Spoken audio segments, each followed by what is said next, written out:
Good morning, everyone. We'll be starting in 5 minutes, so requesting everyone to settle down. Thank you for your patience.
Good morning, everyone, and welcome to Day 2 of Young Pioneers Launchpad.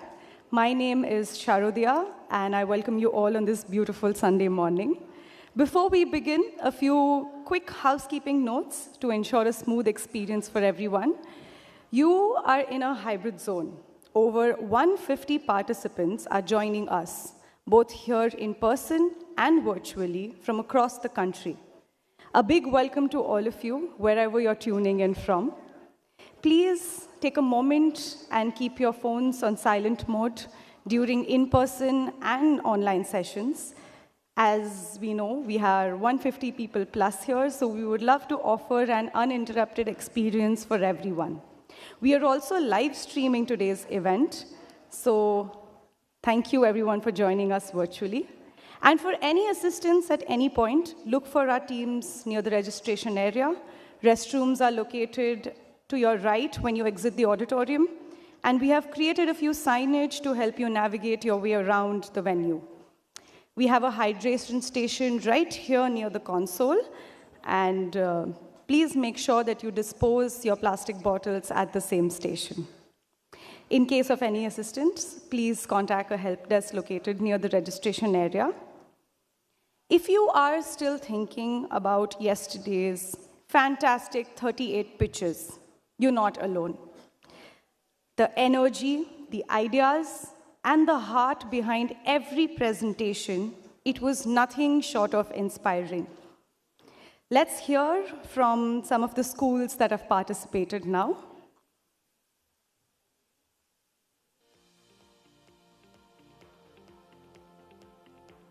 So the one thing I have observed the shift in the teacher and the student after introducing the entrepreneurship is I have seen the teamwork and collaborative work in the hands-on activities, new research ideas. The students are busy with searching the new strategies. The problem-solving skills is being improved. They have enhanced the adaptability to get adapted to the environment, the strategies to make their project successful. Even the child and the teacher are working and the bond is strengthened. And this is what the Pioneers Launchpad has given us a gift, bond the relationship between the child and the teacher. Thank you.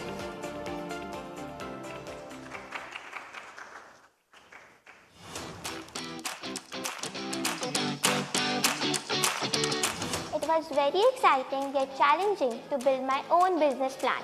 I was forced to think like a real entrepreneur, find a real life problem, work towards its solution, and work out how can the problem be converted into a real life business idea.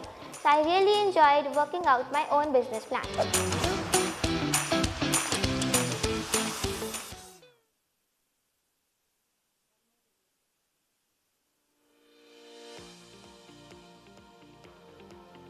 Hi everyone, I am Dr. Rahul Sharma, the Principal and the Chief Operating Officer at the Cambria International School and Junior College. At Cambria, I believe in keeping things real, connecting with kids, supporting teachers, and also learning something new every day for myself. Staying agile and adaptable in a shifting economy is a real important thing in today's world. Students have shifted from being passive learners to active thinkers. They are no longer just waiting for instructions, they are in fact asking questions, proposing ideas, and leading projects with purpose, I would say. There's a noticeable rise in their confidence. They have started presenting their work clearly and I would say, more boldly. As we gear up for the Young Pioneers Launchpad, there's one thing I'm truly looking forward to. Watching our students take the spotlight and their incredible ideas should be brought about in front of the real world. This platform is not just about showcasing projects. It's about watching young minds turn into leaders, problem solvers, and in fact the change makers. I'm also excited to see the confidence, the creativity, and the passion every child brings in these programs.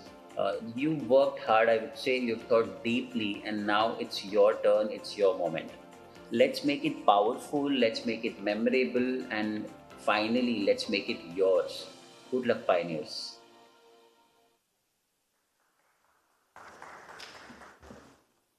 From these very earnest testimonials, I think it's very clear that the initiative has touched many hearts and has truly ignited many students here. These young pioneers have built presentations and prototypes, faced tough jury questions, and you might be wondering, why final 12 and not 10? We've shortlisted 12 from day one, and when it came the time to pick just 10, we just simply couldn't. So now here I'm going to announce the final 12 teams in no particular order. Once I'm done announcing the final 12 teams, we can give them a big round of applause. The final 12 teams would be Team Tune In, Team Hermoso Word, Team Feel the Sound, Team IRC Interplanetary Reach Out Committee, Team Nature Guards, Team Step Into the Future, Power the Planet, Team Biopack, Team The Sequel School Shop, Team The Tough Coats, Team Banana Corps, Team Aura, and Team IntelliKit. These are the final 12 teams.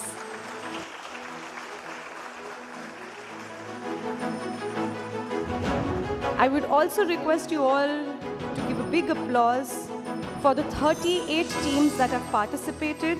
Congratulations to everyone.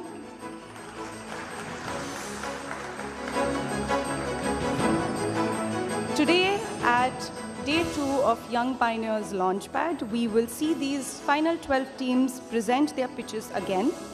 These young students have demonstrated resilience, clarity, and a genuine passion for solving real-world problems. And without any further ado, to begin Day 2, we have a keynote from someone very special joining us today. This morning, the keynote comes from someone who lives at the intersection of creativity and capital, the head of fund at WTF Fund, a venture led by Nikhil Kamath that supports entrepreneurs under 25. But before she backed founders, she published poetry. Today, she brings her voice, her vision to the Young Pioneer stage. Please give it up for Harnit Kaur.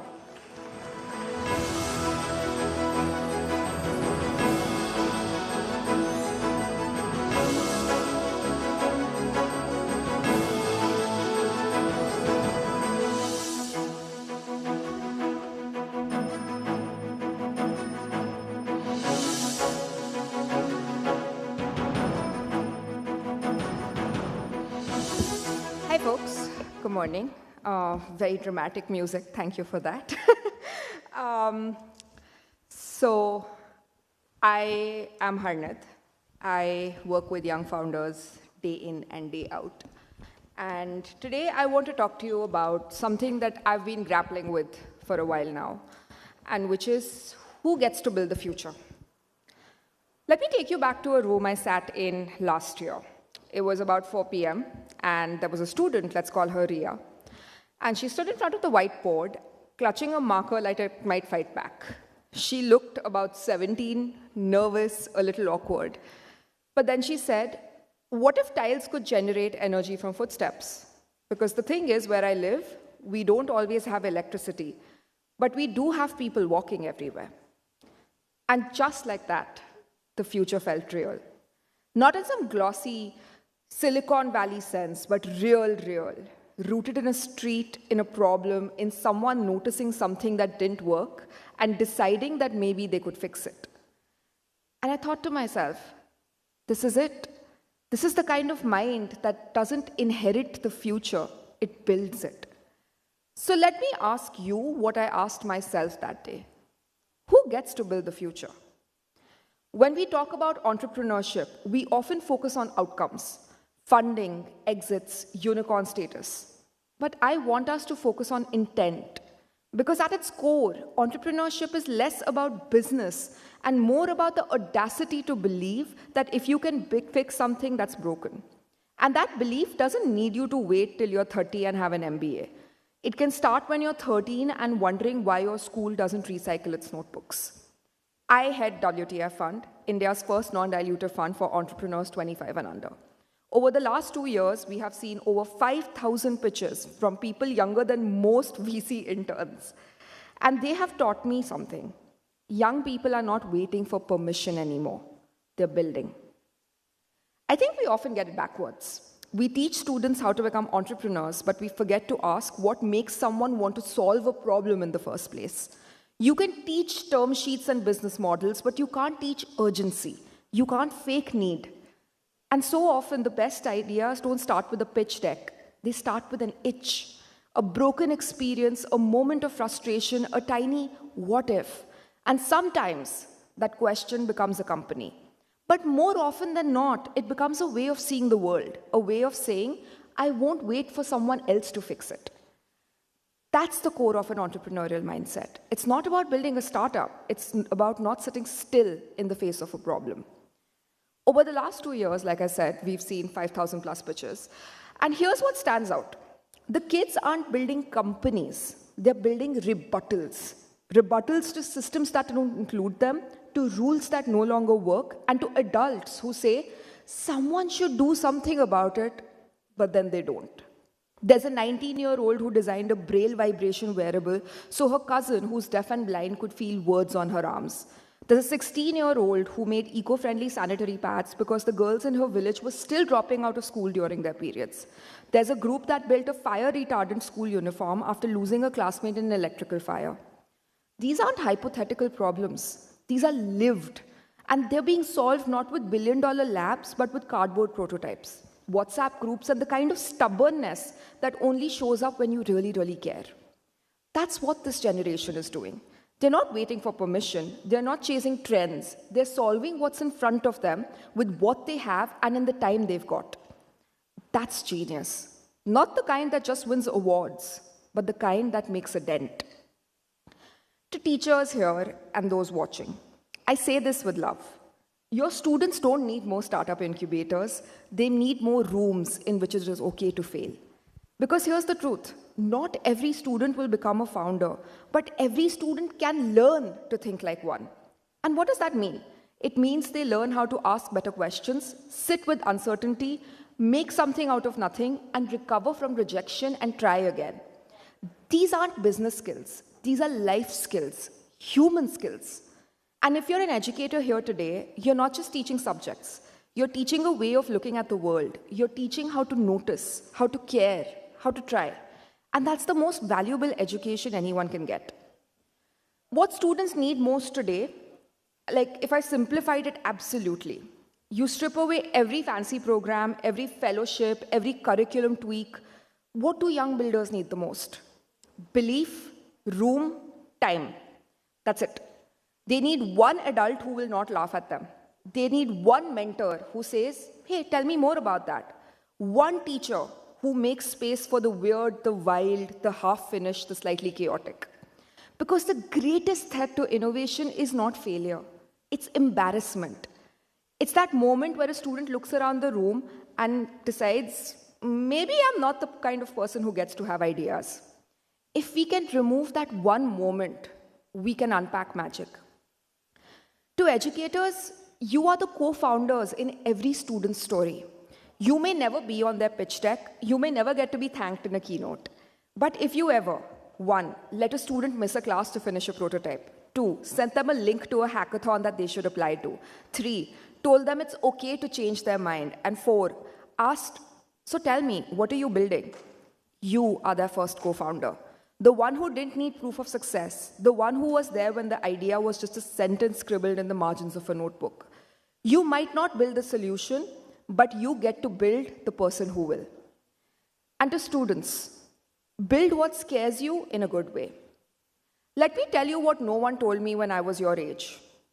The best ideas will feel really, really big to you. And that's a good thing. You'll think, I'm not smart enough to build this. I don't know where to start. And someone better than me is already doing it. And maybe all of that is true. But here's what's also true. No one else has your eyes, your voice, or your context. So build the thing that makes your voice shake a little when you talk about it. Build the thing your parents might not understand yet, and build what you wish someone else had built for you. You don't wait to be ready. You get ready by doing. When we launched the WTF fund, people laughed. A fund for kids under 25, no equity, no traction. But we weren't here to bet on business models. We were here to bet on people. People who had A, a proof of work, B, a real relationship with the problem, and 3, a little bit of chaos in their bones. We wrote our first check before the idea was investable. Because you don't water a tree after it bears fruit. You water it while it's still a seed. And that's the kind of investing we believe in. Now let's zoom out. What happens when we teach every young person to think like an entrepreneur? Not to chase IPOs, but to intervene in the world. You get teachers who design classrooms, farmers who automate irrigation systems, artists who build tools for underrepresented voices, citizens who organize better transport for their cities, and students who don't wait for change, they create it. This isn't about unicorns. This is about agency. An entrepreneurial mindset gives you back the sense that you're not just living in the world, you're shaping it. And honestly, in a time like this, where the future feels uncertain and overwhelming, that might be the most powerful thing you can give to someone. Look around for a second.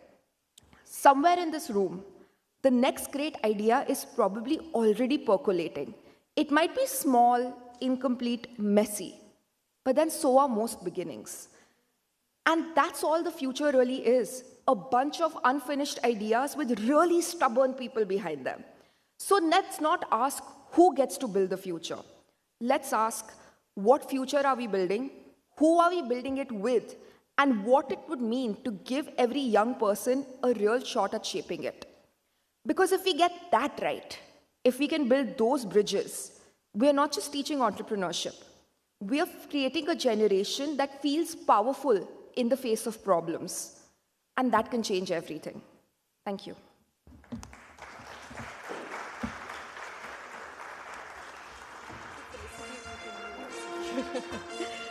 Thank you, Harnit, for that very insightful keynote. We would now like to felicitate Harnit for this wonderful, insightful keynote. Can I please invite Arun Rajamani, Managing Director, Cambridge University Press and Assessment, and Priyabat Mafatlal, co-founder Get Set Learn, to felicitate Harnit. Yes, please.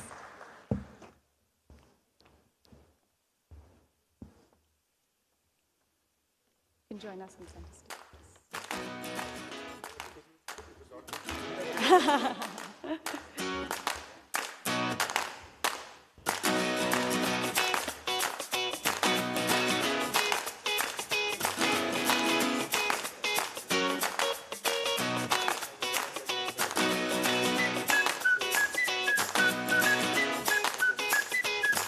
Can we have a big round of applause for Harnit Kaur?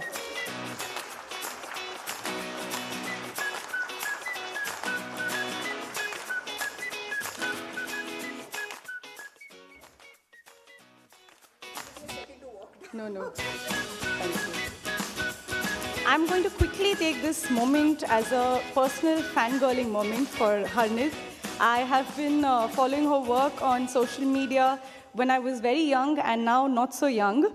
And through this journey from young and not so young, I can assure you that her work, her words have remained to be an inspiration and a reminder as she spoke today, which is the audacity to dream and to learn to think as an entrepreneur as a life skill. So thank you so much, Harnit, for those very wise words today. So we've all had one dream that has made us pause. How many of us here have had a dream that has made you pause? Can I have a show of hands? Just 7 of us here? Are we not dreaming enough? I don't know about you, but I have had sweaty, sleepless nights thinking about that one idea, how to make it come alive, and losing all my sanity. But one question that has always kept me awake is that how do I know if it's worth pursuing? This question has always been a hurdle, and the next fireside chat drives right straight into this question with founders and leaders who have been in this exact spot. Joining us, we have the Managing Director for South Asia at Cambridge University Press and Assessment. He has over 2 decades of experience in education and training. He has played a pivotal role in building the brand, which is uniquely positioned with a comprehensive suite of curriculum, advanced learning, assessment, and research solutions. Please welcome on stage Arun Rajamani.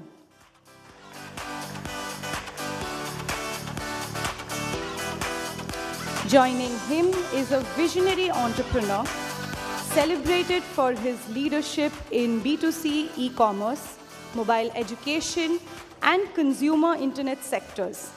He is currently serving as the co-founder and CEO of Get Set Learn, an Arvind Mafatlal Group company pioneering the world's 21st century skill platform for school and students. Please give it up for Amit Zaveri.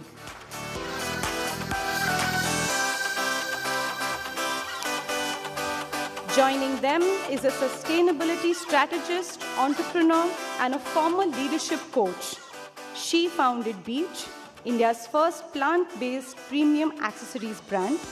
Her journey led to the creation of Reverse the Stripes, a consulting practice focused on climate storytelling, socially inclusive CSR strategies. Please give it up for Arundhati Kumar.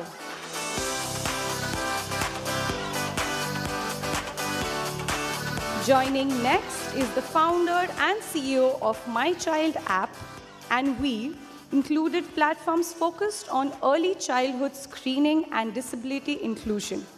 A Forbes 30 Under 30 honoree, India and Asia. He is also a TEDx speaker and disability activist. Please welcome Harsh Songra.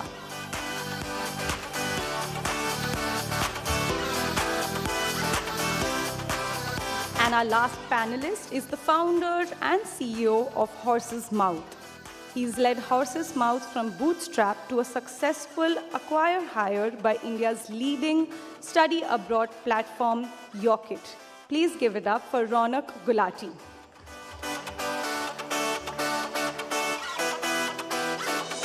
And our moderator for this session is an author, early-stage entrepreneurship coach, educator, and consultant. His expertise lies in working with entrepreneurs at the earliest stages of their entrepreneurship journeys. Please give it up for Anees Khanna. Over to you.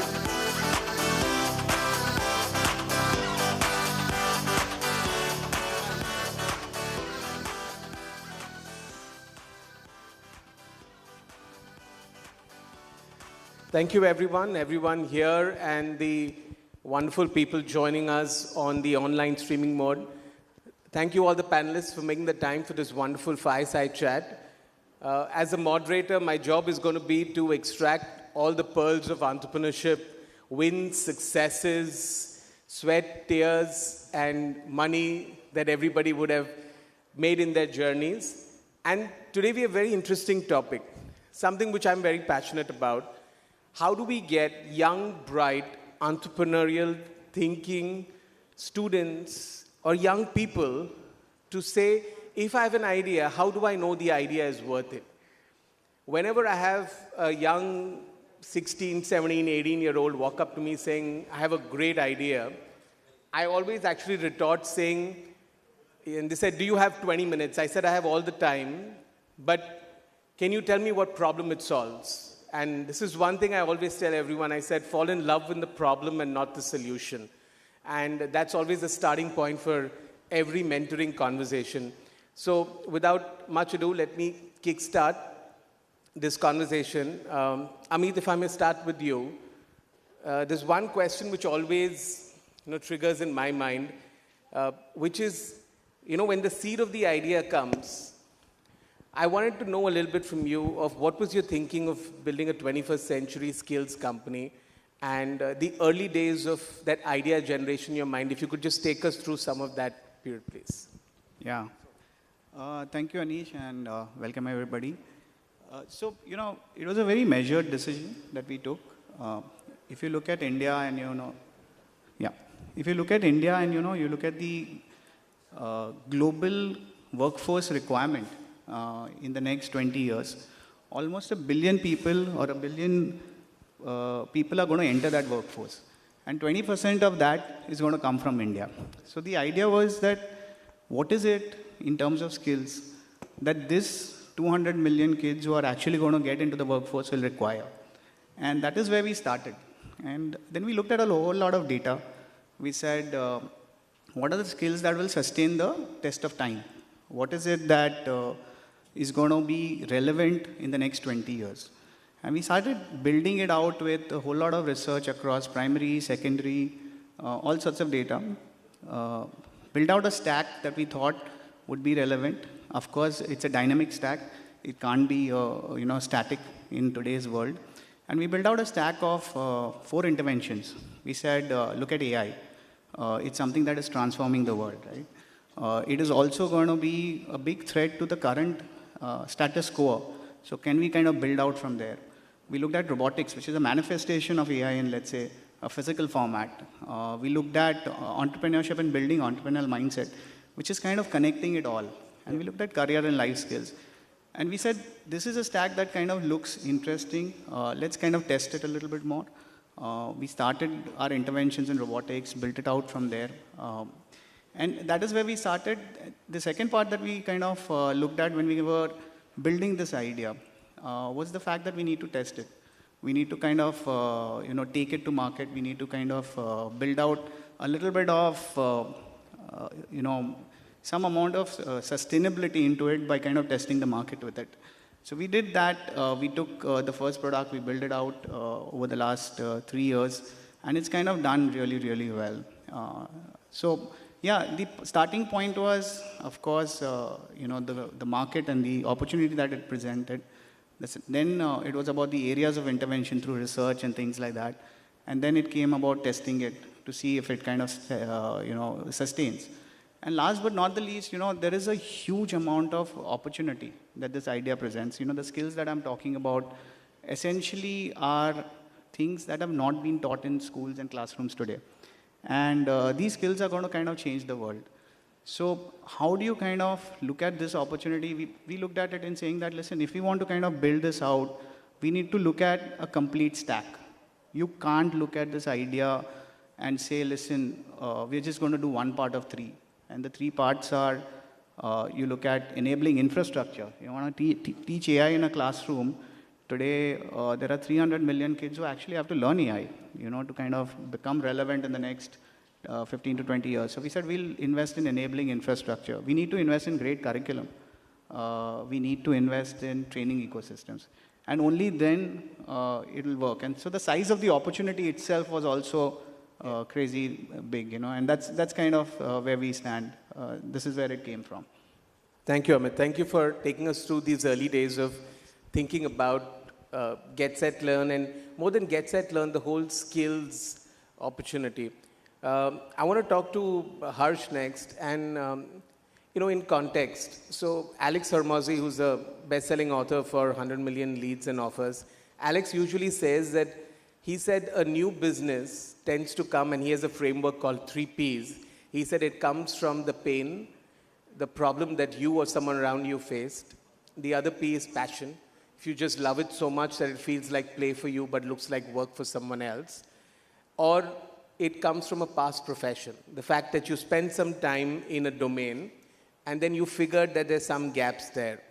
So pain, passion, and past profession. Harsh, I know that in our past conversation that you started up your first venture when you were all of 16. So I want to know if any of this at that time fit into your this, or just take us through your early days. What was the trigger and how did your first startup at 16 work? I mean, I'm pretty sure I did not have past profession when I was 16. But at the same time, see, I did not build my child app thinking that, hey, I want to build a $1 billion company. Correct. Right? I have a developmental disorder called dyspraxia. Took my parents over 9 years to figure that out. Right? I saw my parents and other parents suffering from the same thing, and I had the कीड़ा कि मेरे को पढ़ना है and figure out करना है कि होता क्या है. Yep. And just to make those things easier, just to play with the thought process of how this screening works, I built an algorithm to solve that. So whatever took my parents 9 years to figure out, now takes other parents less than 10 seconds to do, right? The thing is, when I built that app, I was not thinking that this is my next big idea. I was building literally like one app a week at that point of time when I was 15, 16, right? And I was launching it and giving it out and all that. The point that I want to make is when you're 16, 17, 18, you're not a McKinsey graduate who understands what the total market size is going to be, right? And neither you are someone who is so intelligent that VCs are going to back you for just your idea. So at the end of the day, the only muscle that you have at that point of time is to prove that you can execute and to prove that you have the कीड़ा to build. I won't even say passion. You have the कीड़ा to build. कि मेरे को कुछ अलग करना है, मैं वो बनाएगा, मैं वो मार्केट में डाल देगा, चला तो चला, नहीं चला तो ठीक है, कॉलेज चले जाऊँगा, उसमें क्या है, right? But as Harnit said, right, like we are not taught how to react when we fail. Yep. We are just taught कि this is going to be brilliant, ये बना लो, कुछ अच्छा करेंगे, Shark Tank पे जाएंगे. But in reality, that does not happen, right? You are just trying again and again and again, and something clicks at least at that age, right? If you are starting up at Amit's age, and I'm sorry, I'm not trying to tell you that you're old. But who told him my age? I'm just telling. Who's the culprit here? At that age, you know you have the past profession to back your thought process. 16-17 साल की age में the only thing you have is TikTok and Instagram. So work on that. So I love the framework, and I remember when we had our last chat, you said, and something which I found very interesting, that work on as many problems as you can. And of course, thank you for elaborating the fact that some of them will fail, and if you have more kidas to say that I have more problems to solve, then at some point of time, you'll figure that one. But, you know, I've always had this challenge with young folks, and so I mentor two sets of people, and I think in the entrepreneurship ecosystem at the earliest stages, particularly in students, you have those who are really tech smart. And I'm going 2 or 3 years ahead when someone is in their undergrad, maybe at about 18 or so. So if you're a tech student, you'll end up still finding it easier to do what you said, Harsh, which is build a lot of prototypes, put it out there, see if a little traction comes, right? And there's this other universe which is non-tech, where you have one new kida every morning, new week, you know, business, students learning largely business, sometimes even design, and for them, ideas come naturally. But the prototype testing is a big challenge. So that's something that I think we're all grappling with. But I loved your perspective of a construct, which is try many things. Don't fall in love with one idea. Don't romanticize it too much. Test it. If it goes a little distance, great. If not, you can go back to your classes and then try something else. But also, right, if you don't know tech, right, Yep. today you still have the opportunity to create content and reach out to people. Correct. That you will not die, right? The family groups that are spamming our kids right now, that could be used as the first point to validate your idea at the end of the day, right? And what I'm talking about is not building the product as such. Okay, I don't want to go into detail that AI can help you code. No, AI won't make you a coder. Stop that romanticization. But that being said, if you are at that age group, you have the ability to go out and be blunt and be like, you know, मैं ये कर रहा हूँ, बताओ ये सही है कि नहीं, right? And people are so nice that they will either shit on you or they will say that नहीं ये सही idea है, right? But if you are creating content, or you are at least getting to know is your idea validated or not validated, and then you can take the next step.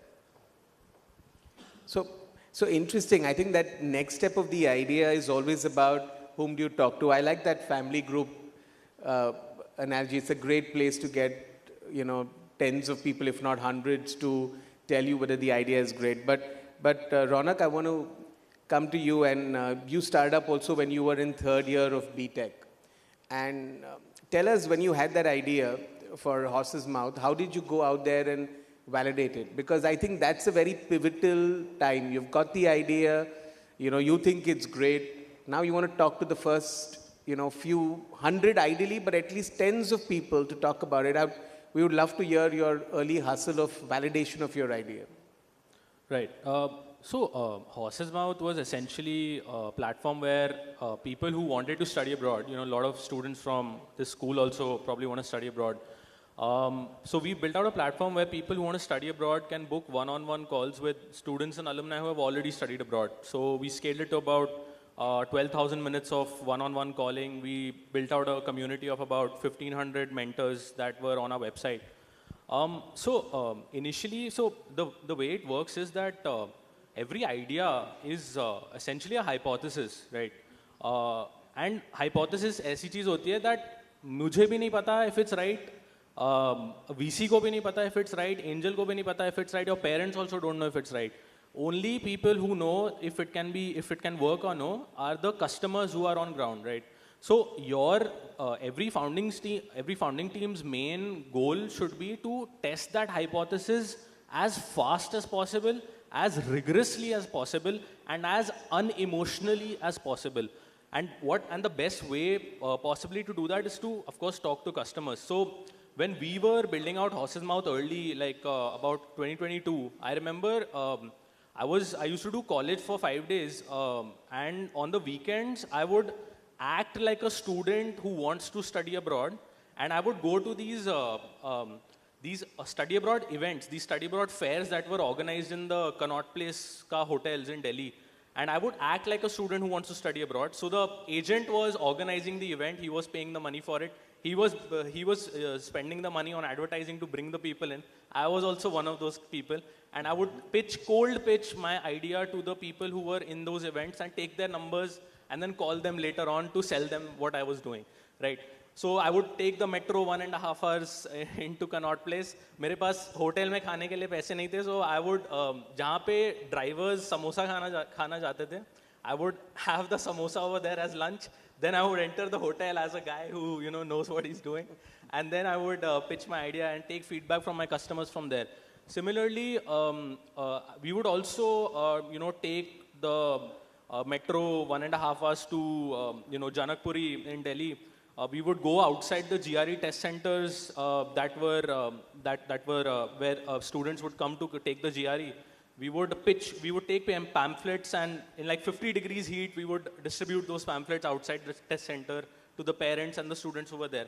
And we would talk to them, we would pitch them the idea. And trust me, like many times we heard very negative things also. कि यार ये क्या है? मतलब ये तो ज़रूरत ही नहीं है इसकी, आप क्या बना रहे हो? But we also heard positive feedback, right? So it's not about getting a yes all the time. It's about just getting enough yeses that you can build something sustainable.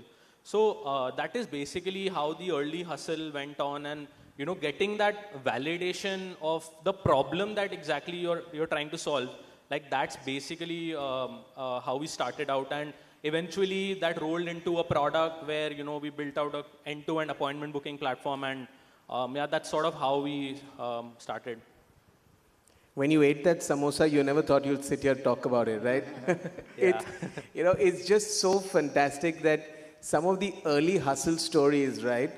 Whether you really cracked it, you were successful or no, are somewhere the real entrepreneurship stories, right?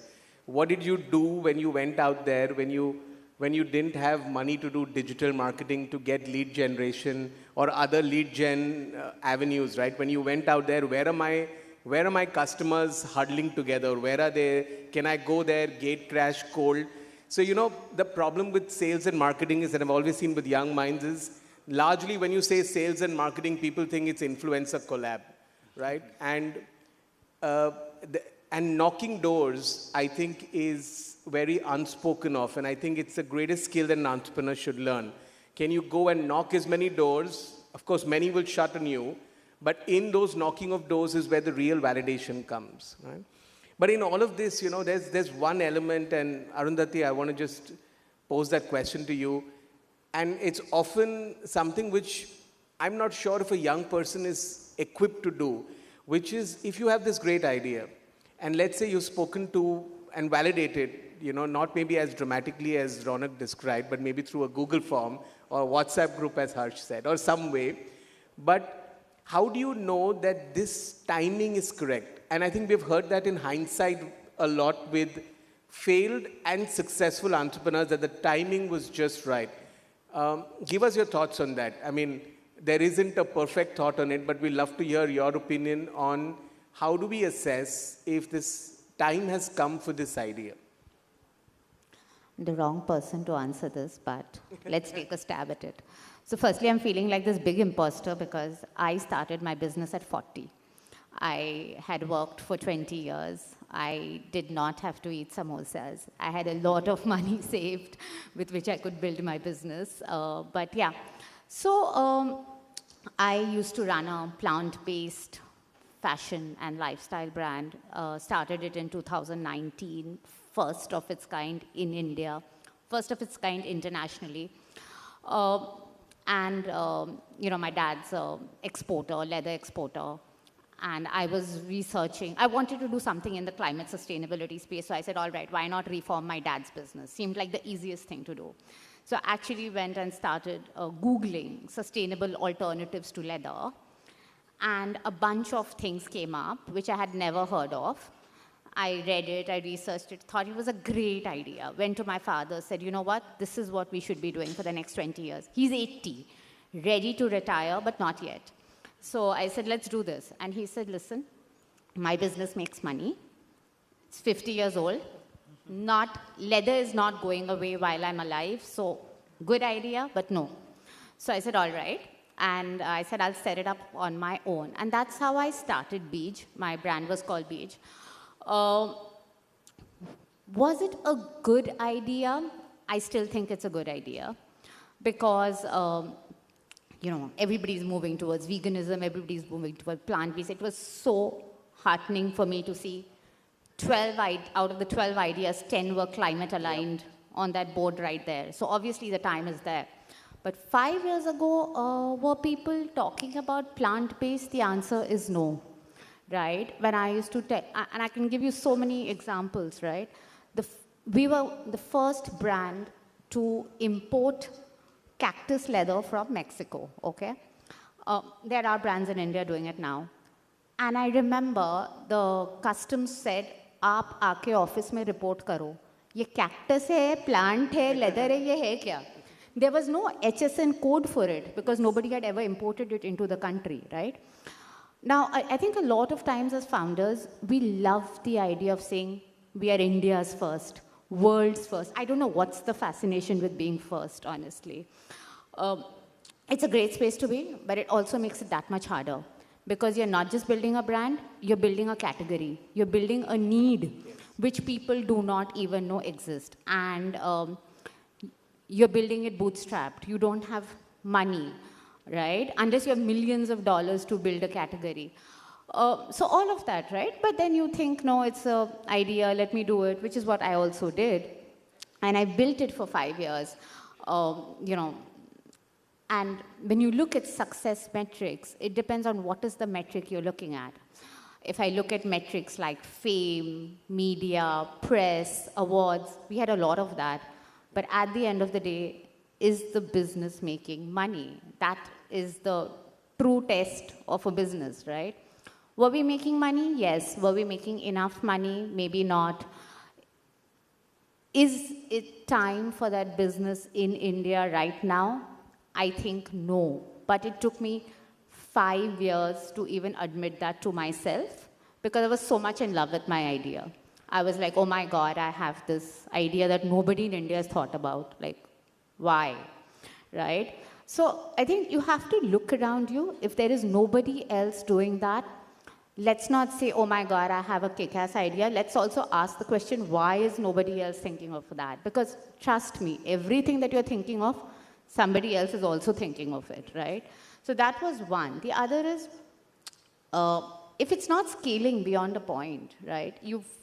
got to stop and pause and say why. Is it a product issue? Is it a, is there a way my business is organized? Can I organize it better? Is it unit economics? Is it consumer demand? Is it just the time, space? I think all of that. So like Harsh said, you have to get a little dispassionate. Yep. Sometimes it's a great idea, but the time for the idea is not yet there.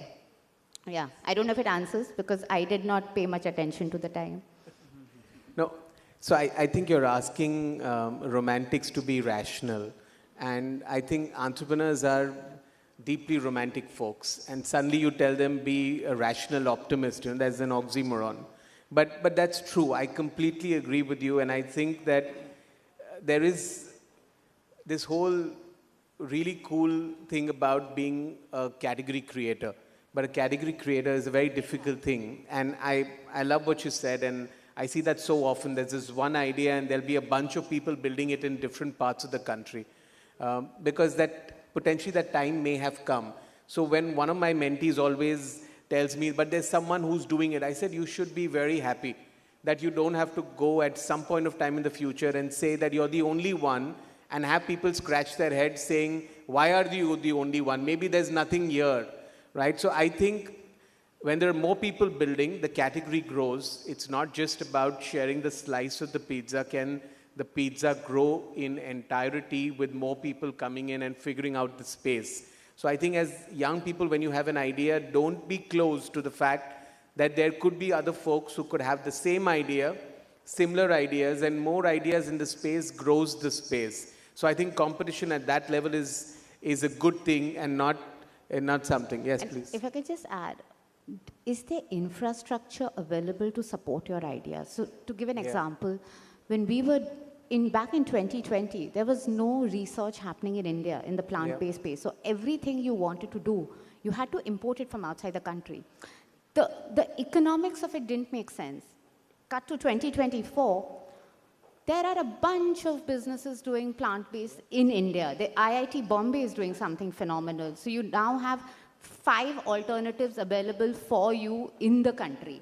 Had I started building it today, when the ecosystem was a lot more, designed for it, it would have been a different story. Yeah, I completely agree.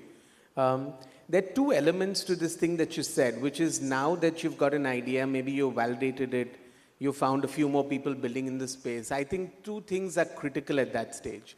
One is, which I feel very passionate about, is having a mentor to keep you grounded. I think the role of the mentor is to tell you that you may be co-founder in your house, but right now you're the chief servant officer to your idea. And I think that's an important thing to imbibe. Can you be there and dissociate yourself from the idea and see yourself as someone who's serving your idea rather than co-founder, managing director, CEO, and give yourself names. Those names are very heavy on the shoulders. So I always tell young people, keep it grounded. Think of yourself as someone who's building it. So there's 2 pieces there. And Arun, I want to come to you first. And with all your years of experience and now heading Cambridge in South Asia, I'm sure you've had many mentees in your tenure here and previously. I would love for you to share some of your experiences or just the role of a mentor in the earliest stages of someone building. And I think that's such a critical piece. Thank you. And a lot of discussions have been going on about age, and I'm going to safely stay away from that so I don't get thrown out. I've been a mentor before to several startups across various industry verticals. It's as tough to be a mentor as it is to be a founder. And I think in my view, while a mentor needs to be a sounding board, needs to have the empathy to listen to the challenges that a founder might have and kind of challenges that a early stage startup founder could have, very, very many. But I also think the mentor has a very critical role to play in terms of actually having those tough conversations to help the founders not steer away or veer away from the core vision that they have, not being very romantic about their ideas, and to have very objective feedback about what works and what does not. There's also a very tough role to play that you don't get into problem solving for the founder. Because often I've seen mentors who get so deep in that they become part of the problem, and they're also trying to solve the problem themselves, which is not the objective. It's to stay away, help coach the founder to ensure that they're able to understand how they could solve the problem themselves, be a good sounding board, and to ensure that they're not getting very deeply involved and being, critical in terms of feedback. And it's hard to do. There's no shortage of mentors today.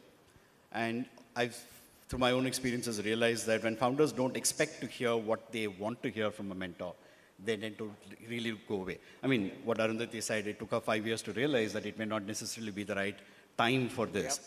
If it had come from a mentor maybe earlier, I'm not sure whether, yeah, that's right, you would have changed the mentor. I love then that. Actually change the idea. Yeah. And I think that's where it's that the balance is required for mentors to be truly, objective in the way they are engaging with the founders. Thank you. That's wonderful. The other piece, which I think is so important in early days, is can you find some small money, right? Can you find, and it doesn't have to be Shark Tank, right? Because it won't happen. It's going to take a lot to get into Shark Tank, right? Of course, we can apply to WTF and Harni this year, and that's the.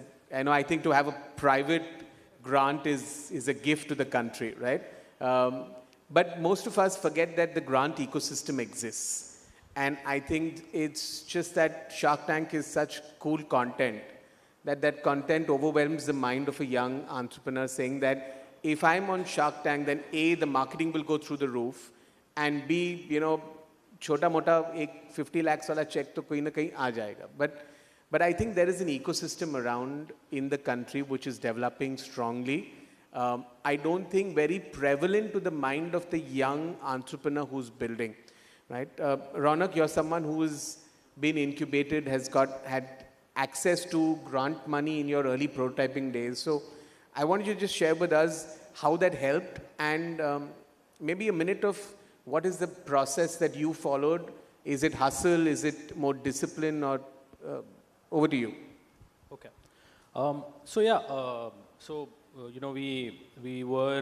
We ran Horse's Mouth for about 2.5 years before we exited it. And during those 2.5 years, we did get access. I mean, not exactly get access, but yeah, we were part of multiple incubation programs during that point of time. And so the government of India actually has a pretty comprehensive list of grants that is accessible to entrepreneurs who are wanting to start their own businesses. And especially if you have something that is tech-oriented, you can actually get access to a lot of grants. So, for example, we were part of a Nidhi EIR program. We were part of the Meaty Tide 2.0 program. And we did raise a couple of lakhs in grants from there. The way that the process mostly works is that so if you are raising funds, you have to be ready to get kicked in the guts multiple times. It is a given. You cannot raise funds without getting kicked. That's true for grant money as well. So when we were raising grant money, the way it works is that there are portals that are there for particular grants. You need to find those portals. You need to see what incubators offer those grants. And then it's all about hustle after that. It's just cold calling, convincing them to give you a pitch. And pitching them, and then hoping that something lands eventually. So that is basically how it worked. Like, we made a list of 55 incubators that used to offer the Meaty Tide 2.0 grant. We spoke to all 55. We cold called all 55. Eventually, one gave us the grant, and that was enough, right? That's the thing with entrepreneurship. You only need to be right once, and that basically is enough for you to get by. And and I think the grant ecosystem in India is extremely beneficial because, firstly, when you are a first-time entrepreneur and you're very young, you are extremely naive. You see Shark Tank and what happens in Shark Tank, and you think that's how the world works. But actually, there are a lot of sharks rather than Shark Tank when it comes to raising angel money, raising VC. And you don't know what you're doing. You don't even know what you're doing within your business itself. And you can get eaten alive. And other people, because you are naive, can destroy the future of your company because you take a bad deal, you take bad terms. And that is very risky. That can really, for not completely the fault of your own, your company can, go down the drain. So to avoid that, if you are a first-time entrepreneur and you're young, and it's a much better option to try and get access to these this grant money, and it is enough money. You can get enough grant money that you can test out your go-to-market, you can build out a product, you can hire some team members, and you can get that initial 0 to 1 phase you can cover. And then after that, once you get confidence, higher revenue, RI, I understand the product, I understand the operations behind it, then you can go for more aggressively towards VC. You have time to study it, your product has traction. So VCs are also, you have a much more believable story for the VCs and for the angels. So I think that's a good way to go. Yeah. Thanks, Ronak. I think it's always good to remind us that the grant money is not freely available. There's a fight, like there's a fight for everything in entrepreneurship. You'll have to go through the discipline of doing it. We've got a few more minutes, and I have a couple of questions which are in my mind, and I'd love to throw it open. Harsh, if you want to take that first.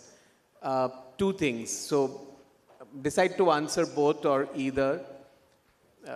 One thing is, if you wish some advice someone had given you when you started up, right? What would be that advice which would have helped your journey? The second is, I think our role today as panelists is to help people validate their idea at base level, right? So is there a construct? Is there a framework? And I know that some of us have spoken about it in pieces, but is there a framework or construct that a young person, a bright young entrepreneurial person can use today to ensure that his early days are smooth, the idea is right, and his early steps move in the right direction? So one advice you wish you would have got, and second, a framework for entrepreneurship. I think one advice I wish I would have got, I actually got it multiple times, but I ignored it, which is don't ignore your life.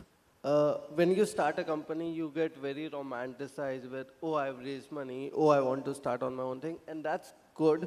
You need to lock down, hustle, figure out the next step. But at the same time, there is a probability that you will fail, right? And when you fail, the first time, then when everything comes tumbling down, you realize, oh, I am so lonely, right? So create a group of people that are actually there to act like a cushion when you fall, right? It can be your friends, it can be your family, it can be a partner, it can be, you won't get a partner at the age of 16. I'm very happy if you do, but nahi chalega. But, or it can be someone else, but have that cushion that you can go to and cry. It's okay to cry when you're running a company. Crying helps. कुछ नहीं तो HD में सब कुछ दिखने लगता है. But, and yeah, the second question is, what was the second question? So is there a framework or a construct in your mind which they can use so that they'll be more successful in their early days? To get good ideas and to be successful in that whole ideation process, assuming they don't know what they want to do, but they're deeply aspiring entrepreneurs. So, so see, there is one framework that I have which, as a techie, I use, and I feel that even if you're techie, non-techie, you can do that, which is everything is very modular in the entire world. If you want to do something, somebody might have built a part of the feature already out there. You just need to plug and play it. Nice. Right? So I feel if you have an idea, instead of figuring out मैं ground up कैसे बनाऊंगा, can you get to a place of validation by plugging 5 different things and showing to people that, hey, this is how it works. अच्छा लगा, ठीक है, अब मैं पूरा बनाऊंगा. Like you have to follow, if you follow that process, it makes your life easier. And that's true collaboration, right? I think collab is just got restricted to one universe, but anybody else, Amit, Arun, you want to come in on those questions, feel free. Yeah, I'm just going to add, given that, a lot of the students here who presented some wonderful ideas since yesterday would be keenly thinking about what should they do next with their ideas, and I'd possibly extend that question to that. I would have 3 words of advice, or 3 points perhaps. First is be patient. You're still in school. And there's a lot of time available for you in life for you to test these, these ideas out. So take the time to test the hypothesis. You don't have resources with you at disposal. You've got to use innovative ways to get your hypothesis tested. Friends, family, networks, use social media channels, which you're all very good at. And make sure that your idea is strong enough and you're convinced about the idea that you're trying to pursue. Second, as you're thinking about formulation of that idea getting cascaded into a product or a service, you still have time. There's no necessity to rush it. There's no necessity to go back and raise the funds unless otherwise you think that they're dealing with such a time constraint that if the idea doesn't happen now, that idea becomes obsolete maybe a year from now. So take your time and make sure that you're investing enough time to look at the research, to understand how that idea can be validated, and how do you really start to think about collaborating with your colleagues, your students, your classmates rather. Take the advice of your teachers, take the advice of your extended networks in your family. I think that's how you're going to start to look at taking that idea to the very next stage, which is going to be so important for you in life. And I think I'll borrow a line from Harnit when she made this in the morning. Okay, something I said must have been inappropriate. unless it's a timer or something.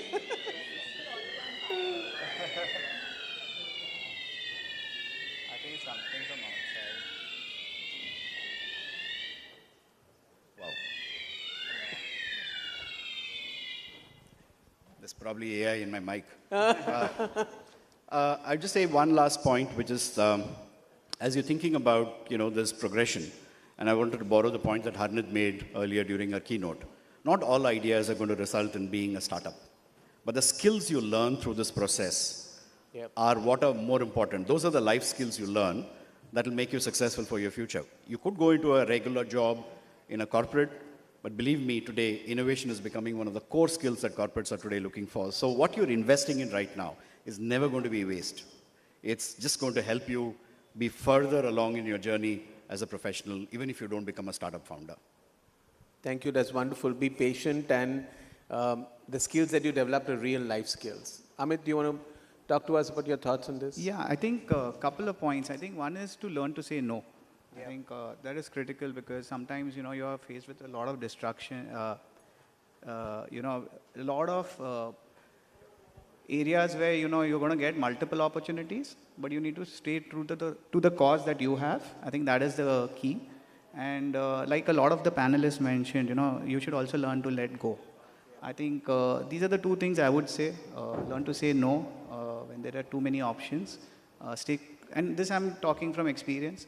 We had this, school supply startup, and there were 17 models, but we had started with one. We started doing 8 of them, and just didn't go anywhere. You have to kind of stay true to your core. Learn to say no. Adapt. I'm not saying kind of don't shift, don't pivot, but stay true to the cause. And second is, of course, learn to let go when things are not working, and the market is giving you a signal. Thank you.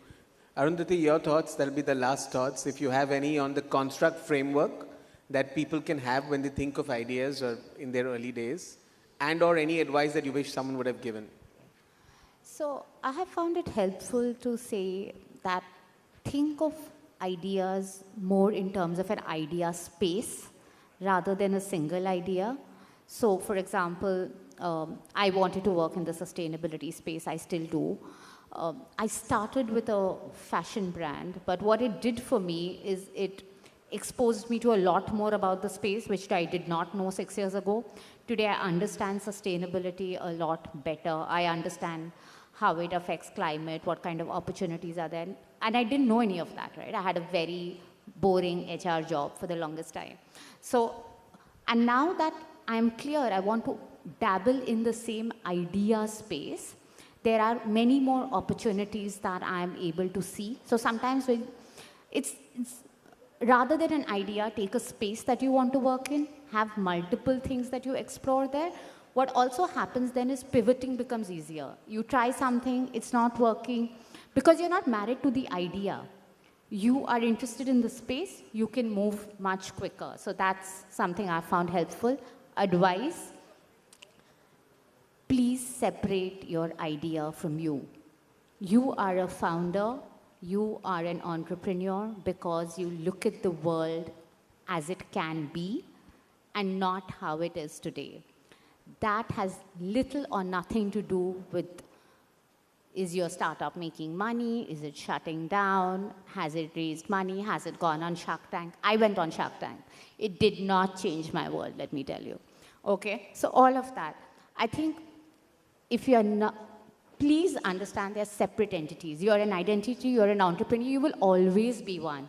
Whether your first startup shuts down, 10th startup shuts down, as long as you're thinking that way, you're always a founder. So that's what I would say. It took me a while to learn that. Thank you. We've had a wonderful panel, and I think we've come to the end of our 40 minutes. I'd love to sum up, but I think for all the young, bright people who have been hearing the opinions of entrepreneurs who have built and mentors who have mentored their young, bright people, I think be a rational optimist, right? Fall in love with the problem. Create a support system, reach out to an ecosystem of people willing to give you small money to prototype. Go out there, hustle, and talk to users. Don't sit with your idea alone. Don't worry, I wish somebody's going to copy my idea. It doesn't matter. The more people build in your space, the space evolves, everyone can grow. Go out there, talk to users, let them tell you what's right, wrong. It will really help you build out and shape your idea. I hope you've taken a lot from some insights. Even if you've taken 3 insights and you put them into what your early journey is, you know, our 40 minutes would have been well spent as panelists. Panelists, I thank you for your time, your wisdom, and for bearing out your soul about your startups. And it was a fun session. I'm calling the session to close. The MC would like to take over, please. Can we have a big round of applause for our wonderful panel here? And also another round of applause for our moderator, Anish Khanna, who has weaved all these stories together. Thank you for sharing your journeys, your stories, and inspiring us to be rational optimists. We would now like to felicitate our panel here, for which I would like to invite Anne George, Head of Product Marketing, South Asia, Cambridge University Press and Assessment, and Shubhra Rishi, President Marketing, Get Set Learn, to felicitate the panelists.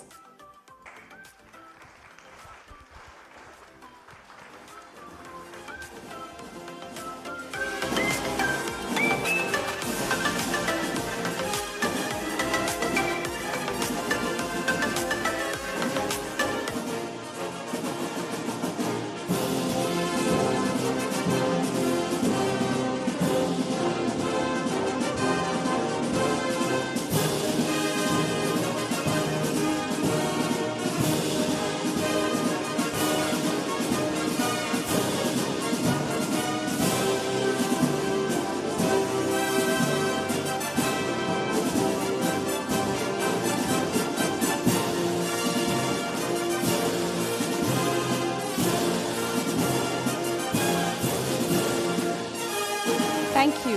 Thank you. I don't know about you, but my takeaway from this wonderful conversation is that every idea is a hypothesis, and for the possibility to exist, one must test that hypothesis. And I hope you all have got sufficient fuel to test your ideas with rigor and determination.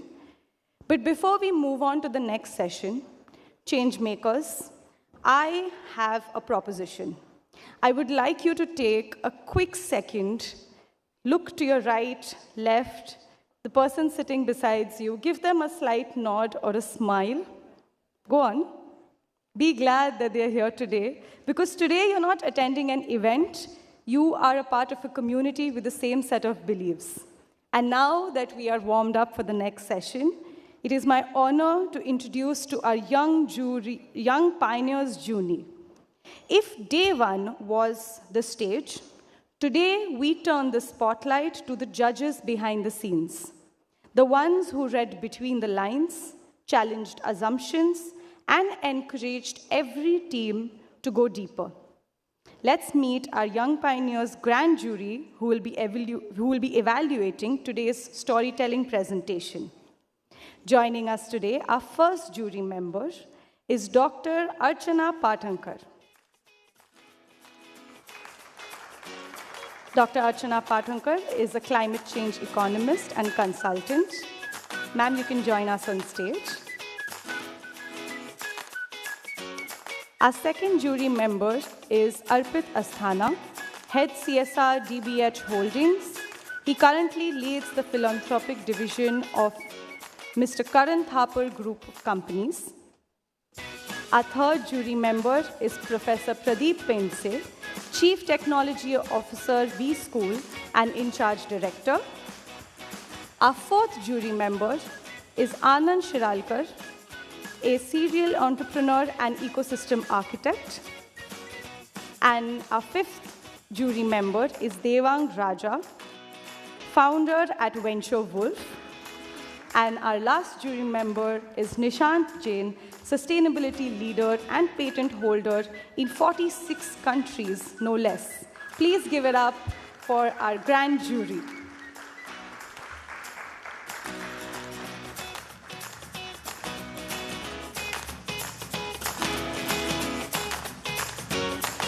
So I would like to open a question for our jury here today. You were a part of the pitches yesterday. What are your thoughts from yesterday's pitches? Yeah, good morning, everyone. I had spoken about it yesterday as well during the closing ceremony. So I said that the ideas were fantastic. It was very hard to believe that, the age of these students is hardly, 12, 13, 14 years, right? But they have wonderful ideas. In fact, some of these ideas, if, it goes to the right mentor, if it goes to the right partnership, maybe that can become, that can be converted into a workable solution. So these are not ideas just, coming out of some student exercise. They have worked wonderfully on those ideas. And the most important thing is that they're presenting everything with a lot of confidence.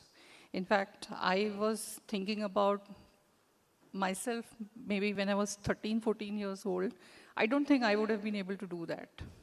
So coming onto the stage, presenting something with that confidence, and the teamwork was great. So they were really able to present it like a pro. And that was something that was amazing. And again, I mentioned this, that these ideas are something which can be converted into a business idea in future. So it's not entirely something that is coming out of only a student exercise. This should be something that should be pursued at a later date. Yeah. Hi everyone, I am Arpit. Unfortunately, yesterday I was not there attending this session. But however, from my co-jury members and from some of the members that I have met offline, so I have heard there was a lot of excitement, and the products that was pitched was of relevance and very important for us to scale them up. My personal motivation basically is to understand, to first absorb the exuberance and the presentation that the students will be making now, the finalists will be making now. And then also like what Dr. Archana also mentioned, and also some of the learnings from the previous panel discussion that was there. The students should actually go away with the sense of confidence, and also they should be rooted in the reality. The students, after all, are the school students right now. Schooling and education is very important, but also live your passion. Whatever that you are pitching right now, and you will be, as far as the finalists are concerned, the problem needs to be understood, addressed very well. So I am looking forward for the panelists now. Thank you.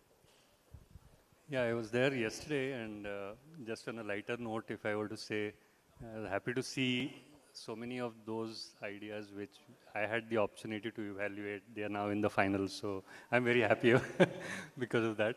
So in a sense, there's also a competition not among the students, but also among the jury members, so who got most of his ideas in, so it was almost like that. But that apart, I think the ideas are all fantastic. Yesterday, all the presentations were very good. The confidence level of students, I mean, I can't just believe that such young kids and the way they speak and the way they present, it's amazing. Even the The questions that we asked, the ability to understand those questions and respond to them was phenomenal.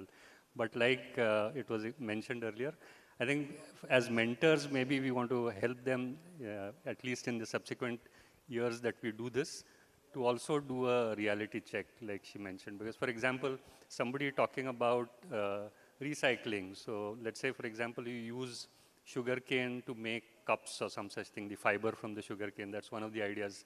Now, the question is, where will you set up the factory for that? If you ask that question, they have no answer to that, right? So it's just an idea at that level. But maybe where sugarcane grows, maybe that's the nearest place where I want to set up something like that. They should have some justification, right or wrong, but at least there has to be some answer to that. So those were my thoughts.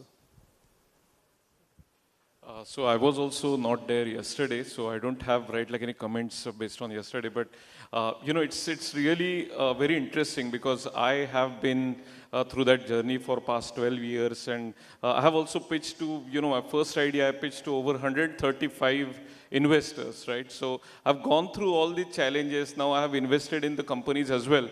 But what I have seen that when you listen, right, to these pitches, it's not just about the jury, right? Validating the ideas, because it's very difficult actually job because it's so subjective.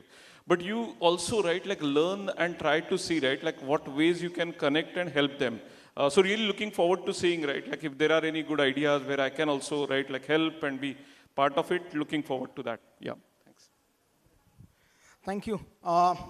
Hearing from what my co-panelists said, who were there yesterday, of course, yeah, sounds like a fantastic session that you guys had yesterday, right? My bad, I couldn't attend it. However, I look forward to listening to all the pitches today, helping you guys with your fundraising. I would have expected if the anchor would have given a little bit of background about us, but let me do it for myself now, okay? So I'm the founder of a company called Venture Wolf. I am an individual investor where we invest anywhere up to 25 lakhs to 50 lakh rupees. Maximum is 50 lakh, average ticket size is 25 lakhs individually. Apart from that, we work with more than 7,000 investors across the globe and help companies in raising funds, right? So anybody looking to raise further rounds of money, we can help you do that. I am a Viksit Bharat ambassador, which means I really look forward to working with young guys like you, right? And getting India to that developed 2047 vision. I also sit on the AIC Adult Incubation Center Startup India Seed Fund that Modi ji has, where we initially give 20 lakh rupees and thereafter give 50 lakh rupees more for your go-to market, right? I'm also very, very closely associated with Maharashtra Startup State Scheme, where we give 3 lakh to 15 lakh rupees, right? So 360-degree help, support, whatever you guys need. Just catch me here. I'm here today, right? And I would love to interact with all of you here. Thank you. Thanks. Thank you. My name is Nishant Jain, and unfortunately, I was also not here yesterday. But I've been hearing some great things about these sessions and the companies which are pitching. Startup, I started my entrepreneurial journey about 26 years ago when startup was not such a fancy word and failure was not really an option. But it's really encouraging to see today that at such a young age, kids are looking at innovative ideas. And when I looked at the list of finalists, it was heartening to see that a large number of them were looking at climate and sustainability. And that's an area I'm really passionate about. So we'll be very happy to help, advise in any manner that I can with these young ideas, and looking forward to hearing from the finalists today. Thank you very much. Thank you. My second question is open to anyone who would like to take it. As you all work with young entrepreneurs, is there a difference in the ideas that young entrepreneurs have versus ideas that adults have? Anything that you notice? Can I take that? Yeah. I think the young guys today, the Gen Zs today, are trying to solve the actual Gen Z problem. That's what I see when I go to a lot of pitching events, okay? Their ideas are more about their colleges, their schools, their campuses, what they want when they go outside in the outside world, right? They're trying to solve these problems, which probably could be a little early at this point in time, but these guys are actually solving problems that will be 5 years, 10 years down the line, actual problems for the Gen Zs when they grow up, right? So today I'm in my 40s, right? My problems are a little different than the young guy's problem, right? But if you start building early, then you know what not to do over a period of time, and then you build a good and great startup over a period of time. So Gen Zs need to focus on their problems, which will become eventually a big problem 5 to 10 years down the line. That's how I see it. Thank you. If I can just take up this question. From yesterday's presentation, we also realized something else. Today's younger generation is really worried about even the problems which are there at the global scale. So many of these ideas are actually focusing on sustainability issues, climate change, environmental problems that they see around them. And it's wonderful to see that, their thought processes are aligned with how they can solve these problems. So it's not just about, their immediate neighborhood or something that affects them, but they're actually looking at problems which are, affecting the humanity on a larger scale. So many of our presentations yesterday were on sustainability, on EV batteries, on recycling, and so many other things. And that's wonderful because they're actually, they're absorbing all that they're reading and experiencing, which is fantastic.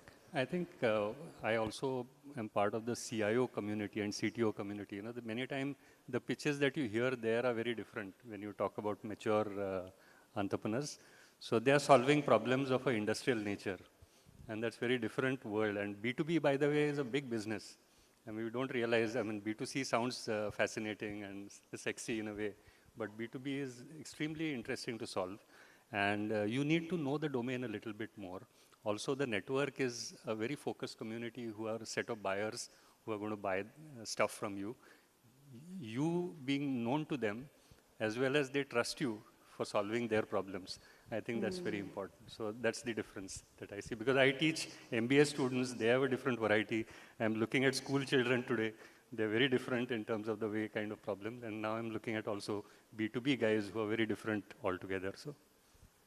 Thank you for sharing that. My final question to the jurors would be, and for Ev, because we have participants joining us virtually, what, according to you, should be different in the pitches from day 1 to day 2? Or any tip that you would like to give before we have the pitches today?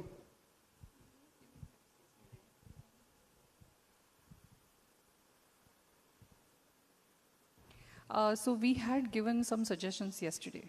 And so in the 3 minutes which were given to us, it was not just about we questioning them, but we actually gave them some feedback and said that maybe when you are presenting it next, you can start like this. Maybe this is one idea that you can focus on. So maybe if they can modify their presentations and their pitches today based on the feedback that we have given yesterday, I think then our questioning and evaluation will also be redirected to something different. Right? So we and don't for the have new to, jurors that are joining us today, anything that you're looking forward in the pitches today?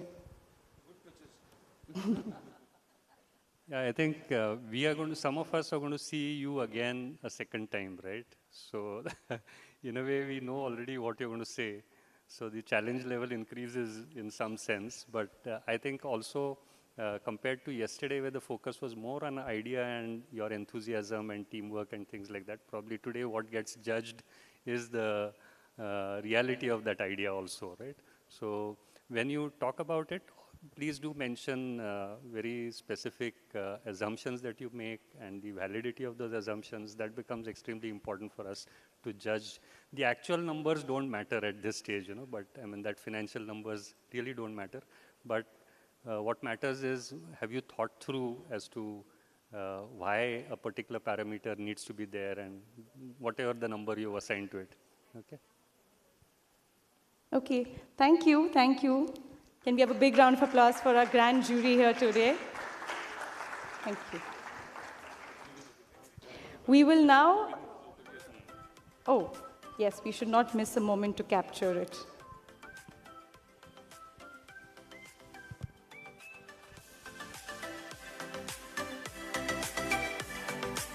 Thank you. We will now break for a short tea break for 10 minutes. It has been truly a very fruitful and productive morning session at day 2 of Young Pioneers Launchpad. Please proceed right outside the auditorium for snacks and tea. Thank you.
We have a very enthusiastic audience waiting patiently for us virtually, and very enthusiastic students waiting to share their ideas.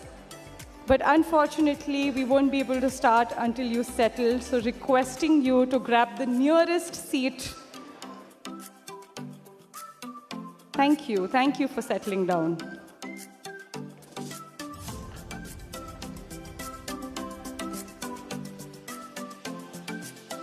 Welcome back, everyone. I hope you all have managed to feel refreshed in this tea break. And for everyone who's joining us virtually, I hope you took your time and your eyes off the screen, looked at some birds and some trees, and now you're back.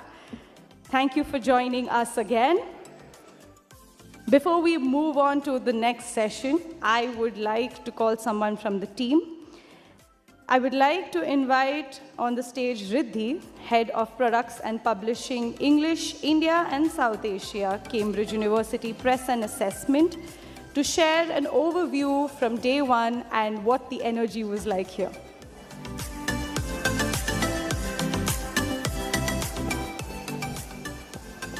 Okay, good afternoon, future founders.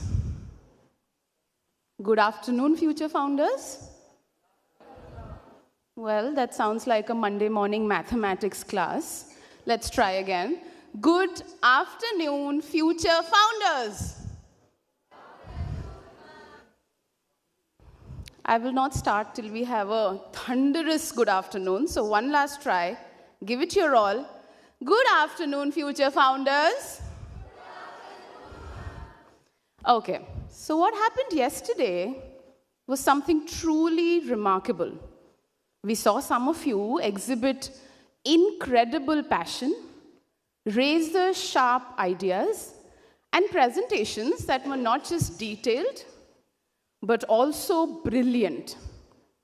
From innovative problem solving to impressive product designs, I think you guys really showed us what the future holds for all of us.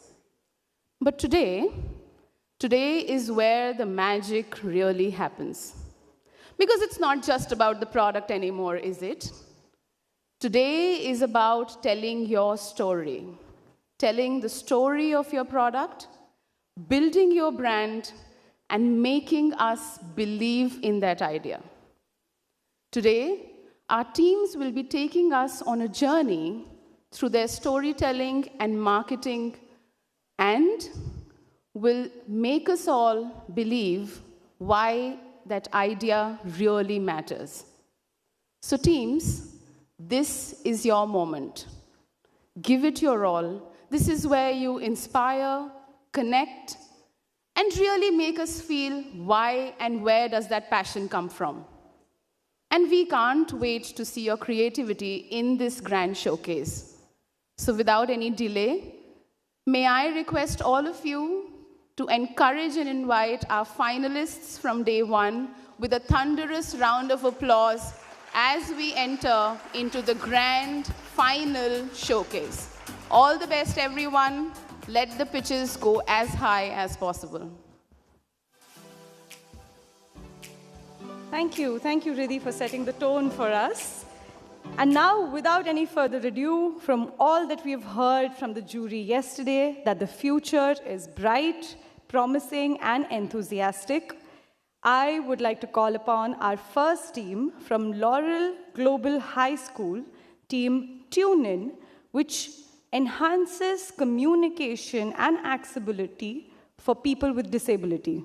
Please give a big round of applause of encouragement for the first team.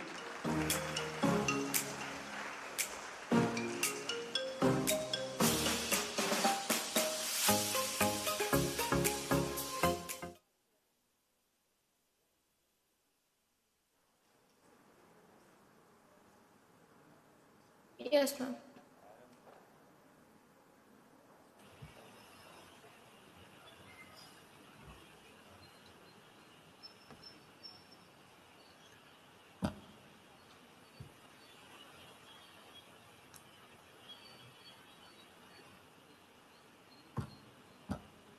Started with the moment. question asked in sign language, and no one replied. Not because they didn't care, but because they couldn't understand. That silence didn't feel quiet, it felt wrong. We couldn't forget it, and we didn't want to. We weren't developers, we weren't the team with the big ideas, we were just students, a little confused, very determined, and maybe too calculated. But we had one goal, to make that silence mean something. So we started, with late night calls, low battery warning, and Wi-Fi that gave up more than we did. And the result of all that was Tune.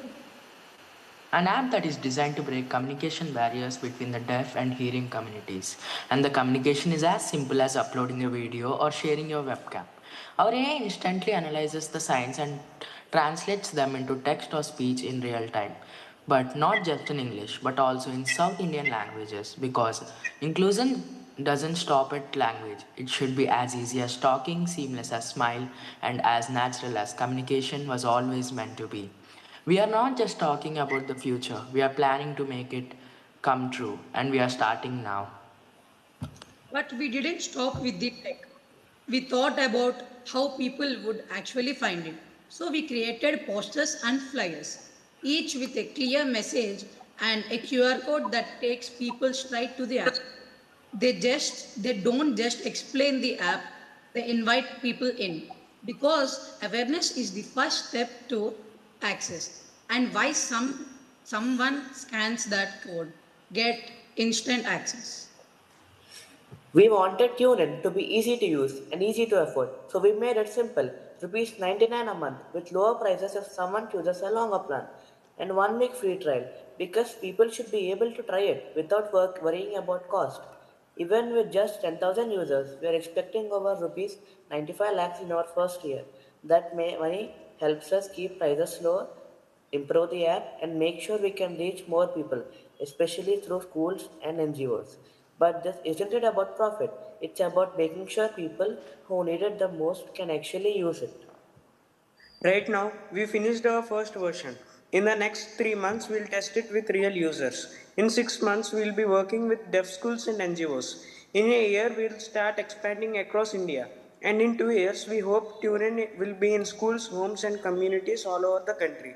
Because TuneIn isn't just an app, it's a bridge between silence and sound, between expression and understanding, between people who are always trying to communicate and a world that's finally ready to listen.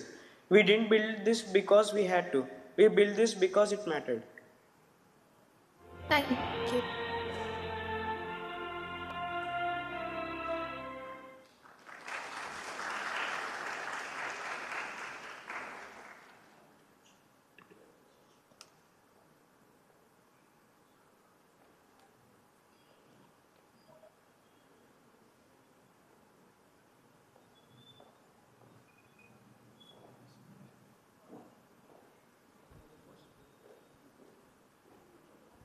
If we have any questions for the team jury. Who's building the tech here?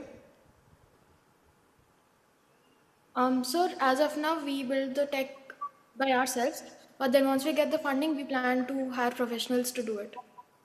So have you guys started building tech so far or not yet? This is just on paper at this point. How is it? Is anybody a tech guy amongst your founding team? Yes, so we have built the front end of the app, which includes all the login stuff and details. But when we get the funding, we will design the AI, which is required to convert the sign language. Okay. And have you guys done your competitor analysis on this? Yes, sir. Yes, sir, we did. Okay. And what do you guys feel? Where are you? How are your competitors performing? Because there are a couple of apps of these sort, if I'm not wrong. Am I correct when I say that? Yes, sir, you are. Sir, we have a lot of apps converting sign languages, but the thing is they only have a one-way translation. They don't actually cover the entire conversation, so they just convert sign language into speech or text, but then the entire conversation isn't covered. And also if they're available, they're not affordable. So this app has everything that is needed. It is affordable, and then we also have two-way translation. And it is concentrated in southern India as of now, but we also have plans to expand. Got it. Fantastic. And you are 5 founders, if I'm not wrong? Or you are 7 founders? How many founders are you? 5, sir. 5. And how is the equity split? Currently, have you decided on any equity split so far? Yes, sir, we did. What, it's all equal or how is it? Anybody has more? No, sir, it's all equal. Understood. Fair enough. Thanks. Thank you, sir. Thank you, sir. Yes, sir. Well, that was very interesting. One simple question. How do you plan to really publicize and promote this app? So we plan to have a tie-up with NGOs or deaf schools, and using that we plan to use social media and also like partnerships, so that this app really has the potential, and then it can spread how it needs to.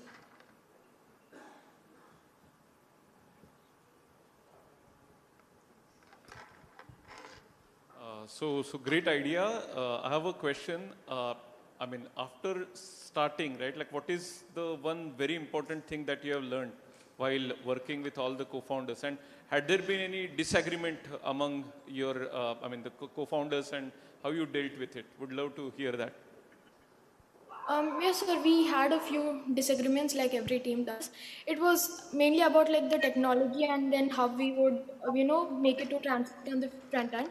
But we solved it by thinking what the user wants, because it's not us who use the app, it's the users, and then they should feel comfortable and they should feel that the app is easy to use. So we kept the user in mind and then we solved the disagreements. How many users have you spoken with and showed them this app? Actual users? Sir, we did not actually speak with users, but then we conducted interviews for around 20 people, and then most of them agreed that this was a real problem requiring solution. So we kept their feedbacks in our mind. They had some problems about privacy and pricing. So while designing our pricing, we kept that in mind and then made it affordable. And then while building the app, we plan to make it really safe. Okay, and what has been the most important learning so far? Sir, I think it was about team building, because an idea and you can come up with it, but then connecting with your team and then building a bond between the team is the main thing, sir. Okay, great. All the best. Thank you, sir. Thank you, sir. Thank you.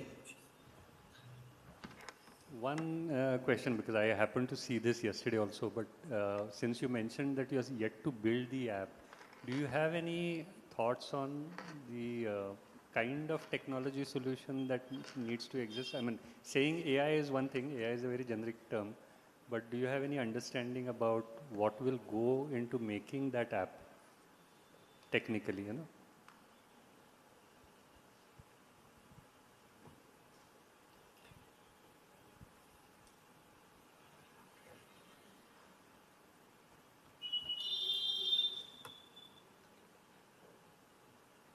Yes, sir, we do. When we were researching, we were asking the help of AI, because we had kind of no idea about this since we're just kids. And then we found out that we also took some inspiration from our competitors on the way that they were doing, so that we could develop it and make it much better. And then we found out that we need to train the AI for gesture recognition. And also, for the reply, we found out that we need animated avatars so that they can, sign back in sign language. Yes, sir, those were the few learnings. And then once we get the funding, we want to learn more and then we want to develop. Okay, thank you. And the time's up for Team Tune In. Thank you for such a wonderful and thoughtful start.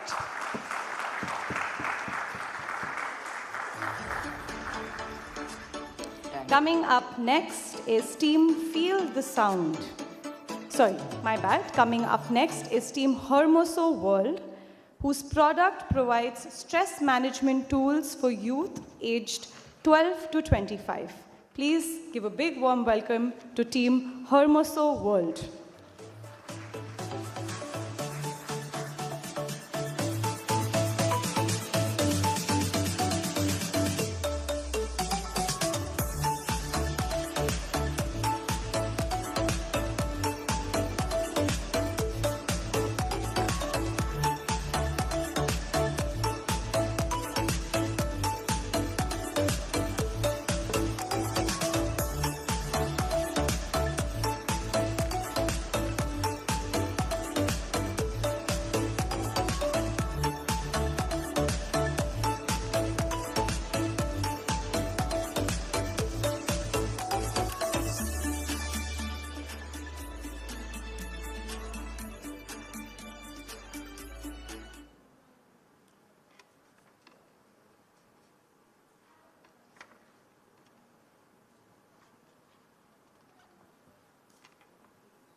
One morning, I saw this headline: Teen collapses under exam pressure. It hit hard because we have felt it all. I am Mahana, and that moment sparked something. So we created Hermoso World, a wellness platform by students for students.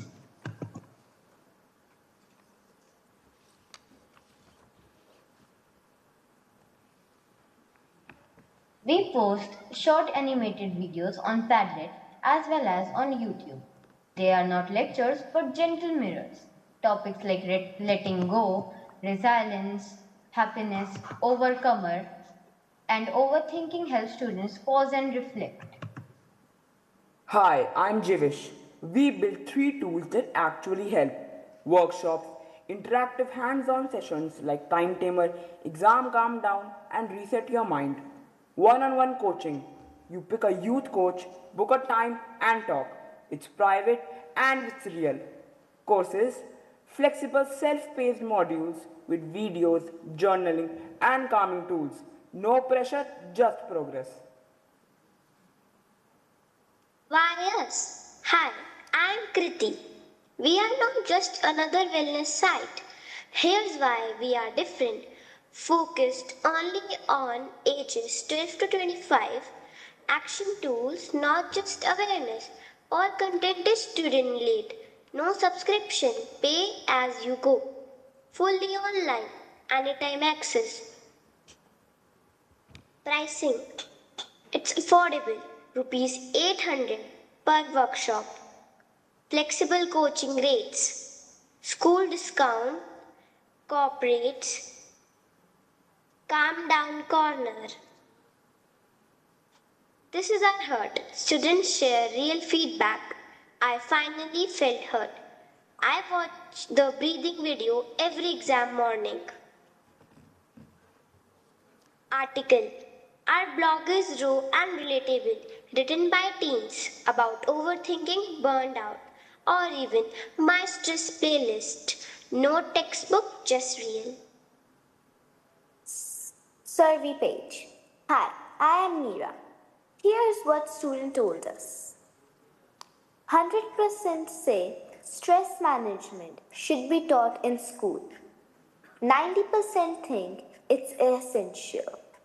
And only 25 get that support.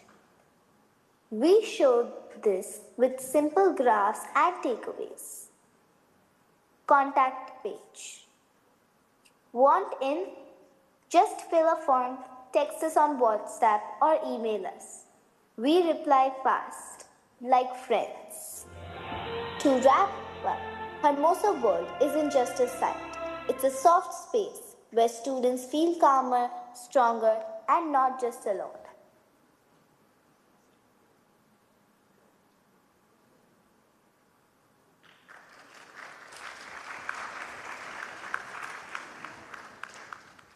Any questions for Team Hermoso?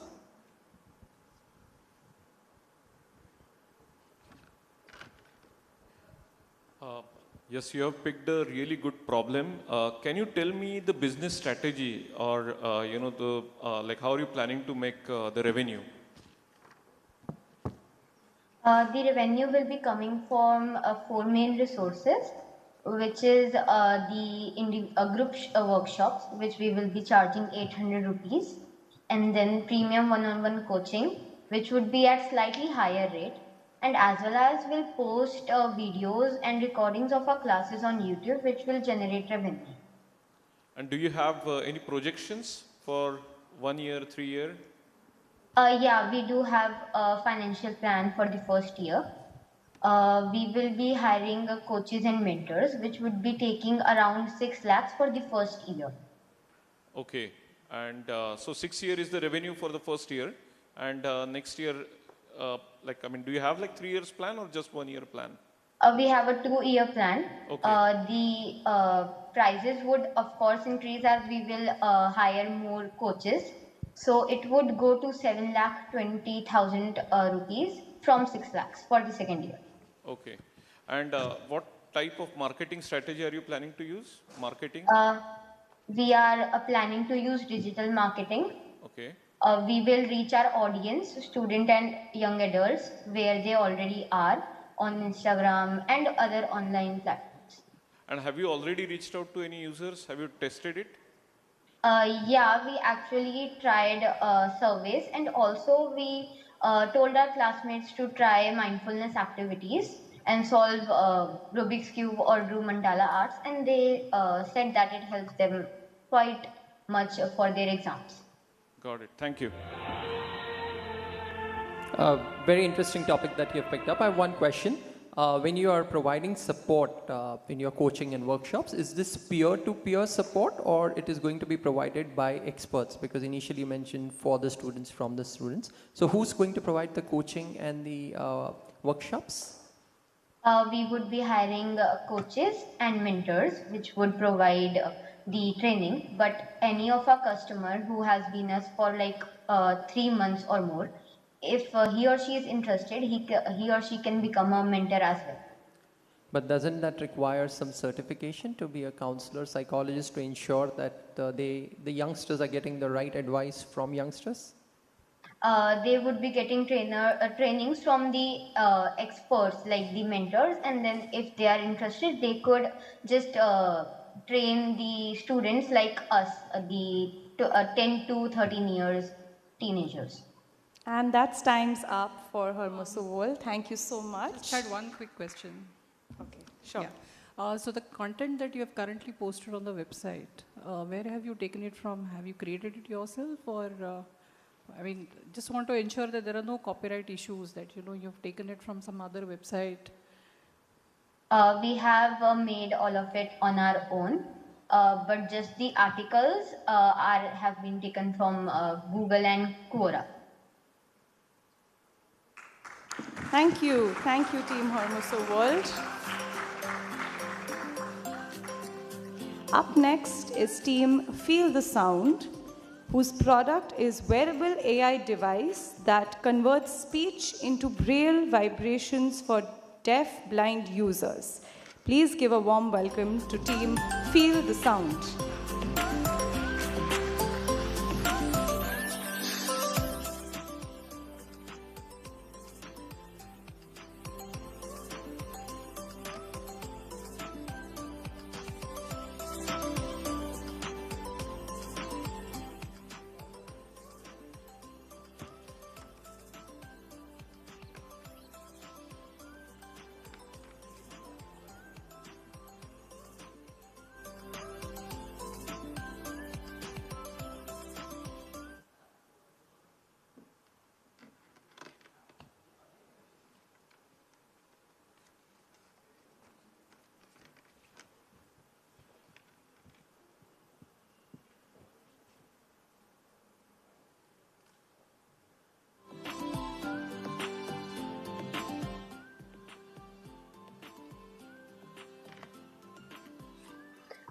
Hello, this is Kira Ware.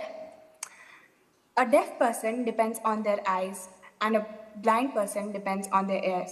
But what about someone who has neither? We rarely pause to think about it, but for most of us, senses are a privilege we're simply born with. We see, we hear, we speak, but not everyone is that fortunate. Take Miles, born both deaf and blind. For most of us, the world is a place of sounds and sights. For him, it's nothing but silence and darkness. He can't hear words, he can't see gestures. His entire world depends on a few taps on the palm and the constant hope that someone understands.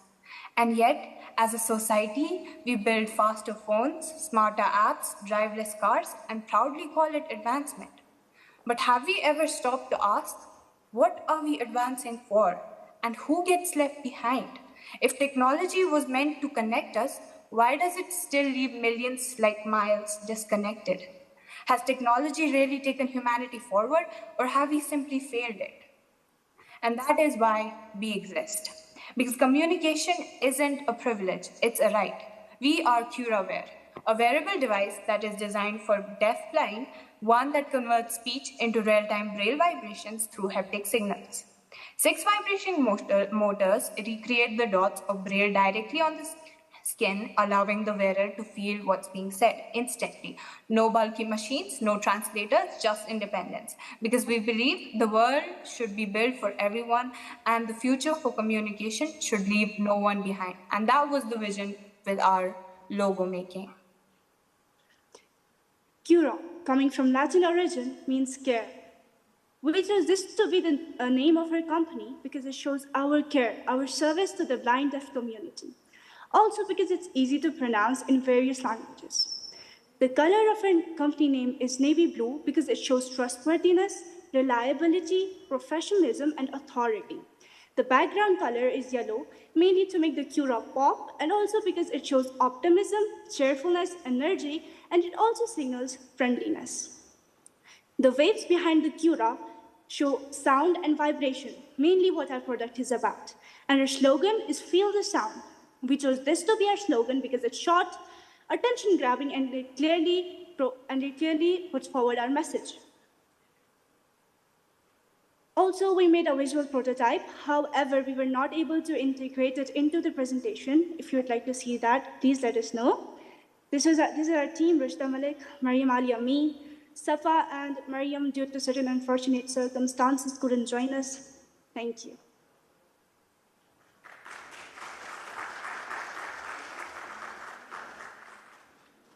We can now open the Q&A round.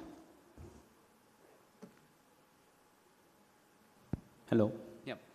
Thank you for the presentation. So basically you are working in you are proposing your product in the field of assistive devices.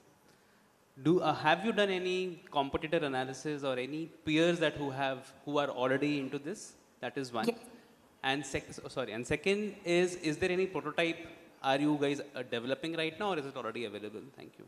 Okay, so first of all, competitive analysis. We have done the competitive analysis. We have our competitors include the Orcam, MyEye, Braille displays, usual Braille displays, but none of them provide a real-time speech to Braille direct conversion. We are the first ones to do so. And for the prototype, we have created a visual prototype for now. If you want me to present it, I can show it to you because we were not able to integrate it into our presentation. It's a 3D model.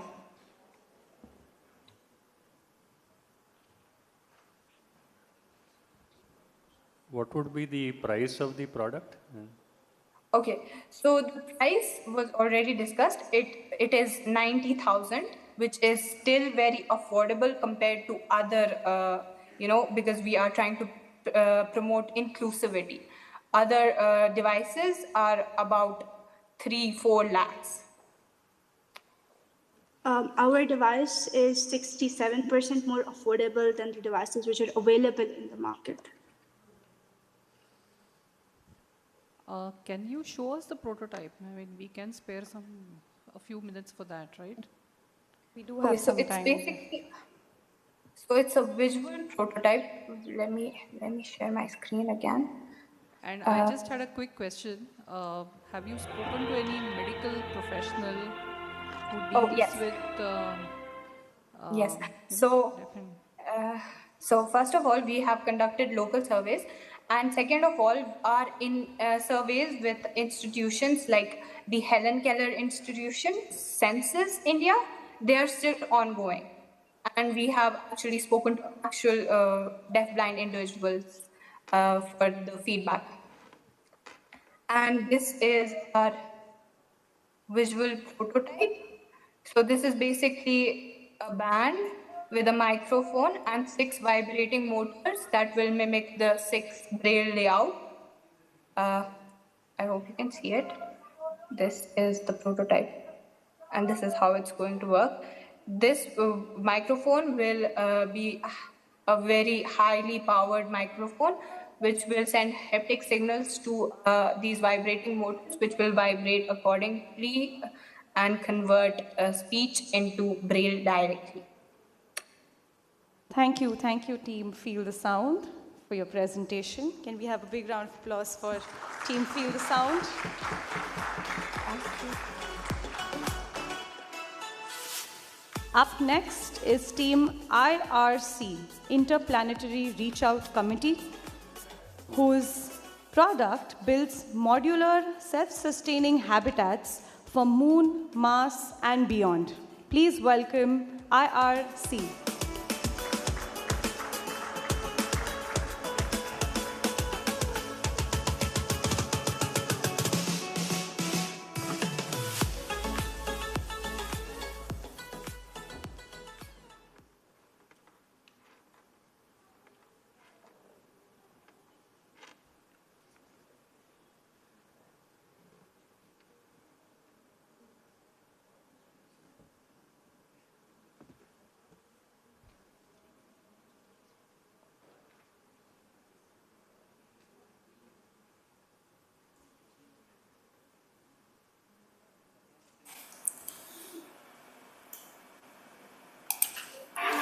Year 2078, the dawn of a new frontier. The skies once blue are now choked with smog. Oceans cradle plastic islands instead of life. Cities collapse under famine, drought, and climate crisis. Humanity teeters on the edge of extinction after decades of neglect. On a ruined coastline, Reed stares at the poisoned sea, dreaming of a home unscarred by human error. Far away, in a decimated city, young Anya peers through toxic air, never having seen Earth's true beauty. Under dim skies, she asks the question no adult will answer. Will there be a world for me to grow up in? But amidst the despair, a flicker of hope remains. A global team of scientists and missionaries unite for one goal: survival beyond Earth. Led by CEO Tejas, Marketing Director Vibhavari, Lead Scientist Meera, and Lead Researcher Mithun. The Interplanetary Reach Out Committee, IRC, unveils Faith, a revolutionary spacecraft. It's the first step towards a future not dictated by the failures of the past. Above Mars, in the silent void of space, the IRC has been building something remarkable: a self-sustaining Martian habitat crafted from the red planet's own soil. No longer a dream or a distant possibility. It's now a real chance not just to survive, but to thrive beyond Earth. For the first time, Reed and Anya step onto Martian soil, their lungs filling with air that does not poison them. They stand in the heart of an ecosystem unlike anything on Earth. Lush greenery, flowing water, food growing in abundance. The IRC's AI-supported biospheres show that life can flourish beyond a dying Earth. This is only the beginning. The technology that sustains life on Mars can reshape Earth's fate. Closed-loop systems for food, water, and energy built to withstand the harshest environments hold the key to rebuilding devastated ecosystems. Space has now become the blueprint for resilience on Earth. This is not an escape. No, it's a second chance. To the leaders, pioneers, and dreamers who still believe in a future, IRC's message is clear. The future isn't arriving. We are building it, brick by biobrick, loop by closed loop, and person by hopeful person. And this time, home is not a single word. Home follows humanity, wherever we dare go. Thank you.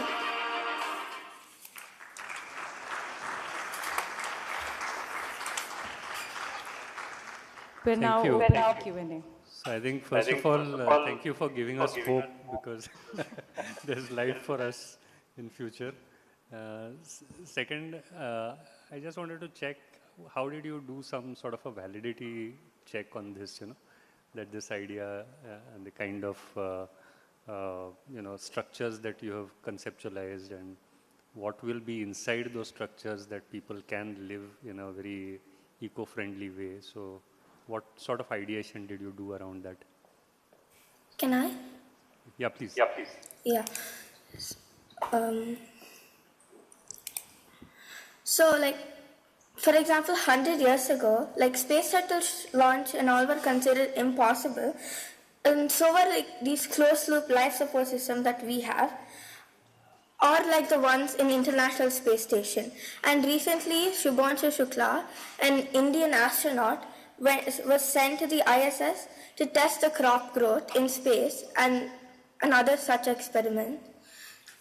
And currently, humanity is this close to commercially viable space and interplanetary colonization, which makes our idea realistic and possible.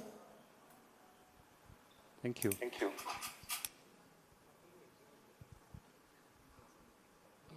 Very nice idea. I just would like to understand, how did you come up? I mean, let me go one question before what Pense sir asked.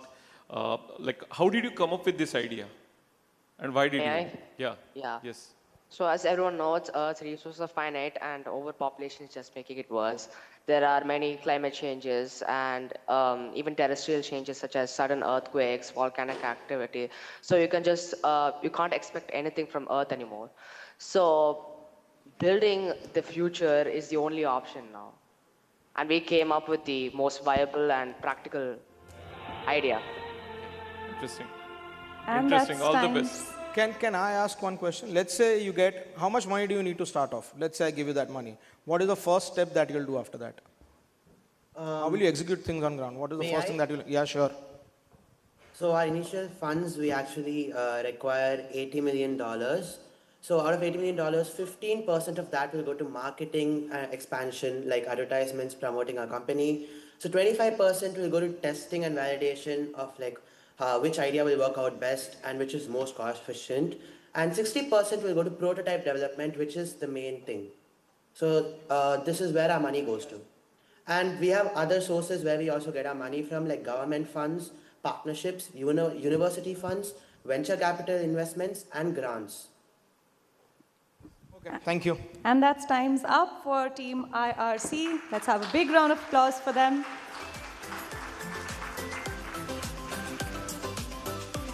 Up next is Team Nature Guards. Their product offers organic pesticides to replace harmful chemical alternatives.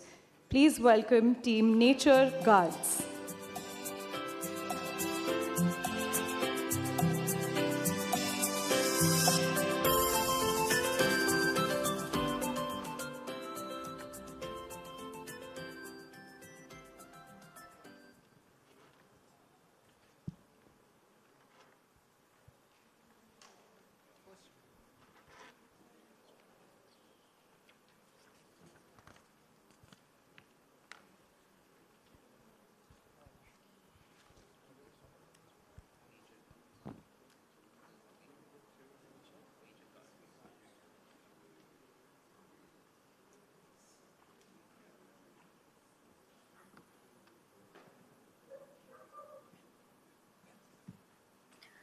There's a little girl we met in a farming village last year. She was coughing non-stop. Her eyes were red and her hands covered her face as she tried to play near her home. Her mother quietly said, "It's the pesticide spray. Every time we spray the crops, she gets sick." Now stop and think. This is the price we are paying to grow food? Food that should nourish us is making us sick.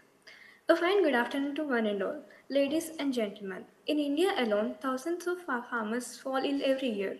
Some farmers collapse in their fields. Some slowly suffer in silence from cancer, breathing issues, or skin diseases.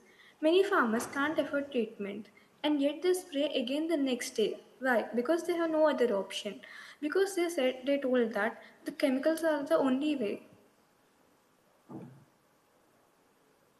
Adventure. Nature Guts offers 100% organic pesticides made from neem, garlic, and essential oils. They are safe for consumers and farmers alike.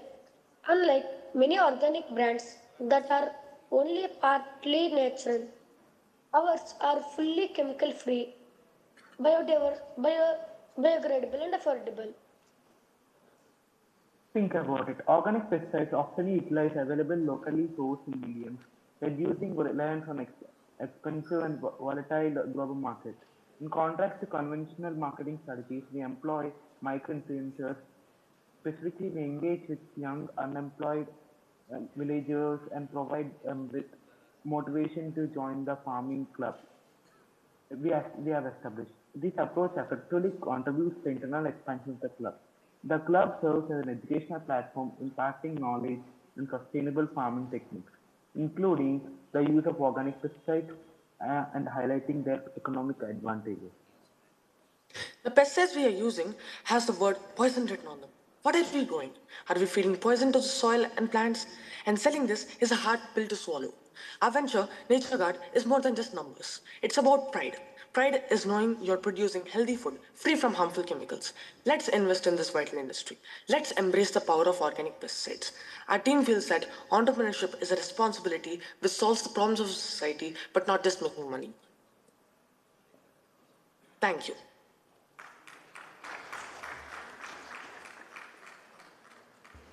Before we begin the Q&A, this is a reminder to the teams that the time allotted for Q&A is 2 minutes, so use your time wisely.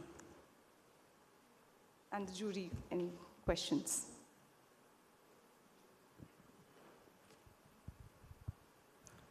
Yep, very interesting product and proposition. I have one question for you. Since you mentioned that these pesticides, the alternative is going to be made from garlic and essential oils, but you also know that there will be a huge demand for something like this. So will there be enough garlic and essential oils to meet the demand?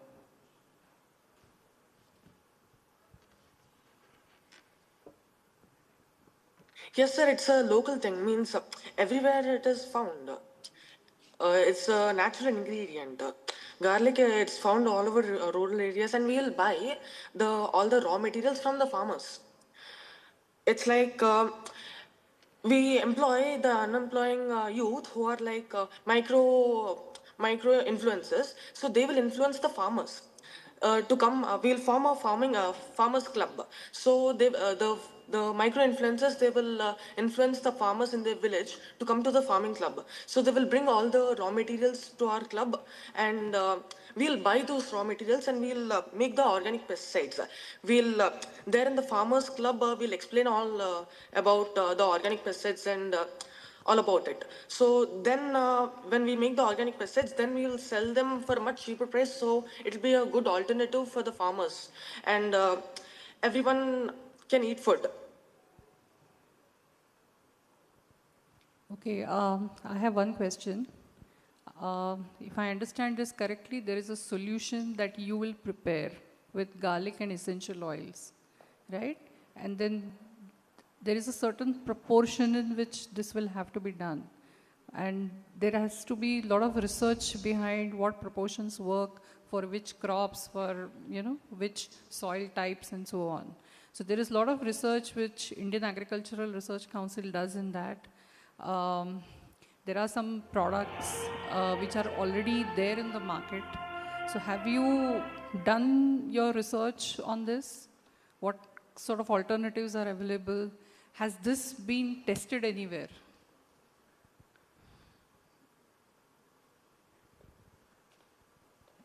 Has not been tested, ma'am, but it's already been researched, means tested. Like we are using essential oils, garlic and neem to create our organic pesticides. Different kinds of essential oils like neem oil and eucalyptus oil, different kinds of oils we are using. And those are 100% organic, they are sustainable also, and they are biodegradable. Okay, that's time's up for Team Nature Guards. Thank you. Thank you, Team Nature Guards. And we are reaching the half hallmark of our final teams with our sixth team, which is Team Step into the Future, Power the Planet. Their product creates tiles that generate energy from footsteps to power homes. Please welcome Team Step into the Future, Power the Planet.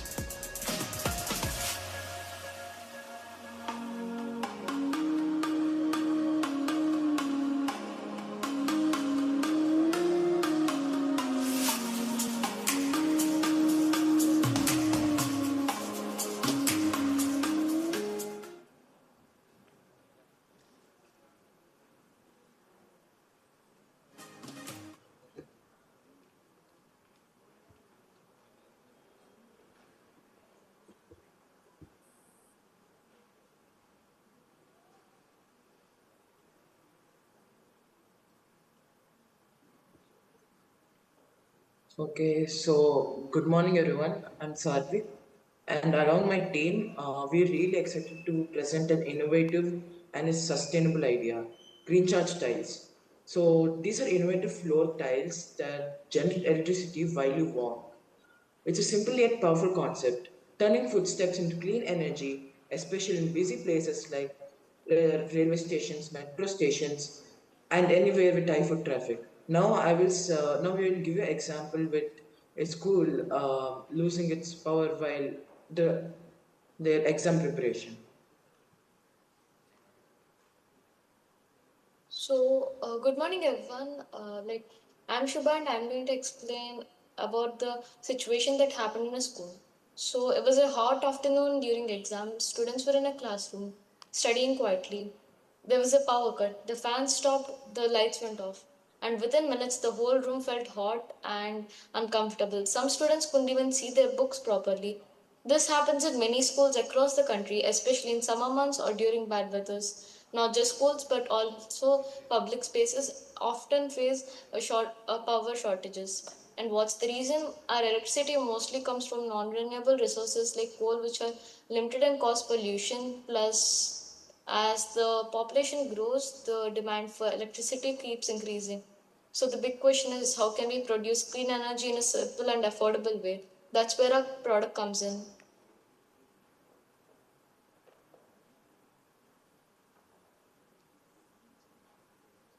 Hey everyone, I'm Sriram. I'm Sriram. So the solution, it's simple. Use power from the moment. Use power from the moment. By placing green charge tiles in places with a lot of foot traffic, we can create small but consistent amounts of electricity throughout the day. It's easy to set up, doesn't take extra space, and works silently in the background.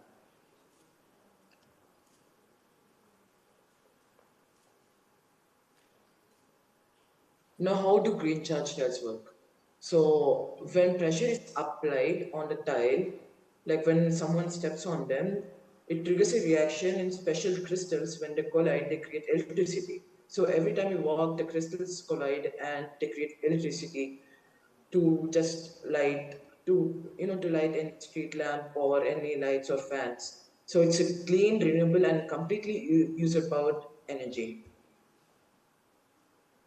Hi everyone, I'm Karthik. Let's imagine in our school if we install these tiles in an assembly area or near the staircases, hundreds of footsteps every morning could generate clean electricity. This energy could power corridor lights, display boards, or even small charging ports. It is a great way to show how technology can make our school greener.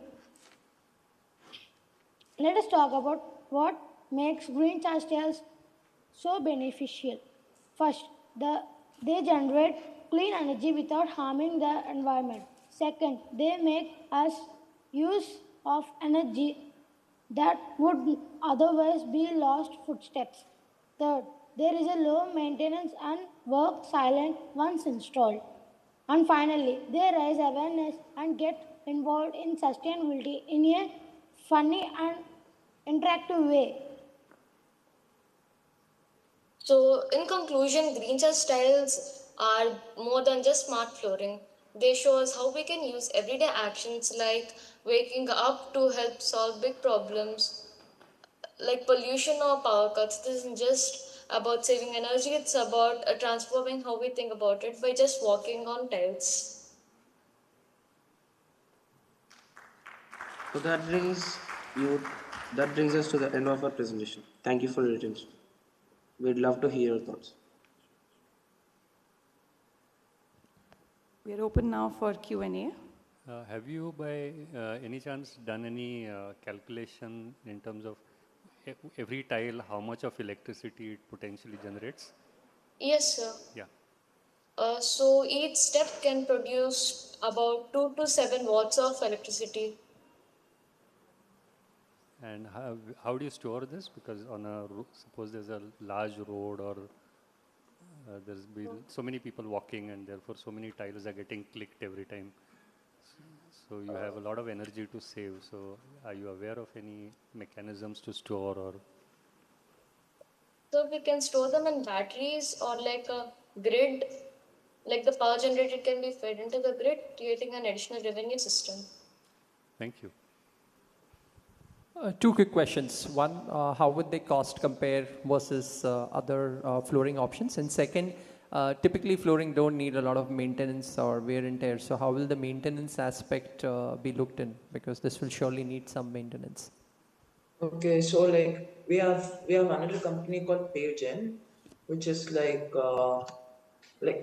another piezoelectric tile manufacturer. So what they do, they just send their own materials. Like if you want them, if you ask them, they will send their own materials. What we are planning to do is like you just choose the material instead of like we giving you like specific material that is high cost. If you want wood, you can make wood, which is cheaper than a carbon fiber made piezoelectric tile.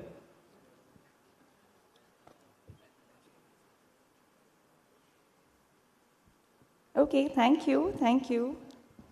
Can we have a big round of applause for Team Step into the Future?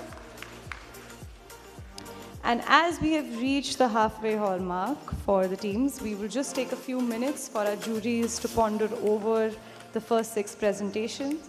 And I would like to draw our audiences virtually and in presence here to the problems that we have tried to solve from these 6 teams. We have gone from accessibility issues to stress management every day to a wearable AI device for deaf and blind users to sustainable devices for modular habitats in Moon and Mars and beyond, and organic pesticides and generating electricity from footsteps. These students of today have really shown us a very, very promising future, and we cannot wait for the next 6 teams to show their potential to us. So we would request you all to stay patient with us as we give our jurors a few minutes to ponder. Thank you.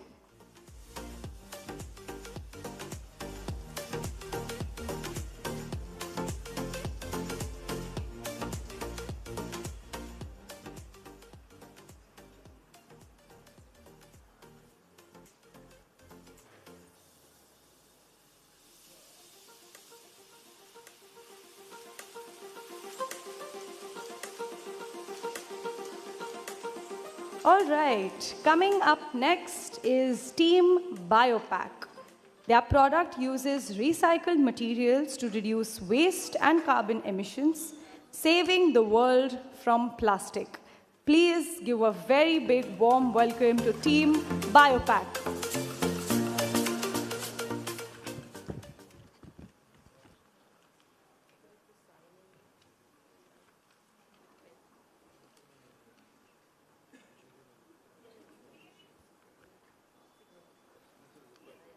Good afternoon, sharks.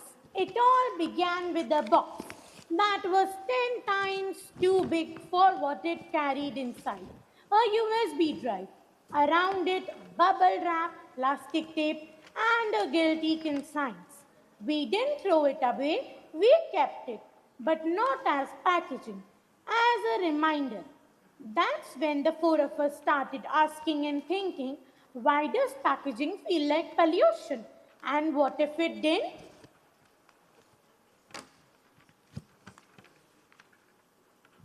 We didn't answer at first, just a whiteboard, a lot of questions.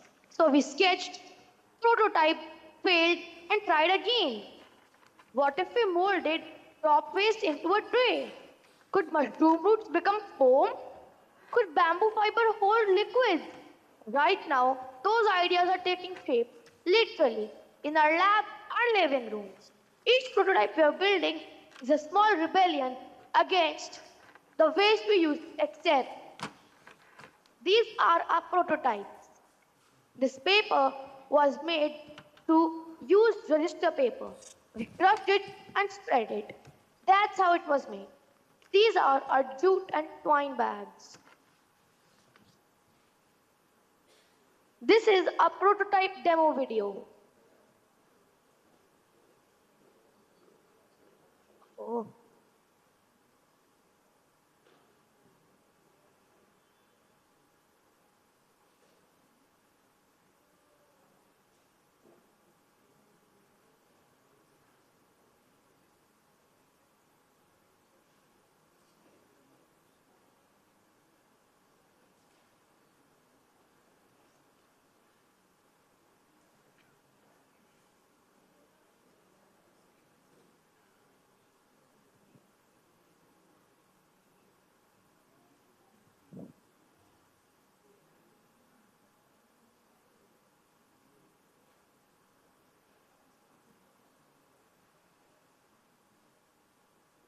And it's not just about replacing plastic, it's about telling a better story.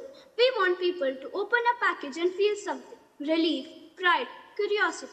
That's why one of our early mock-ups simply said, "You're holding a future that won't even end up in a landfill." Even in its rough form, people connected with it. That's the kind of experience Biopack is designed. We are also building our story beyond the box. Imagine this, a reel that starts with a pile of farm waste, cuts to hand-shaping packaging, and ends with the same material disappearing in soil. It's not just eco-friendly, it's poetic and amazing. That's the vision we are preparing to share. We are Ayana, Sehaj, Priyanshi, and Arav. Four teammates building something from scratch. Packaging that protects the planet and the product. We are not done yet, but we are in deep in the making, and when these boxes finally hit the shelf, we want them to carry more than goods. We want them to carry a message. One that says, Biopack was here, and then gracefully it wasn't. Thank you.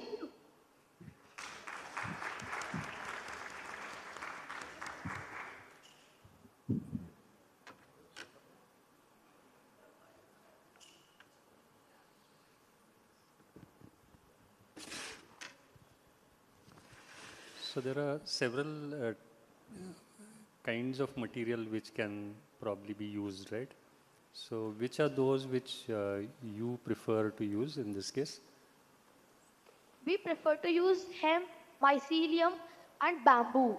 We also use old registers and notebooks to make paper. We also tried making paper foam. Okay. And these are available in good quantity. Where are they available? In which part of India you'll find hemp, for example?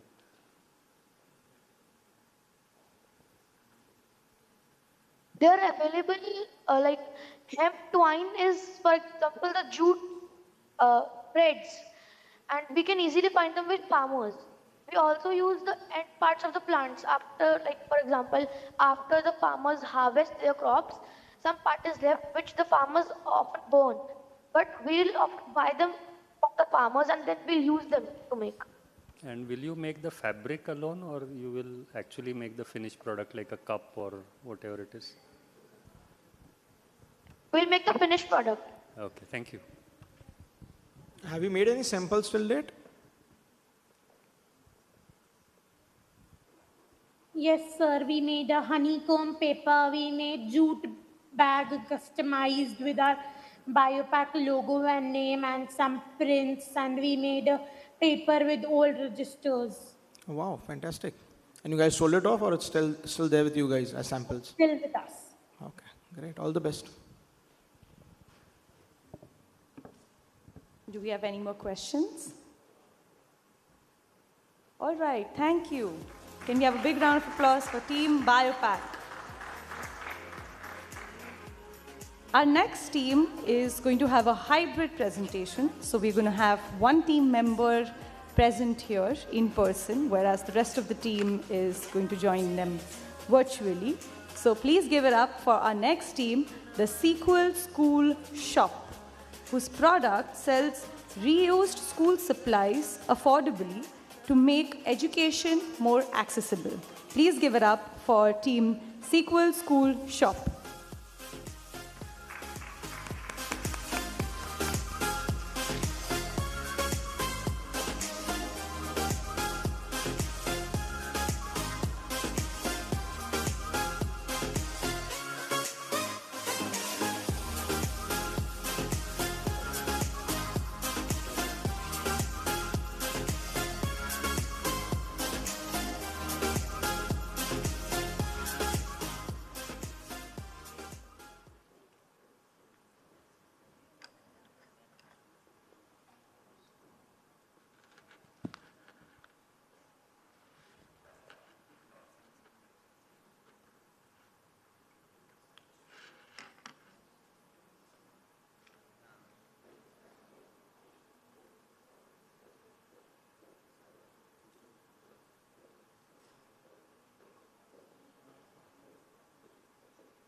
Hi everyone.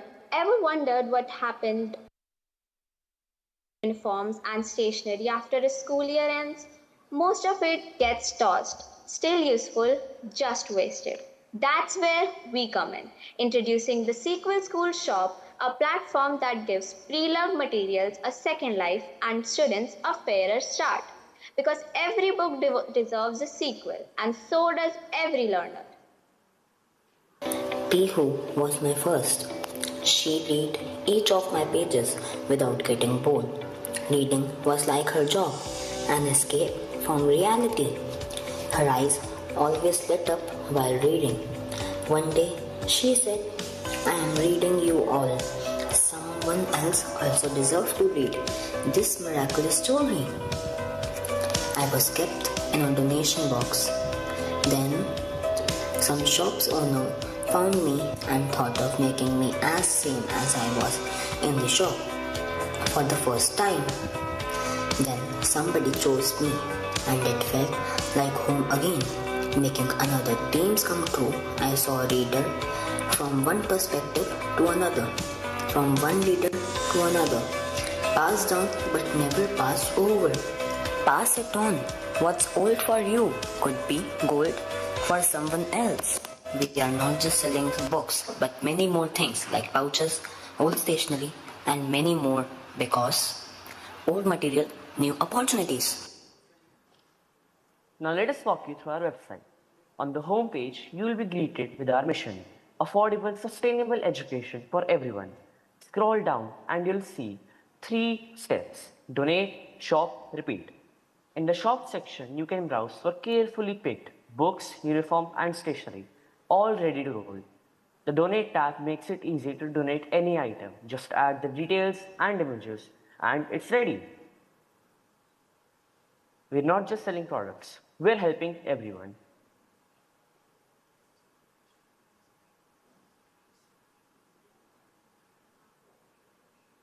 The Sequel School Shop isn't just a store, it's an experience, affordable for buyers, effortless for donors, and impactful for schools. We offer bulk deals, seasonal drives, and doorstep service, all focused on convenience and community. It isn't just a marketplace, it's a movement. Why it matters. Every item tells a story of learning, growing, and giving back. Your donation or purchase helps us to succeed because every school story deserves a sequel, and it starts with us, the Sequel School Shop. Thank you.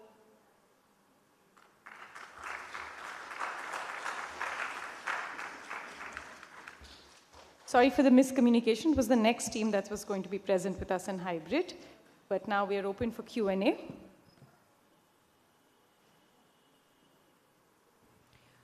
How do you plan to reach out to students who can't afford the first-hand school material? So we plan to, for now, as we are just starting, we plan to only advertise on social media and have only online stores.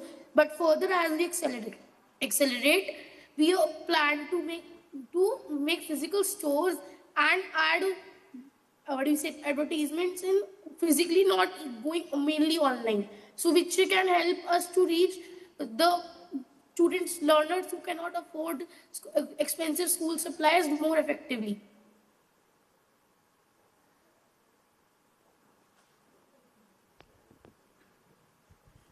Okay, it's a very interesting idea. I have one question.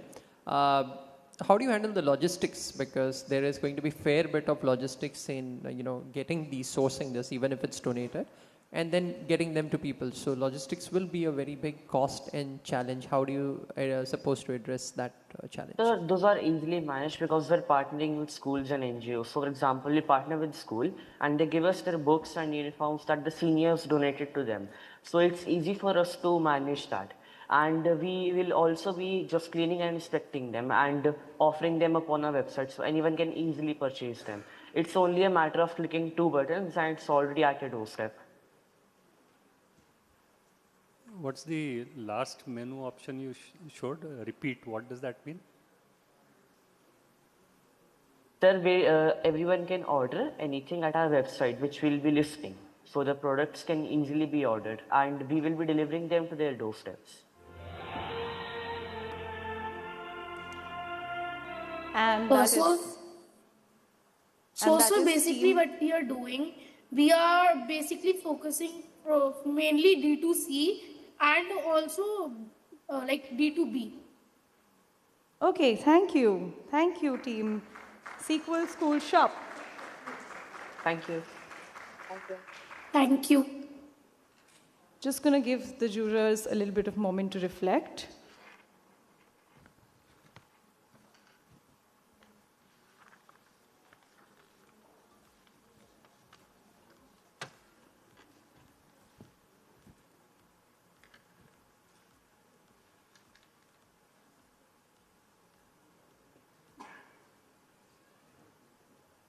And with that, we move on to our next team, that is team the Tough Coats. The Tough Coats product produces durable, high-performance school uniforms and lab gear, which is fire retardant, waterproof, etc. This is the team which has a hybrid presentation. So we have someone from the team in person here. This is our first in-person presentation. So please give her a big warm welcome with the rest of the team virtually present. Over to you. Thank you.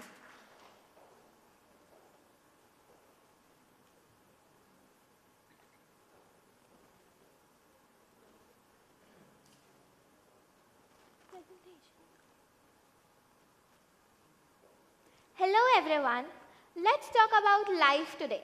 It's like a big box of crayons which is filled of colors, unpredictability, and of course mess.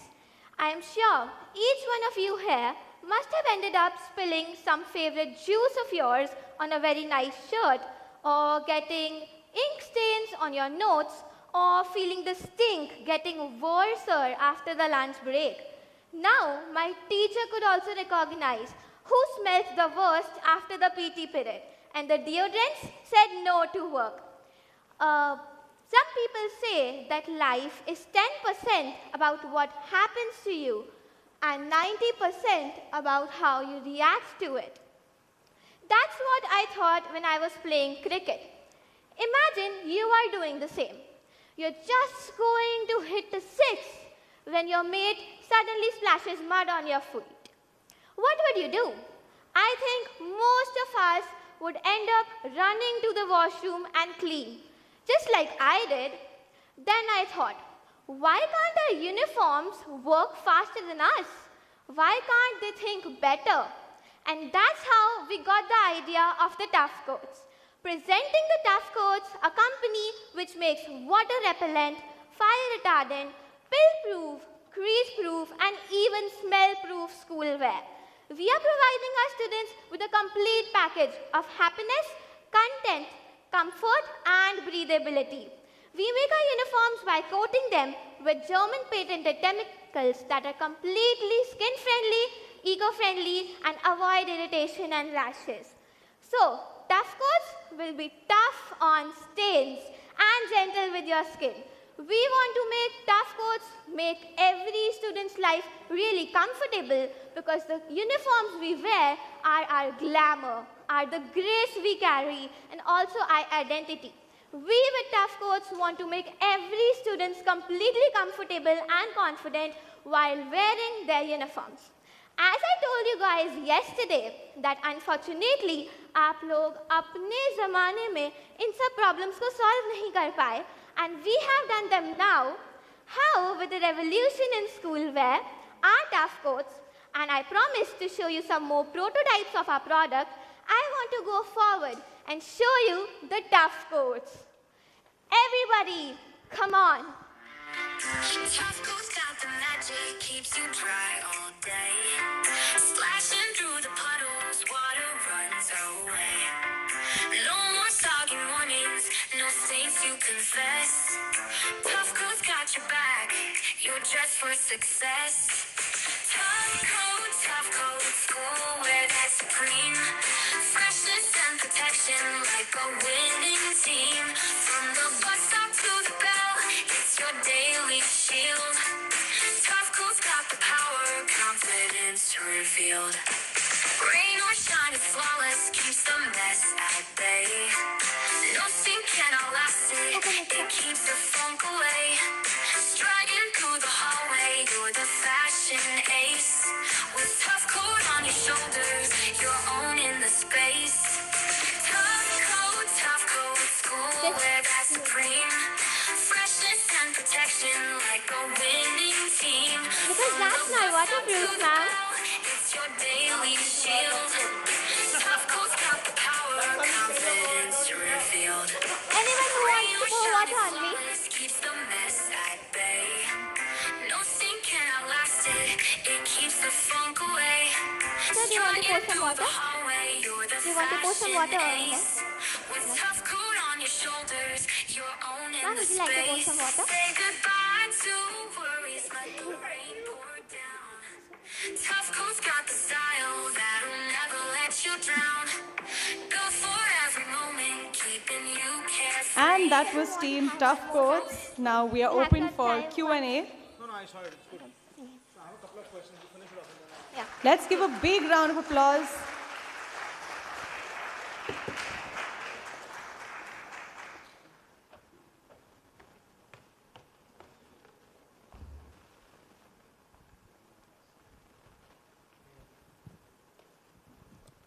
So I think fantastic presentation, first of all. Thank you. And I have no doubts about your salesmanship. So very nice way to sell your stuff, right? Having said that, so this material is available ready-made in market, or how is this? We are using our technology and we are covering cotton fabrics with German patented chemicals of water repellency, fire retardancy, crease-proof, pill-proof, and even smell-proof, which makes the same cotton fabric have all these features after coating. Fantastic. And you have developed this coating, which goes on the cotton? No, it's a German patented solution. Now it's even available in India. It's being used for much professional purposes, Right. like for coating the uniforms of firefighters, but it is not yet used in the school apparel segment. Which means anybody can use this, right? No, it's like a specific combination of chemicals that we are using. A single chemical, yes, anyone can use that, but we are using it a mixture in a chemistry, so it's having different ratios of each chemical. So our particular chemical code cannot be just copied so easily. Not bad. Good. And what are your plans then? We are requiring 30 lakhs of funding currently, and we are ready with our prototype. This is a Tough Coats lab coat that I am wearing, and we are having uniforms, winter wear, smell-free socks and jackets, and we are covering all the school things that children wear. So that's how we'll just coat our fabrics. We'll get them from a stitching unit, coated with our in-house production. So we need 30 lakhs to buy machinery and make our own, set up our own in-house production You're from plant. Mumbai? What? Are you from Mumbai? No, I'm from Delhi. Delhi. The entire team is from Delhi? Yeah. Okay, fantastic. Great. Thanks. Thank you. Nice presentation. Thank you. Yes. Yeah. So 2 questions. What are the pricing The As- average pricing per product is 700 rupees. as compared to the normal routine coat, say for example, lab coat? It's 10 to 15% more expensive because of the chemicals we are using, but as it's providing a lot of more features, so the parents would think that it's very much viable. So for marketing, we want our people wearing Tough Coats uniforms and show it to the parents the same way at schools, and that's how they'll see that the product is working, and they'll think that that 10 to 15% works. Has it been tested? No skin rash? Because Delhi tends to get very hot in summers. So It's a Germany patented product, and it's already certified for being environment friendly, and it's sustainable, and it's even skin friendly for children. So it's been tested for children of all age groups, even with sensitive skin or the elder ones. Okay. Thank you. Thank you, Team Tough Coats. And thank you for that wonderful presentation.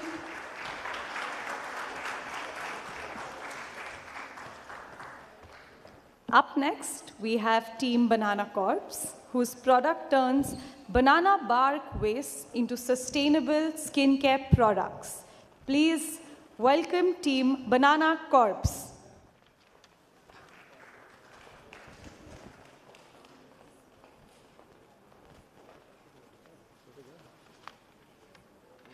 देखा नहीं बोल रही है.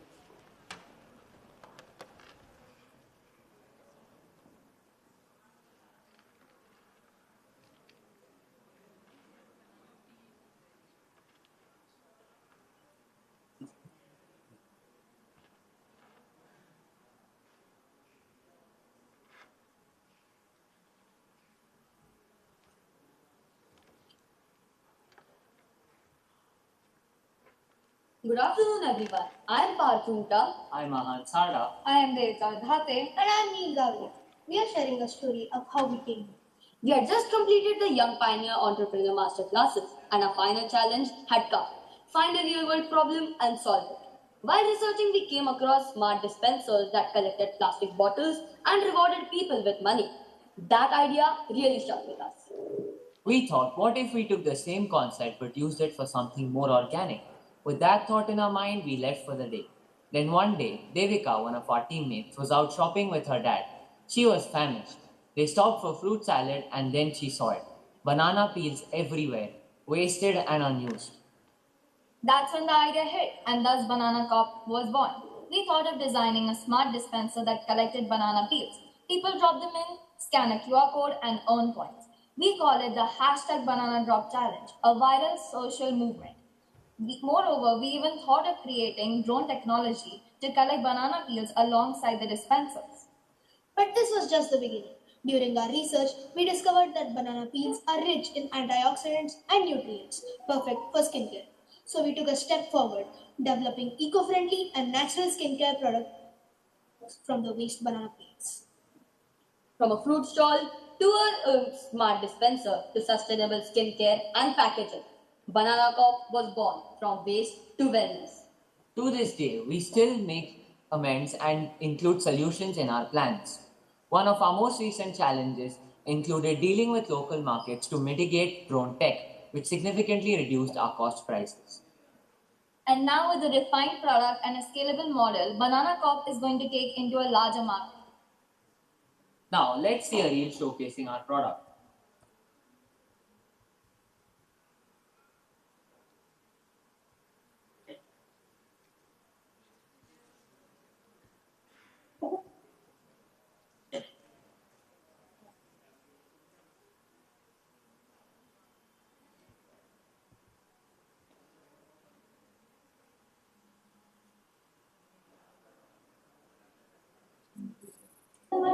Let's find out.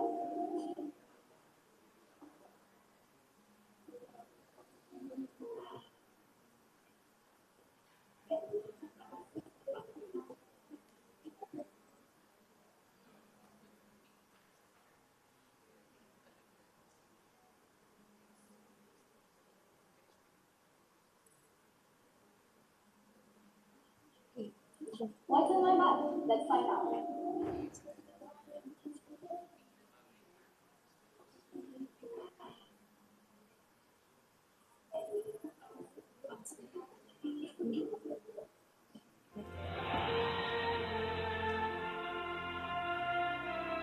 Ahead, we see a future where every banana peel and product reaches new horizons. Through our social media presence, we aim to make more engaging content where we can connect with viewers and viewers can connect with us effectively, safely, and reliably. Together, none of us could reach to this extent without teamwork and collaboration. We are Banana Cop. Unveil the potential. Any questions?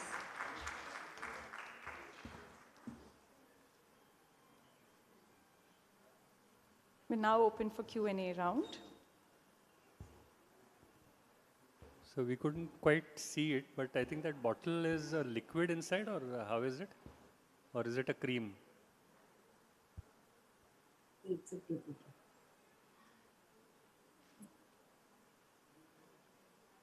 Yeah, but what does it contain? I mean, what? So actually, the actual product is not being made, but it's a bottle. Right. It's inside will be potassium azellyl diglycinate serum, which is called as Luxazil. And it's a prototype with liquid. Yeah, sure. Thanks. Why you chose this banana concept? Why not mangoes? Why not watermelon? Why not pineapple? Why bananas?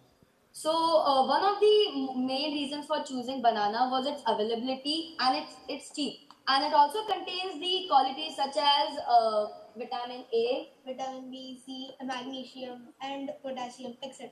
So, and every year, 10 million tons of banana waste is produced in India. Banana peels only. And they are available throughout the year. Then what, you collect banana peels and then you convert that into hand wash, is that correct? Or what do you convert that into basically?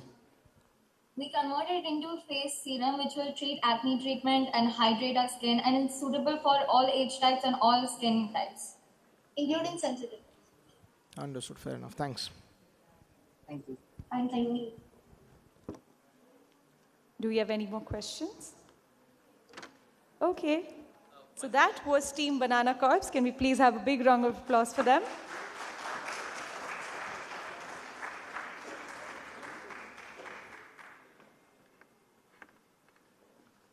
Just giving the jury some moment.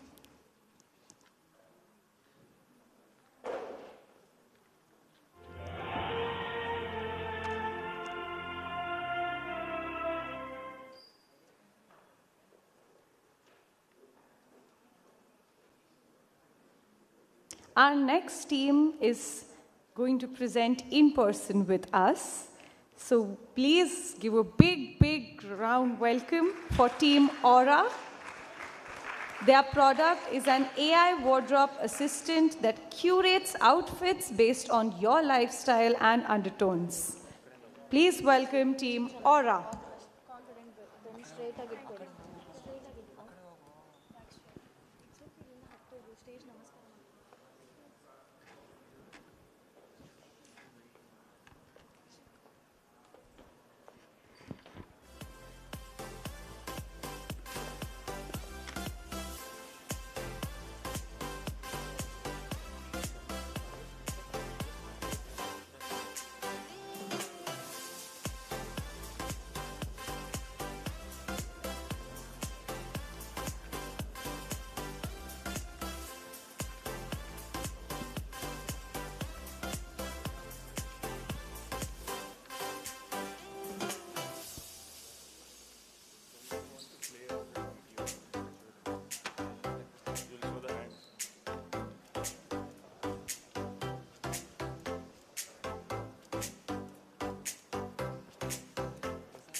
Oh my God, Nidhi, what happened? Why aren't you dressed up? We are leaving for the Mumbai Launchpad in just 5 minutes. I was, but then I didn't have anything to wear. You could have just used Aura. What is Aura? Aura is a smart wardrobe assistant. It also has many features like AR try-ons. It also recommends outfit based on the weather, and it also knows your undertone. Whoa, I need this in my life forever. Aura, turning outfit panic into outfit power. Good morning, everyone. I am Nidhi, co-founder. And I am Unnati, co-founder. I am Praneeth, CFO and Marketing Head of Aura. So, we want to ask you just one question. Would you spend 20 minutes stressing or 2 minutes slaying? Please answer. No. Okay. Yeah. So our app is for you. Aura is a fashion tech app. Which is not only just smart, but also very soulful. So, our journey. Unnati and I here are Bharatanatyam dancers. And during our break, we were looking out the window. And we spotted a group wearing neon net tops, winter boots, and black skinny jeans that looked like they were transported back from the fashion world of 2013. We laughed and then we paused.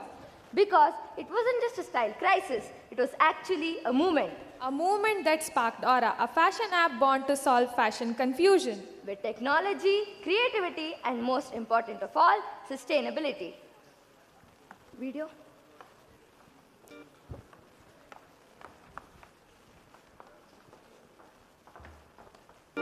Aura is your personal fashion assistant that picks the perfect outfit based on your mood, your calendar, and even the weather. Tired of stressing every morning about what to wear? Aura gets you. You just open the app, tap your vibe, and it builds a full look using pieces from your own wardrobe. It even lets you plan outfits ahead, dress your avatar, and spin to slay when you want a surprise. Aura doesn't just suggest, it understands. Fashion isn't the problem. Decision fatigue is. Aura solves that. Because you deserve main character mornings every single day. Okay, so what do you think is the most important part for a business to get succeed? It must be the marketing, right? So how are you going to market?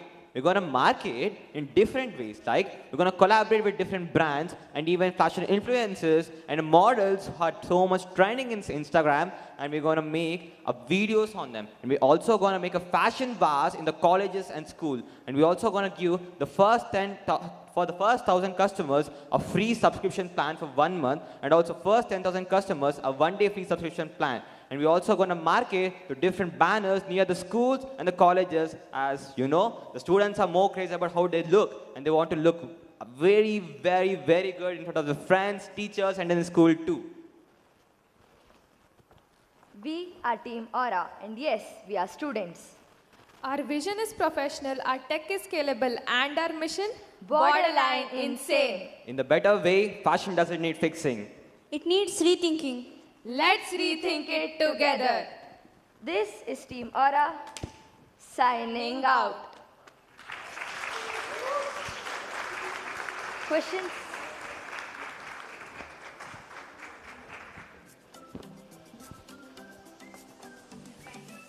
Okay, very interesting.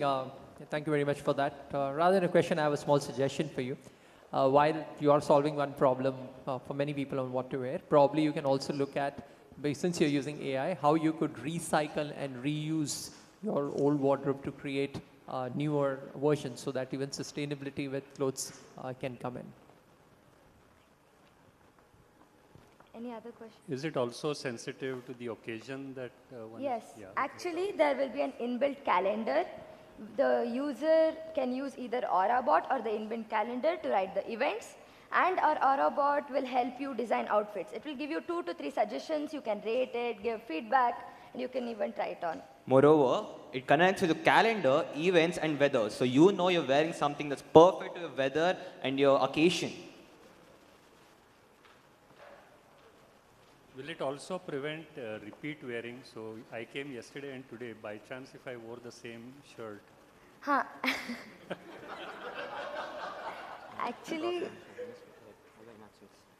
Actually, Aura helps you understand new styles and better, so it doesn't give same outfit recommendations all the time. Okay, thank you. Just on the lighter side, yeah. Men will use this app for sure, okay? 2 minutes, their job is done. With women, I don't think this goes well with my mood. That's where the problem will come, yeah? You can also impress your family by using our app. Oh, yes, absolutely. I like your presentation. Very good. Thank you. Thank you. Thank you, Team Aura. And now we have the final team, Team IntelliKid. Team IntelliKid's product is a child-friendly smart device offering adaptive learning and safe digital access. No worries now, you're never alone. Your safest friend is this little phone. Boundaries clear, adventures wide. IntelliKid's here right by your side. Safest companion for the smartest generation. IntelliKid's the trusted sensation. Where smart meets safe, where dreams collide. The world's yours with IntelliKid as your guide. Bright design, it's easy to see. Made for kids and their energy. Every step in life. As Team IntelliKid has set up their stage, can we give them a big warm welcome?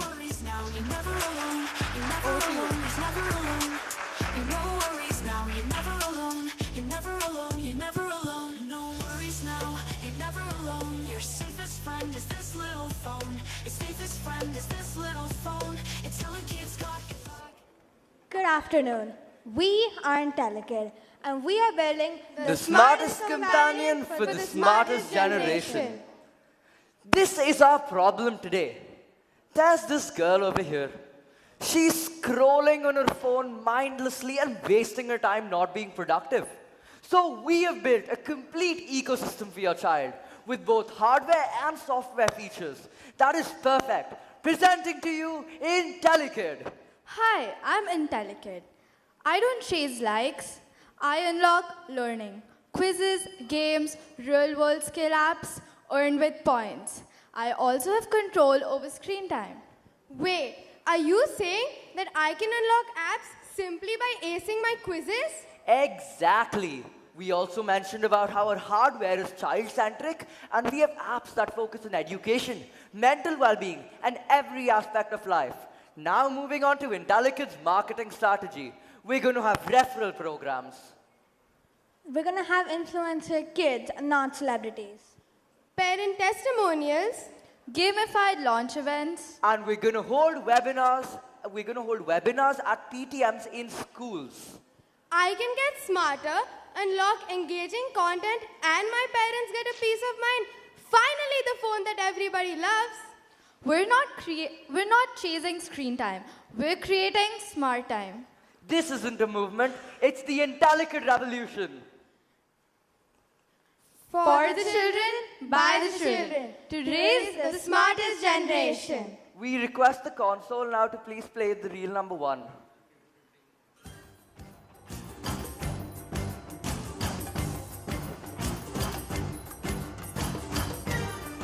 Operation Codename, learn fast. Agent 007.5 on the case. Mission, eliminate the evil known as the boredom. Agent, your grades average. Your brain under attack. You need IntelliKid, not just a phone, your ultimate vision device. And dear, you better finish your homework or no going down to play. Hello, Agent. IntelliKid here. 3 new missions unlocked. 5-minute Fratton drill, quiz boss battle against cousin Ronit, and finally a bonus reel, birth of a volcano. Mission accepted. Train for 15 minutes. Scored 10 on-screen credits. Ronit defeated. Mission accomplished. Learning, check. Entertainment, check. Tantrums over screen time, neutralized. IntelliKid rocks.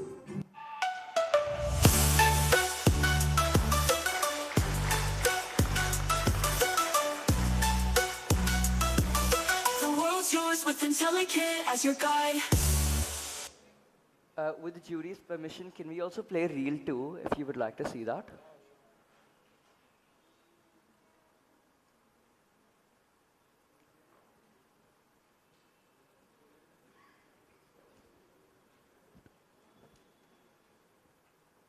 Everywhere. But not all phones are made for kids. We are hiring a phone for a 10-year-old. First candidate. Hey, I'm Phoenix. I've got endless games, social media, and let's just say, education isn't really my thing. What? And what about parental control? Well, you could always just take me away. Chitty chitty, bang bang. Next. Good morning. I'm IntelliKid, built for learning with screen time balance, gamified quizzes, and full parental controls. And what if they just play and don't finish their homework? Not a chance. I reward learning with screen time. Work first, play later. You're hired. Seriously? Exactly.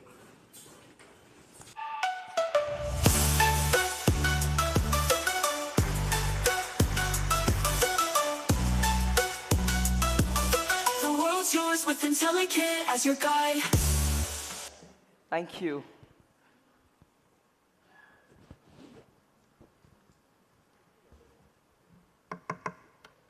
We're now open for Q&A. So who creates the content? What's that? Who creates the content?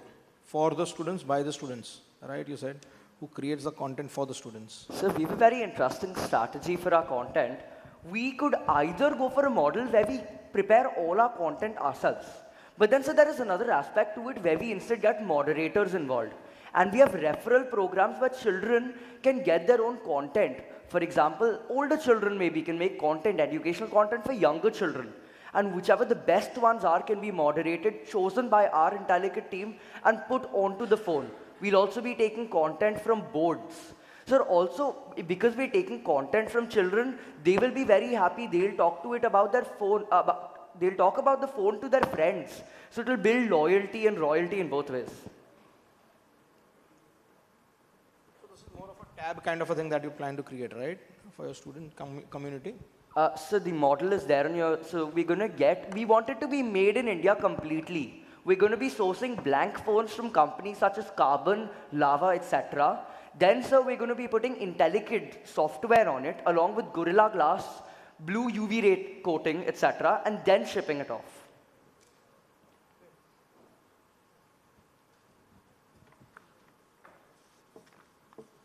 Do we have any more questions for the team? Yeah, I think you began by saying that either you while away time by, going through social media, etc., or if there is learning, let's say, learning is sort of boring in a way. So here you're also trying to bring in an element of appropriate learning for a certain age. So any form of learning, typically kids will say, "Ye to boring hai, let's not do it," because you're doing it for fun. So how do you ensure that people are motivated to use this? So this was actually mentioned before in our pitch deck too. We have SkillForge. SkillForge is our app store, but it's a reward-based app store. You first need to complete your learning, then you will unlock screen time credits and IntelliPoints. You can use these IntelliPoints and redeem them in SkillForge, which is our app store, to download apps. They will also be educational apps. There'll be an origami app. There'll be a basketball app, etc. You can download these and go further in the levels only by completing education. Along with that, we have parental controls. So they can set whether they want you to download this app, whether they want you to learn the skill, etc. Sure. Thank you. Thank you, Team IntelliKid.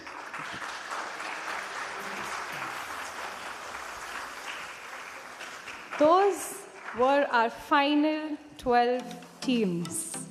And we saw innovation, thoughtfulness, creativity, and at par of its excellence. So can we have a big round of applause for all the teams?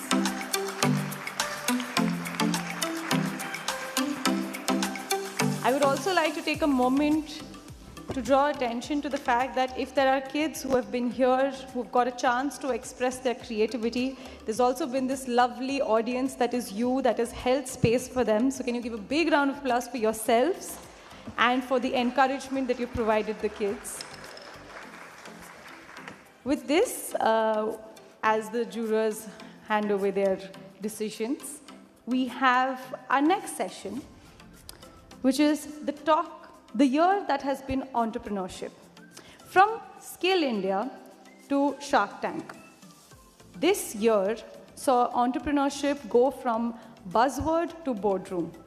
May I invite on stage Arun Rajamani, Managing Director of Cambridge, who will shed light on how education programs like Young Pioneers are nurturing entrepreneurial mindsets in students.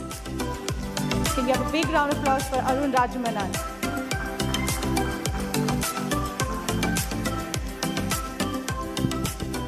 Hello. Good afternoon, everyone. Good afternoon to the lovely kids here. Good afternoon to the jury. Thank you, jury, for being here and for judging some really amazing and creative pitches that were done today. And I think for all the schools that participated in the first year of the entrepreneurship program, my just heart goes out in gratitude for supporting this. This is the first year after we launched the Young Pioneers program, which culminated in the Launchpad sessions today. We started this whole movement or this program with an intent to say, how do we foster the skills related to innovation, and other future skills that children today need in order for them to be relevant in the future workspace. The idea was not to say that, we will want to look at startups that can get into funding, but to foster a sense of creativity, critical thinking, problem solving, communication, collaboration, and all of these skills which we talk about as part of the purpose of education that we have, but really being represented in the classroom through practical experiential programs like these. And I'm really thrilled to see the kind of output that we've seen from the first year itself. The phrases that were used today, ecosystem, moving away from screen time to actually being kids' time or productive time, talking about creating electricity and storing it in the grid. These were not phrases that I could ever think about when I was a student. It took me about 25 years after I started my kindergarten before I could even realize that these were phrases that I could use and I could realize the importance of those. So I'm really amazed with what these children have been able to accomplish in terms of the pitch, and I really wish them well that they can go on to nurturing these ideas and taking them forward, because these are ideas that not only are solving today's problems, but these are also ideas that are solving tomorrow's problems. Who on earth would have imagined that we could think about spacecraft that could take us to the Mars and have us being cohabited there? Or who could have thought about generating electricity from tiles? We all hear about piezoelectric phenomenon when we learn physics, but putting it into practical use, into ideas that can be applied in real life and making sure that they are workable are the essential aspects of how the critical skills that we need children to accomplish or to attain during their education process in the classroom is reflected in practical real-world applications. And I'm feeling very proud that as an educator partnering with Get Set Learn here today, that we've been able to at least move the dial a little bit in terms of showing how children with the right exposure, with the right mentoring, with the right programs can actually go on to realizing the skills for themselves and also make the world a better place. So this is by no means a thank you note. There is a formal vote of thanks that we will have later. But I really wanted to use this opportunity while the jury decides on its final verdict as to which team has been chosen the best to actually share my views on this.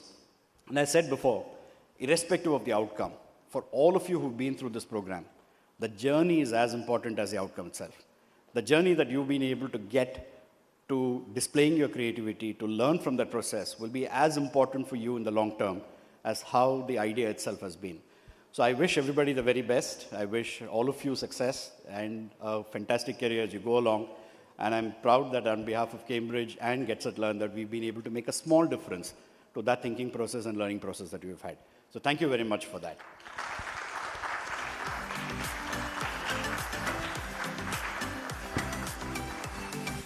Thank you, sir, for your kind words. And with that, we have come to an end for the first session of the day. And we will now break for lunch. And lunch will be provided to you at the cafeteria on the second floor. Thank you, everyone, for being here today and for your encouragement. And thank you to all the students who have shown their creativity. Thank you.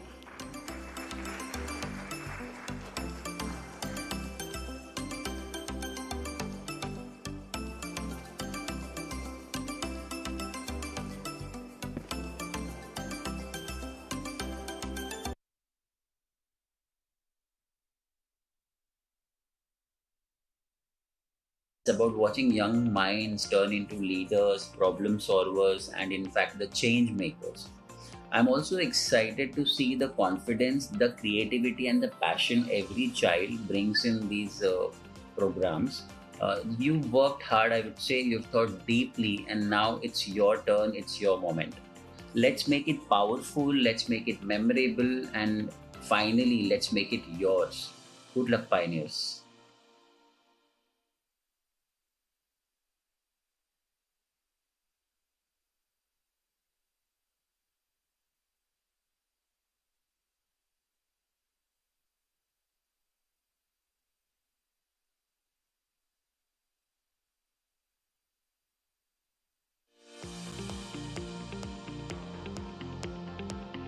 The Young Pioneer program, organized by the Cambridge University, has given the change in the teacher as well as the student's mindset. As I said, the children were taking their ideas not only in the classroom but beyond the classroom also. application-based learning is happening. The children who have enrolled in this Cambridge University's Young Pioneership, they have taken their learning into the real scenarios while they are making their Wi-Fi connected motorcycles. For the blind people, they have created the spectacles, and also for the opening of dairy farm, which the parent has already initiated. So I am happy that the shift of the mindset of the children has been brought by the Young Pioneer program.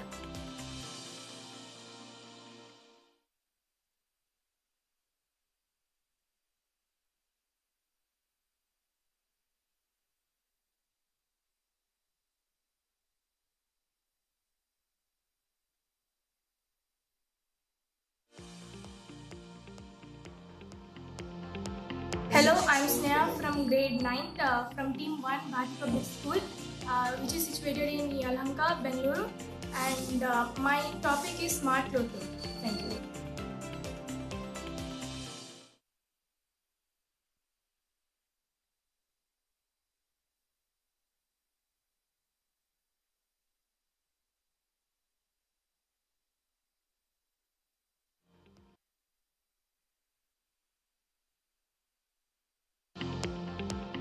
Hello everyone, my name is Anshika Vaidya from Lakshmi Global School, and I have been a part of Young Pioneer sessions throughout the whole year, and I have learned how to implement my business ideas and work as a team with others so that I can input my part in all the team projects held by the Young Pioneer program. And a lot of business people have told their experiences throughout their business journey, which will help me for future aspects. Thank you.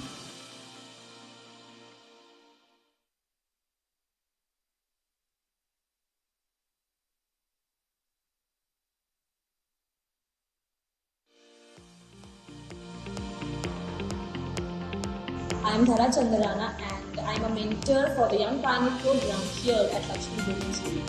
When talking about the impact that this program has created on our students, I would say it is truly significant. I have seen students are more engaged and motivated because the subject feels real and relevant to their lives. They are learning how to identify problems, come up with creative solutions, and work effectively as a team. I have seen them develop confidence, leadership skills, and a growth mindset. Even students who typically struggle in academic subjects are thriving because entrepreneurship taps into different strengths, creativity, leadership skills, and initiative.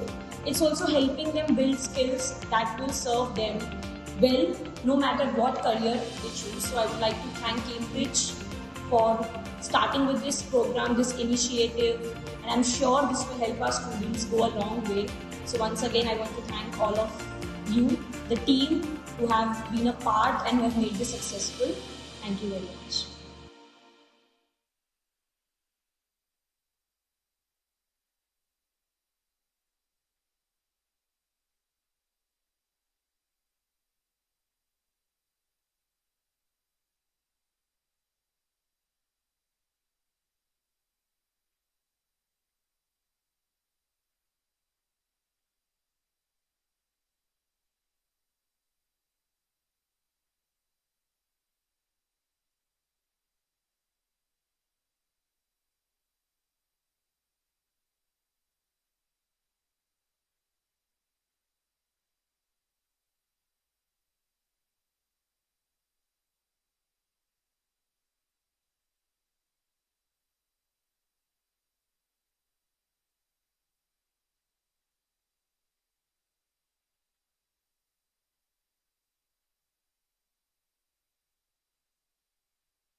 All right, pioneers, welcome back. Please find a moment to settle back.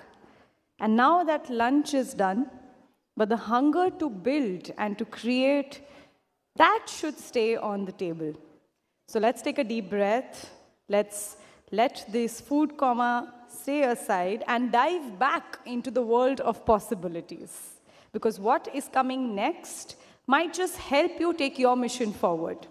Our next session is a virtual session called The Anti-Bully Entrepreneur. From Shark Tank to school corridors, she took a personal experience and turned it into purpose.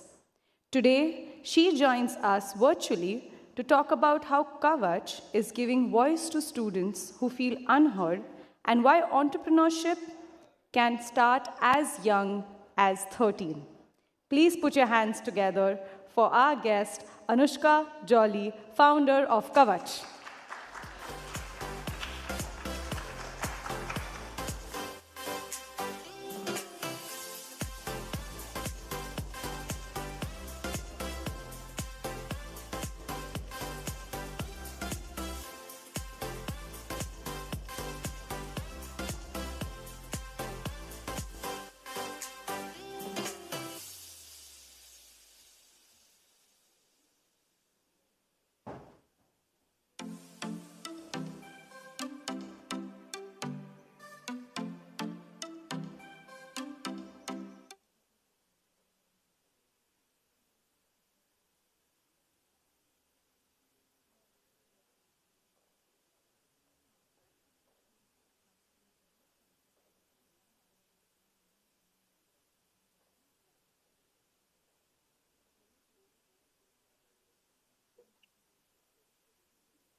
Hi everyone.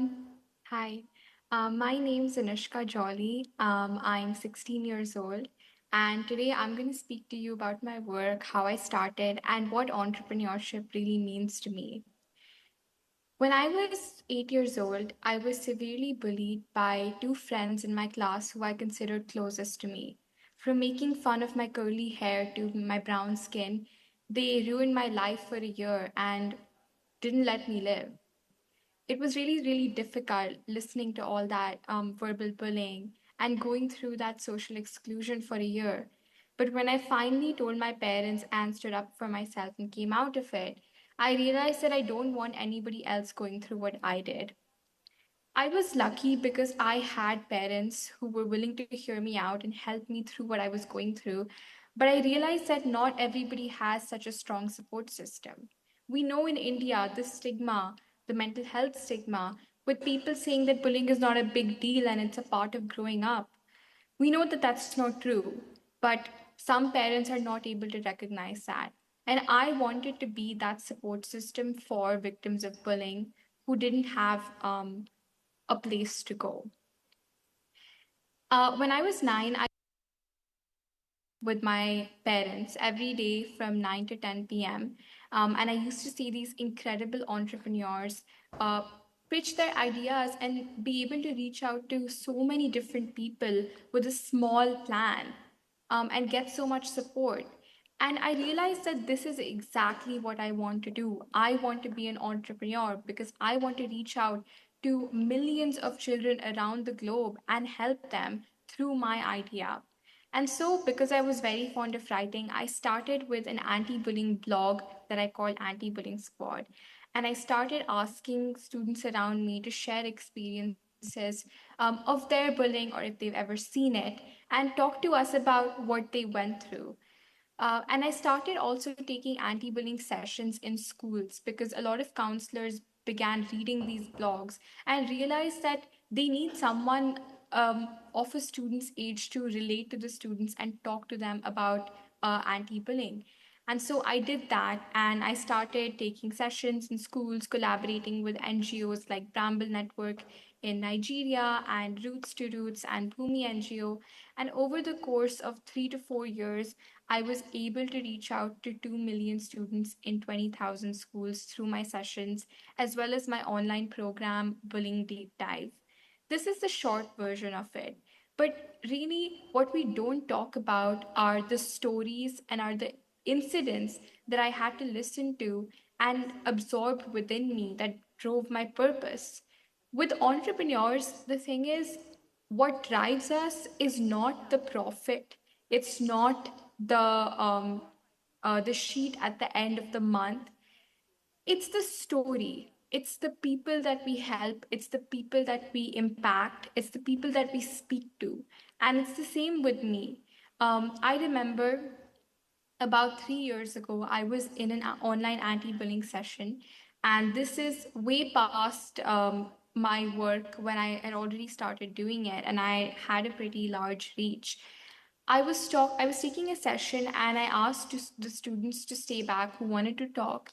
And one of them raised their hand and told me a story about what he was going through. So, uh, in his school bus, every single day when he was coming home, this group of older boys used to hit him on the shin. He had marks everywhere, used to verbally abuse him, and used to make him feel awful just for being younger and just for having certain interests. And that really took a toll on him, on his self esteem, because he didn't know where to go. When he tried to talk to his teacher dismissed him. When he tried to talk to his mom said it isn't a big deal and that he should figure it out on his own. So he truly was alone and had nowhere to go.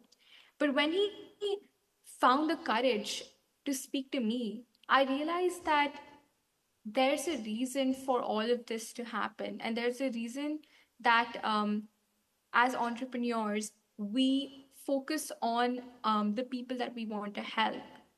It's because we get to hear stories like this and they direct us to the right kind of solutions. And when I actually found out more about what he was going through and I spoke to his parents and I helped him sort it out, I realized that what we're missing is a way to report bullying proactively. And I wanted to be a part of that solution.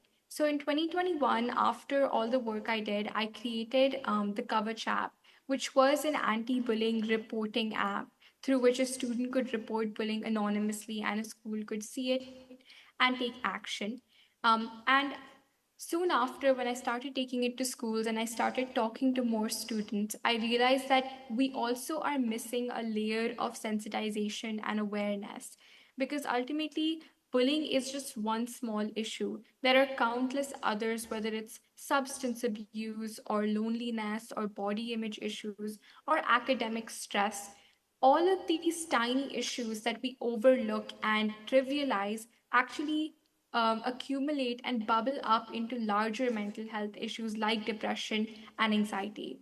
So after I created Coverage, the reporting app, and I took it out, I decided to create a second version of it, which is still called Coverage, but it's a self-help app through which adolescents can learn self-coping strategies and ways to deal with their issues and then work towards it. Um, so that's a bit about my work and a bit about my journey. One thing that has stayed crucial throughout the course, whether it's the fact that I created an online program or my online sessions or my app, technology has always been central to whatever I've been doing. And that's because I realized very early on that technology is not the antagonist, but it is something that you can use and you can really harness its power to do good. Generally, when people view technology, they look at it as an antagonist for mental health because social media, with everything and doom scrolling, it is generally viewed as something that harms mental health. But if you have such a fixed mindset towards something so vast and so powerful, you will never be an entrepreneur. To be an entrepreneur, you need to be able to look at something in a completely different way and act in a completely different way than how others are. Because there's really nothing that an entrepreneur looks at and is afraid of or rejects. They will always look at it with an open mind and try to harness its power in some way. And that's always been my approach with technology. So, so in 2021, when I was working on Kavach, one Sunday, my father saw a newspaper ad for Shark Tank India. And as I spoke about earlier, we have always been huge fans of Shark Tank, so it was really exciting for me. And I thought that I think it would be just fun to watch the show. But he said, why don't you apply for it? This was the time that I had a nascent idea of my app. And I thought that that would be a long shot because the application form itself was only for 18 plus participants. But we somehow figured out a way, and I decided to apply. And because of my passion and the way that I was looking at my work in general, I got through the first two rounds and I reached the final round, shooting in Bombay for Shark Tank India. It was an extremely nerve wracking experience. Of course, throughout the 3 days behind the scenes, um, shooting from 7 a.m. to 11 p.m., that's the first time I've done something so strenuous. And I was only 13 at the time, so it was crazy. But really, what changed my mind was when we were actually in the room and we were pitching. I remember when the doors opened, I was a nervous wreck and I walked in, my stomach is hurting and my heart is palpitating. And I look at the sharks, and suddenly everything falls into place. And I realize that the reason that I'm here and the reason that they've let me come on such a big platform and talk to such incredible people about what I'm doing is maybe because there is something special and something worth speaking about, and that gave me the power to present my app. And luckily, I got two sharks to invest. Mr. Aman and Mr. Anupam were kind enough to provide me the investment and have been guiding me ever since. Working with them, working in the startup ecosystem as someone so young, pitching to countless investors, and having this whole journey of what it really means to be an entrepreneur constantly evolve, whether it's the pandemic or whether it's the feedback that I got from schools. If there's three things that I've learned that to me are the most important about being an entrepreneur, it would be impact, adaptability, and confidence.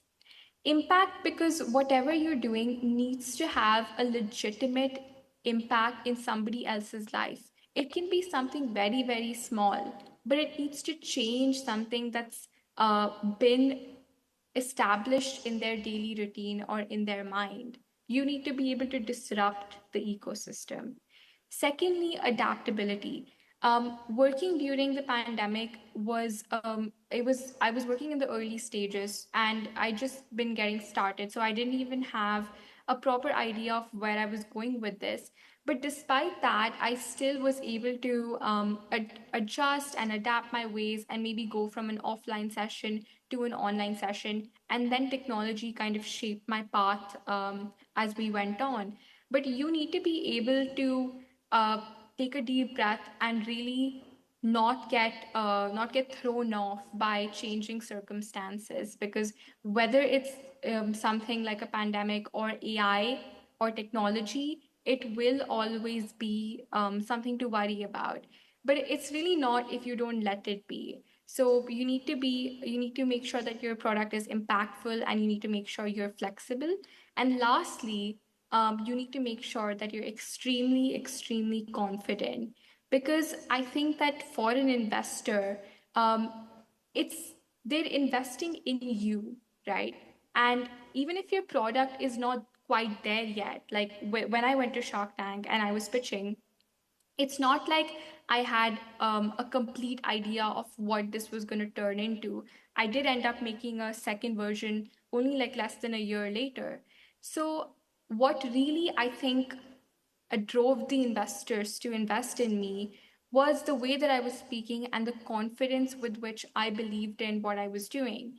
The confidence comes from experience and comes from trying and failing. Because if you've made 100 calls, or if you've done 100 investor pitches, maybe 10 investors will be interested, and out of that, one will materialize into a genuine investment. So how do you get the confidence? You simply have to go out there and try as much as possible and take every opportunity that you can. That's what my entrepreneurship journey was like. I was lucky to be awarded by the Prime Minister and President for my work as well in 2023, as one of the Pradhan Mantri Rashtriya Bal Puraskar awardees. And my journey has always been taking small steps and trying to maybe be a little bit better than I was the year before. And through those tiny, tiny steps, I've been able to create a large impact. As for where Kavach is headed next, we are trying to democratize access to counseling for adolescents because I think when it comes to self-help, that is definitely a layer that's important. But we also need professional intervention when it comes to mental health. We need counselors. The Times of India reports that the WHO recommends 3 psychiatrists per 100,000 people in the population, but India has less than 1 psychiatrist per 100,000 people. So we clearly have a systemic issue of a lack of counselors and a lack of resources for mental health. So, what I want to do with Kavach next is to change that. I want to grow access. I want more people to feel comfortable seeking counseling and maybe open up more ways for people to seek counseling and make it more affordable. So, that's what we're working on right now. And right, so that's me and that's my work. And I would be really happy to answer any questions if there are any. And it's really nice to be here.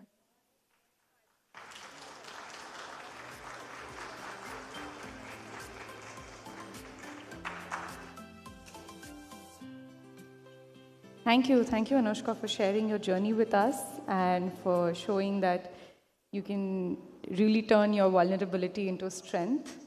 Thank you so much. Can we have a big round of applause for Anushka Jolly?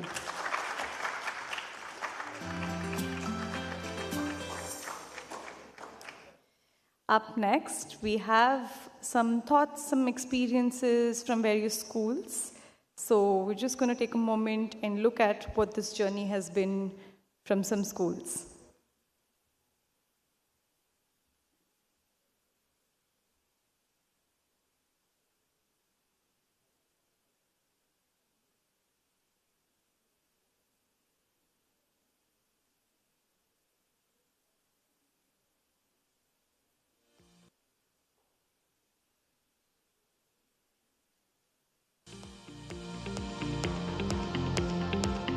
The Young Pioneer program, organized by the Cambridge University, has given the change in the teacher as well as the student's mindset.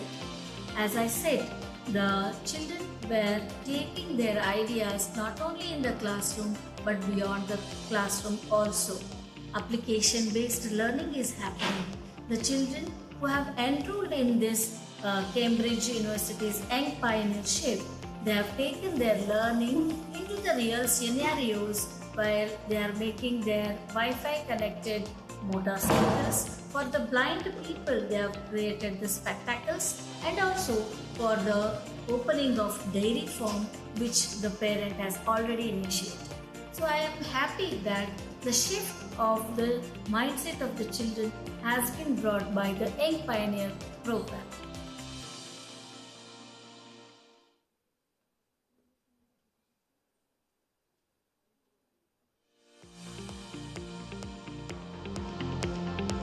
Hello, I'm Sneha from grade 9 from team 1 Bharati Public School, which is situated in Yelahanka, Bengaluru, and my topic is Smart Lotto. Thank you.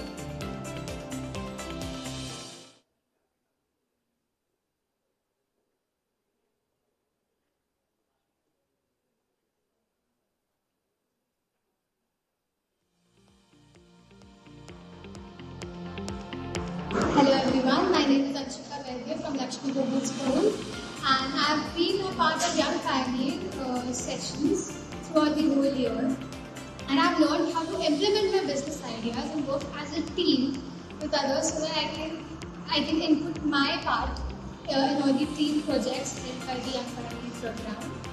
And a lot of business people have told their experiences throughout their business journey, which will help me for future aspects. Thank you.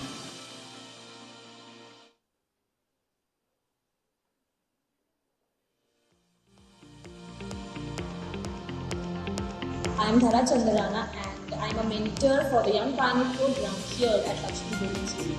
When talking about the impact that this program has created on our students, I would say it is truly significant. I have seen students are more engaged and motivated because the subject feels real and relevant to their lives. They are learning how to identify problems, come up with creative solutions, and work effectively as a team. I've seen them develop confidence, leadership skills, and a growth mindset. Even students who typically struggle in academic subjects are thriving because entrepreneurship taps into different strengths, creativity, leadership skills, and initiative. It's also helping them build skills that will serve them well, no matter what career they choose. So I would like to thank Cambridge for starting with this program, this initiative, and I'm sure this will help our students go a long way. So once again, I want to thank all of you, the team, who have been a part and who have made this successful. Thank you very much.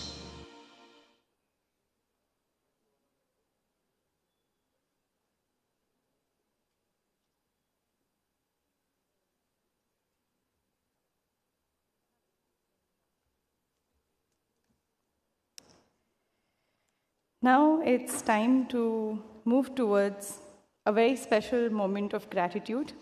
Our heartfelt thanks to the incredible jury members who have brought thoughtfulness, curiosity, and care to every interaction with our young pioneers.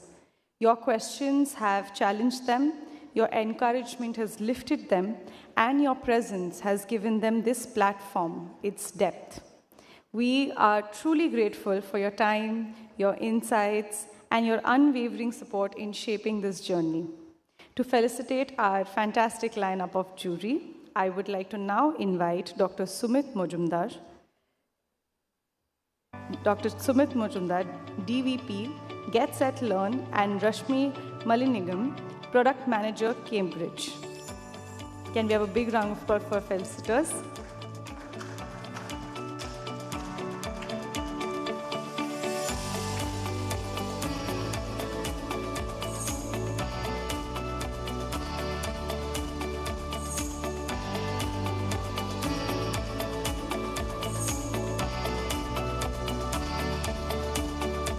Dr. Sumit and Rashmi, the stage waits for you.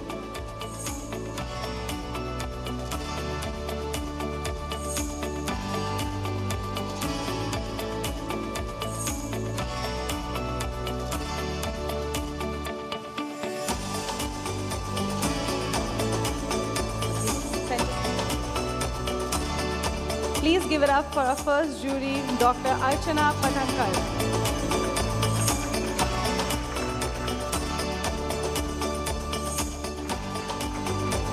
We can keep it going for our jury.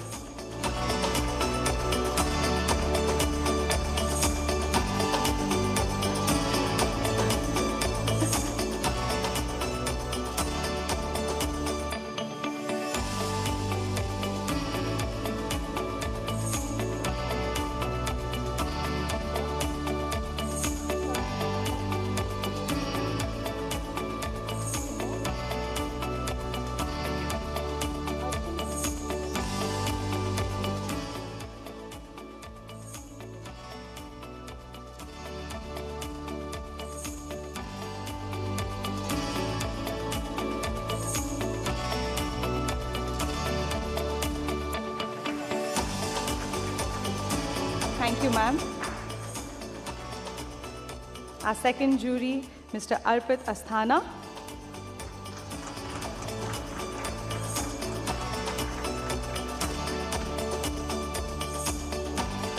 बहुत लंबा है रास्ता stage तक. We can keep it going.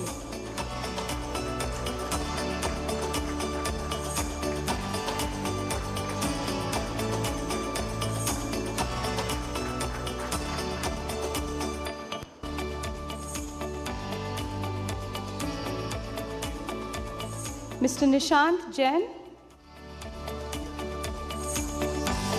Oh.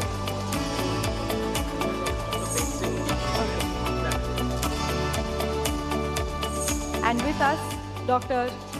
Pradeep Pense.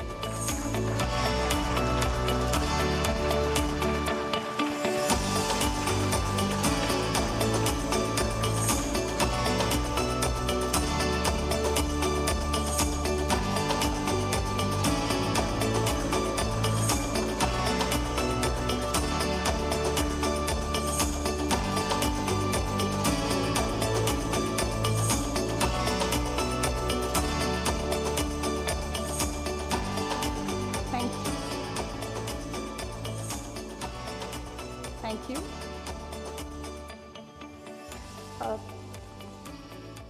Dr. Sumit, would you like to come and tell us a few words about the process with the jury and the mentors? The stage is yours.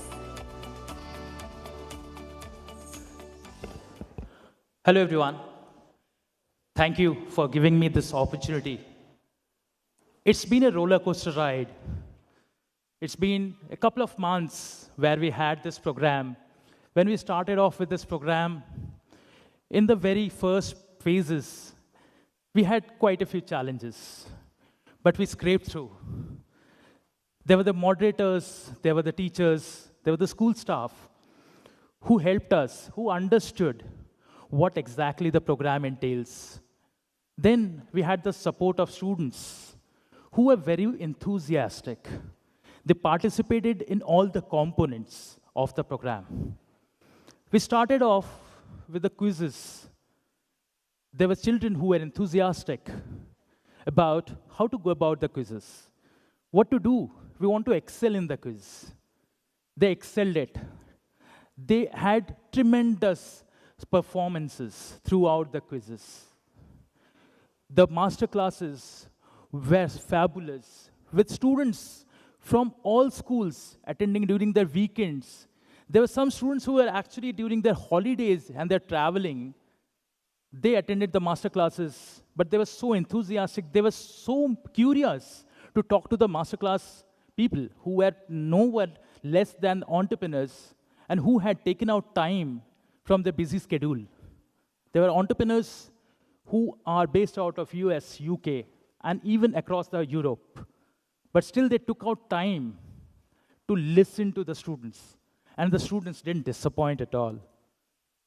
We really had the support of the entrepreneurs for the master classes. Then came the major thing, which was the mentorships. So here, I would definitely like to acknowledge Professor Paintsay and the Wellinger group of institutions. We would like to have one round of clap for Professor Paintsay for his enormous support towards the program. He has been a mentor, a complete thorough supporter for the program, who has guided us at all steps, wherever we needed support, wherever we needed guidance. When we did that, he also supported us with the mentors who are also present. Some of them are also present with us. And we'd definitely like to have a clap for them, without whose support and guidance we won't have witnessed the presentations that we saw since yesterday. It has been an exemplary support from them. We cannot definitely forget the school principals, the moderators, the teachers. Some of them have also come from far places like Davangere, Bangalore, to witness, and even Pune, to witness this event and part of this event. Even those who are attending right now in an online version have been supportive throughout. So we should be clapping for ourselves and our stars, the students. The students who have made us proud, who has made all our jury members proud. All the jury members can vouch for it, that they have not seen such a kind of pitches from anyone. So this has been a launch pad in the true sense, which launches the students in the world of entrepreneurship. And I hope that they don't look back. They only go forward. And as yesterday, many of our jury members said, don't be afraid to fall. Don't be afraid to fail. Rise up again and rise up much beautifully. It's going to be a much better thing for you. Thank you.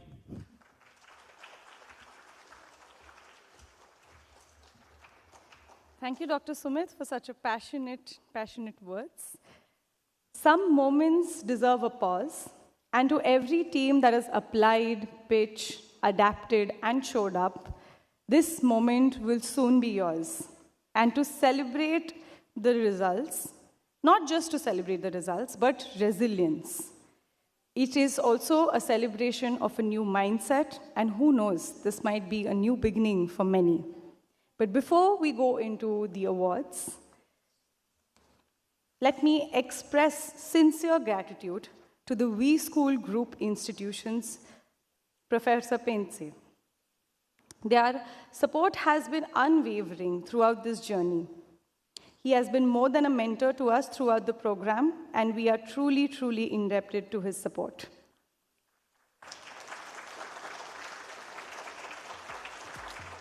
And of course, a heartfelt thanks to mentors from We School, some of whom are present with us today, and we would be privileged to felicitate them today.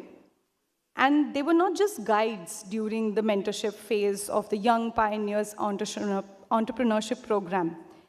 They were its heart. These mentors went above and beyond. They didn't just conduct sessions. They created safe spaces where students could think, question, and experiment freely. They encouraged learners not just to absorb knowledge, but to apply it in their personal life in meaningful ways. So to felicitate the same, I would like to call upon on stage Head of Sales of Get Set Learn, Mr. Prateek Dastadar.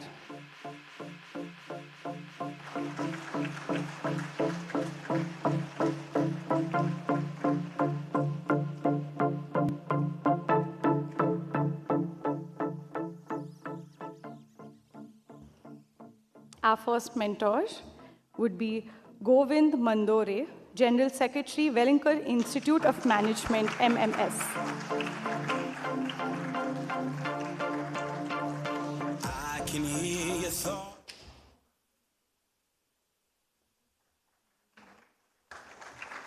You can take a moment to take a picture by them.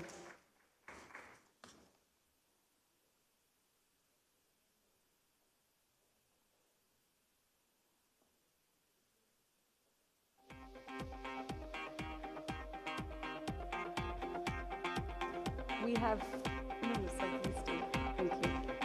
Our next mentor is Hema Sura, second year MBA student at Wellinger Institute of Management.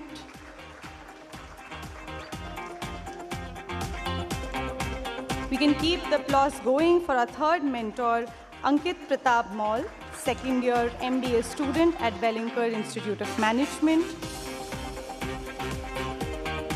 Varun Fulia, second year MBA student at Wellinger Institute of Management.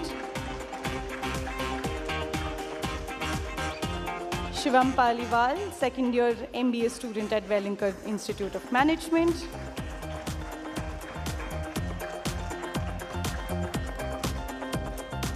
Mohit Khatri, second year MBA student at Wellinger Institute of Management.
Thank you, Mr. Prateek, for felicitating them.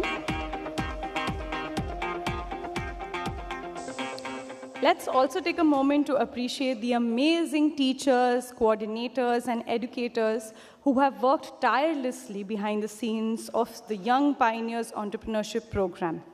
They were the glue that held it all together, managing timelines, supporting teams, answering every query, no matter how small, and making sure that the entire journey ran smoothly. Their dedication, patience, and quiet leadership has made this experience seamless and truly special for every student involved. To give away the felicitation, may I please call on stage Mr. Ashwin Adhikari, SVP Get Set Learn, and accompanying him, Mr. Kunal Orzade, Deputy General Management, Product Marketing, Cambridge. Can we have a big round of applause for our felicitators, please?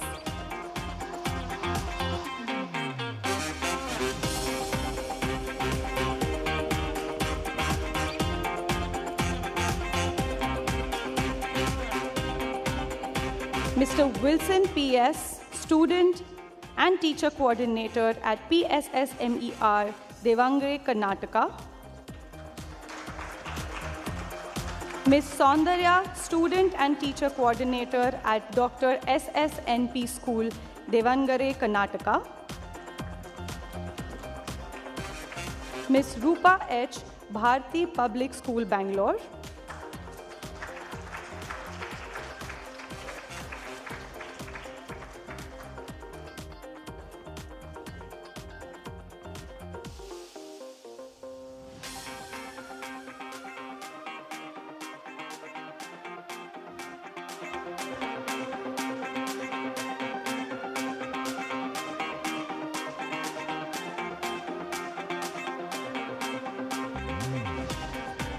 Ms. Moshumi Gaikwad, Lead Quality and Process Secondary, Bharatiya Vidyapeeth Rabindranath Tagore School of Excellence, Pune.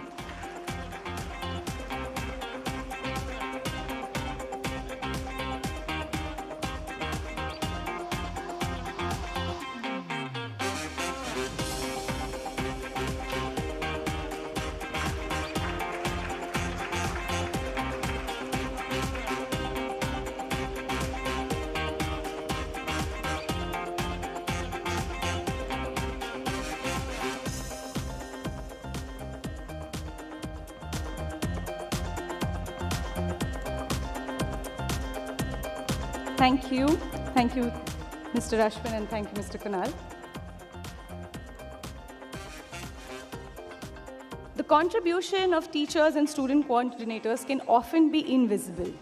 And we were lucky enough to be in presence of the teachers and coordinators who have come to support their schools.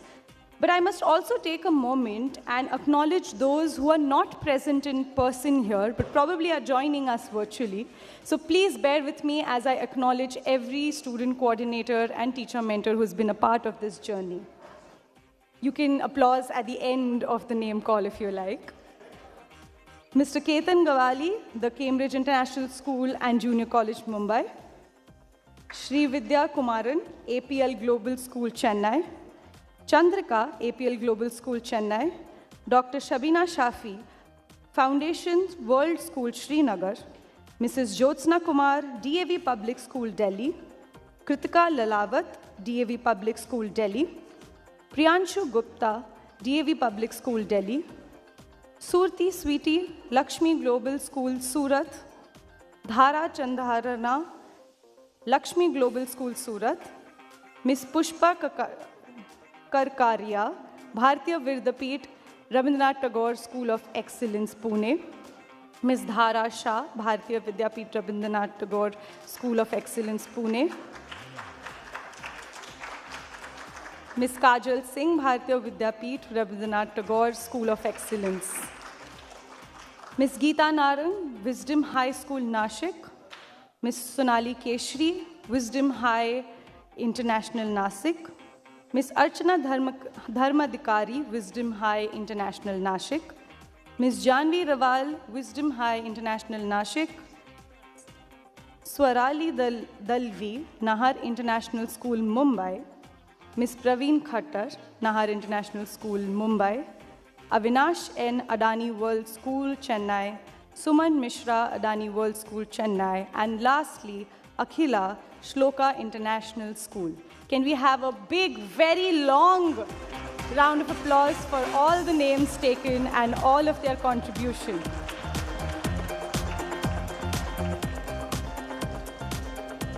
I must now also make the most of this moment and extend the heartfelt gratitude to principals of all the participating schools.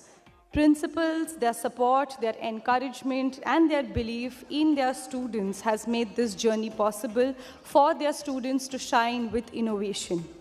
By championing innovation and real-world learning, you have helped create a space where young minds could dream big, take risks, and grow into confident change makers. We are deeply grateful for this partnership. And again, as we know the drill by now, I will take the roll call of names and then we can appreciate their contribution. Mr. Arun Kumar, Principal of PSSMER School and Junior College. Mrs. Kamal B. Narayan, Principal of Dr. SSNPS School, CBSC. Sarija Santosh, Principal at APL Global School. Mr. Umar Sharif, Principal, Foundation World School. Chiranjeevi V.V. Lakshmi, Principal, Laurel High School. Dr. Rahul Sharma, Principal, Cambria School.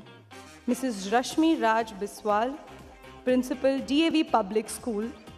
Mrs. Tejashri S. Virakramat, sorry if I have not pronounced that properly, Principal, Bharati Public School. Ms. Vandana Arora, Head of School, Nahar International School. Please can we have a big round of applause for their partnership, trust, and belief.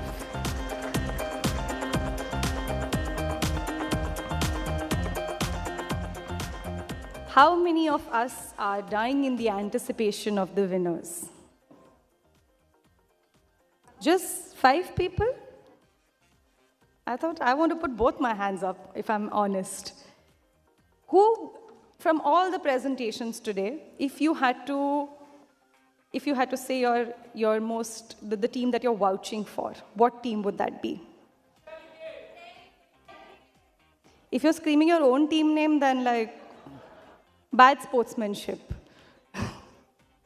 Sorry, I didn't hear the names. Can you be loud with enthusiasm while supporting someone? Okay. Any other guesses? Anyone else? So basically, the 2 teams that were present here in person. That's very convenient. That's very convenient. Sorry? Yes, that was a very catchy song. I'm going to be dancing to it, if I'm honest. Any other guesses? Well, unfortunately, we want to really take our time and make sure that we have the tallies right.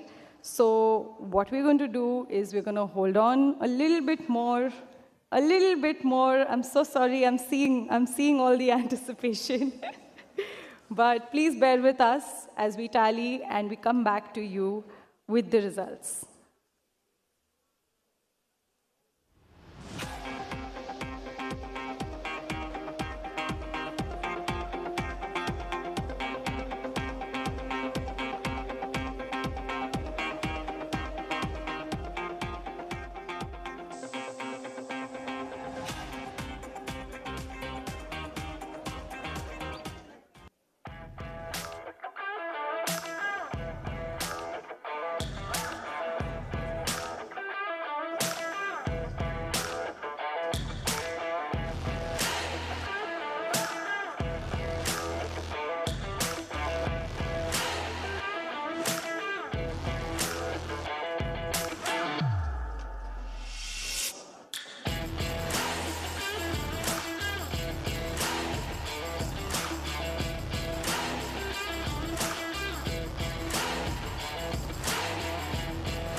Hello, hello, hello. Time has come, and I am here.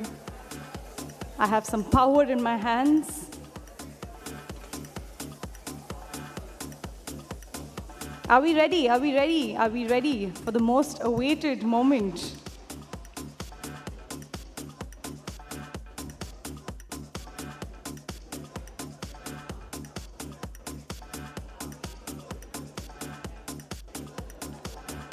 This would be a good time to settle down. This would be a good time to call your friends who went outside to come in and settle down. Hold some hands, say a prayer, do a dance, whatever helps.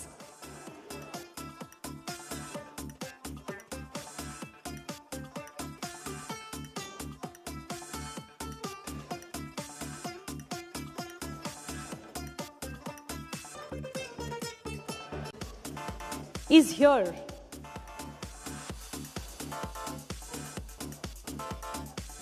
So now we have come to the much awaited moment, which is the award ceremony, where we celebrate and reveal the top 5 teams of the Young Pioneers Entrepreneurship Program.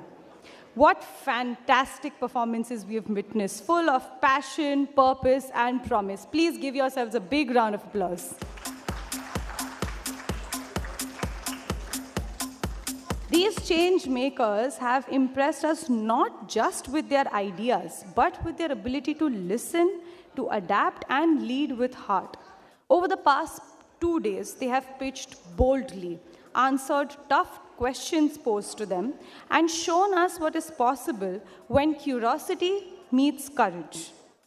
This is their moment, and we couldn't have been prouder to celebrate it. So to present you these awards, I would like to call on stage Mr. Ashish Arora, Senior Vice President, Cambridge, and Mr. Amit Zaveri, CEO and co-founder, Get Set Learn.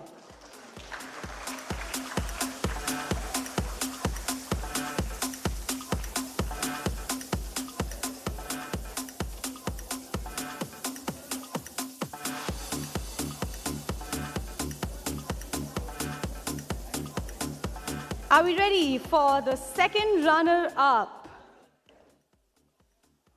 This is my favorite moment, the silence. The second runner-up is none other than DAV Public School Delhi team Hermos World.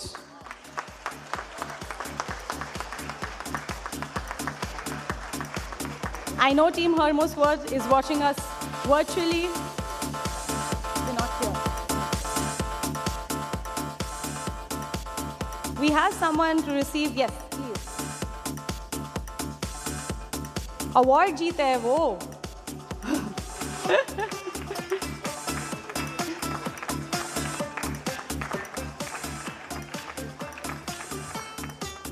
Congratulations to DAV School Delhi.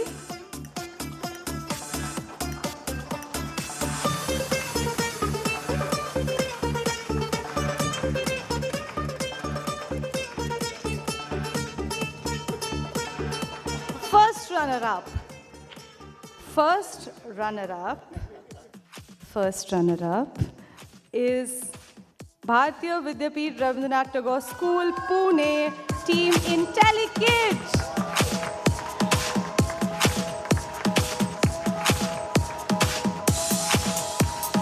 The crowd winner.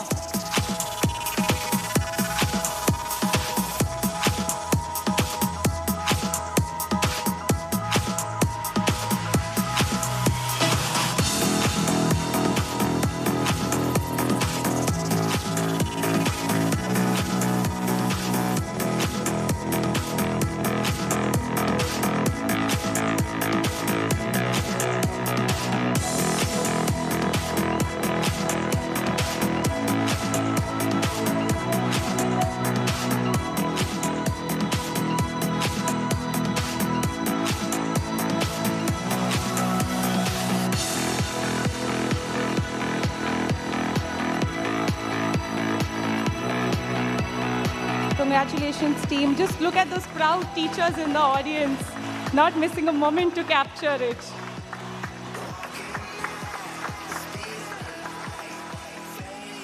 On third prize, please stay here. On third prize, any guesses? Okay. Third prize goes to Foundation School Srinagar team Feel the Sound.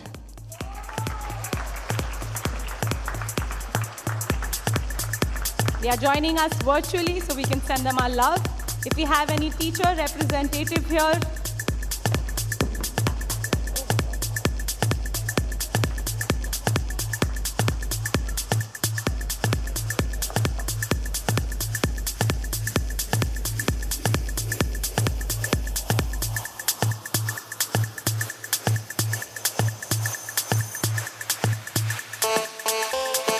congratulations to team Feel the Sound.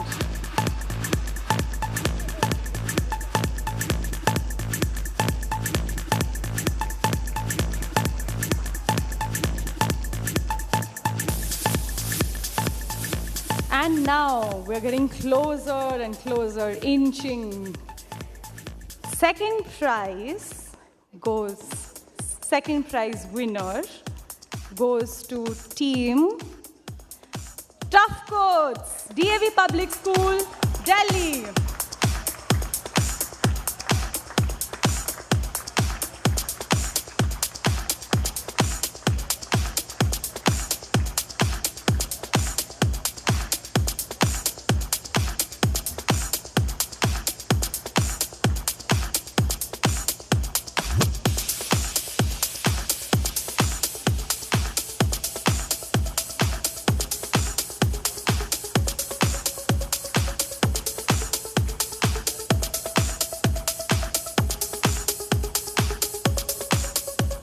Congratulations, Team Tough Coats. I mean, one could hardly refuse that charming confidence in the presentation.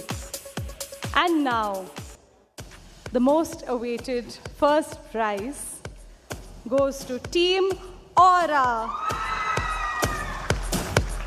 Dr. SSPN School, Karnataka, the winners, the first prize position.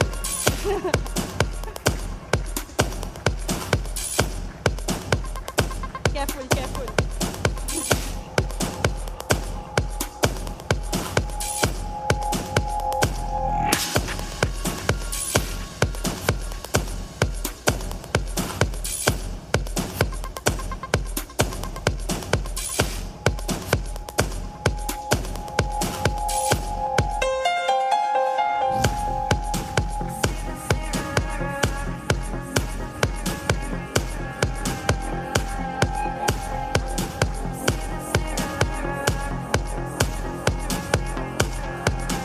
First prize winners are getting their pictures clicked.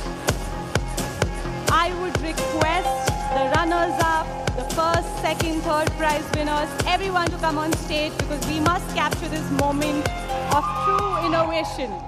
See the mirror in your eyes, see the May we have on stage Team Tough Coats, Team Feel the Sound, Team DAV. Please stay on stage. Please stay on stage. Yeah, we want to take a group picture with everyone because we are all a part of the young entrepreneurship community.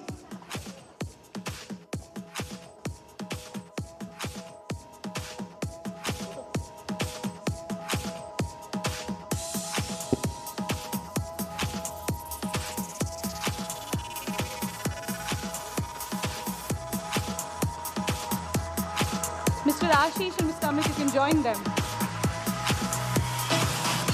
Join them in the photograph.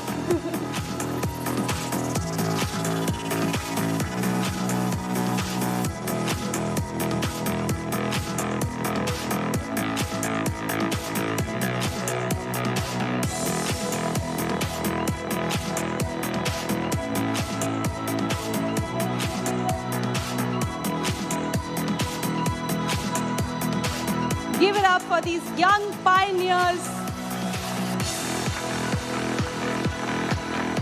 So we have more awards. We have more awards.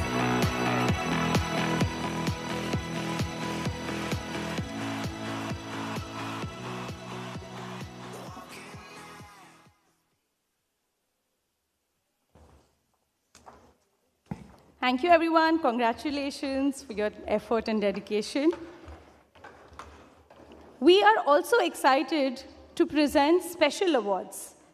These are awards where we recognize teams that stood out for their creativity, teamwork, storytelling, and impact. Because sometimes it's not just the idea, it's how you bring it to life that truly matters.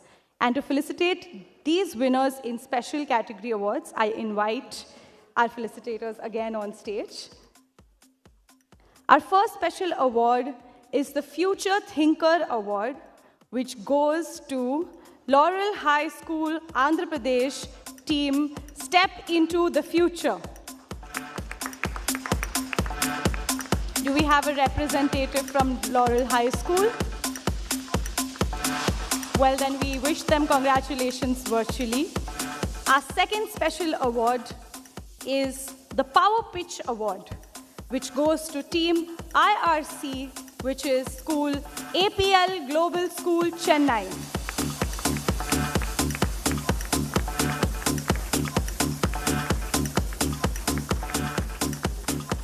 And our third special award is the Rising Storyteller, which is DAV Public School, Delhi, for Team Biopack.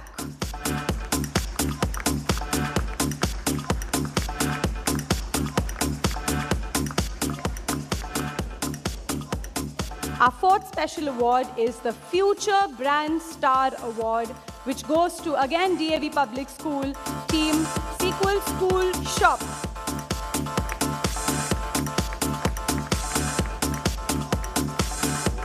And the last one in this category is the Rising Creator Award, which goes to Laurel High School, which is Team Tune In. Big hearty congratulations to our special award winners. Thank you for felicitating.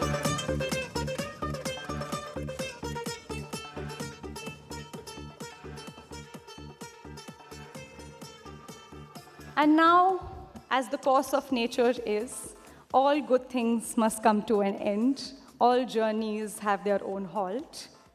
And thus, to close this edition of the Young Pioneers Launchpad, I would like you to join me to please welcome Mr. Kunal Orzade, Strategic Partnership Lead, School Education, Cambridge, to come and speak a few words for the closing remarks of this event.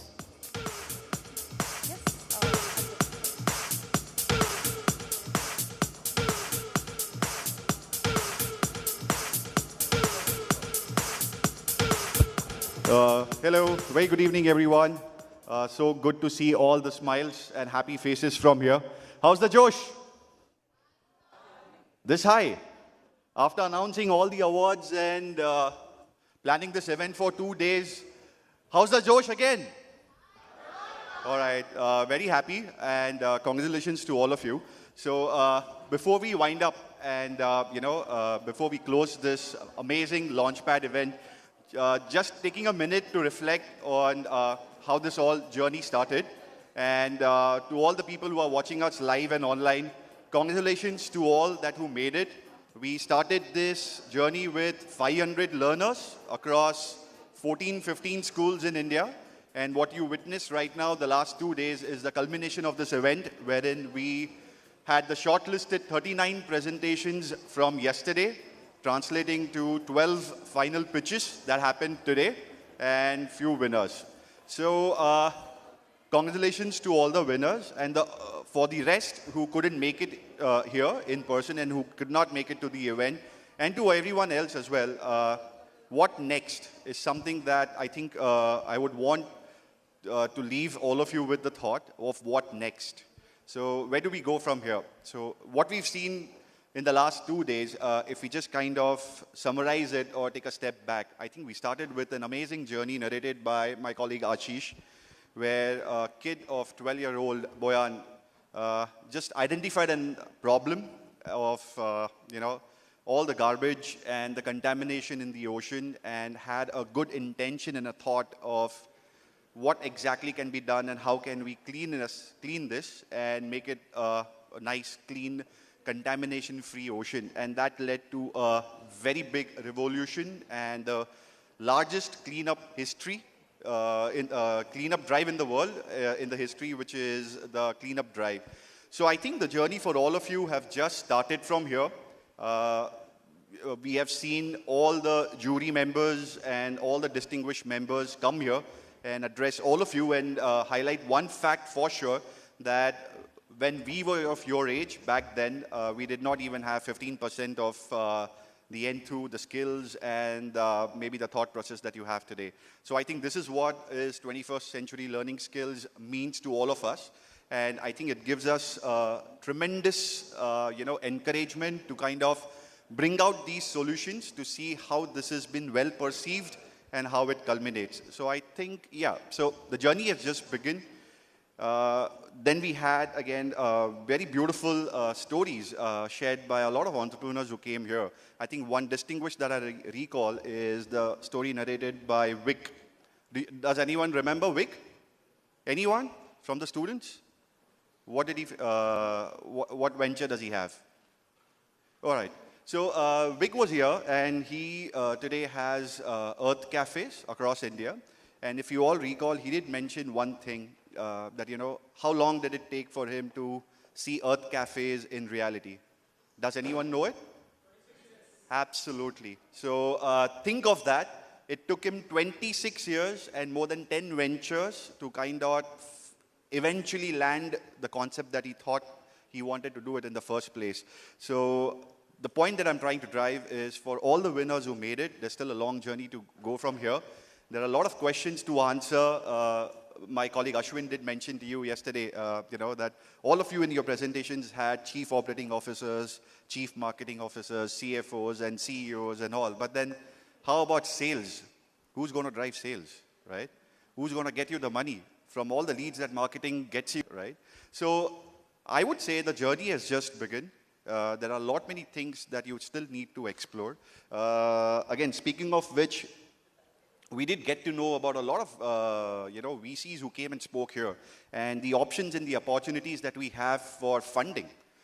So we are still in school, we still have ideas, and if you are still open to observe and absorb all these things that are there with you, that's the purpose and the intent to organize these 2 days and invite these distinguished members to kind of share their experience and the available options so that you are aware of where you can lead with your idea from here in the time ahead. So Mr. Raja said that there are a lot of initiatives by the government, where they are funding 5 lakhs, 10 lakhs, 20 lakhs for ideas. We had another distinguished member come here from WTF Venture, who exclusively funds ideas below 25 years of age, right?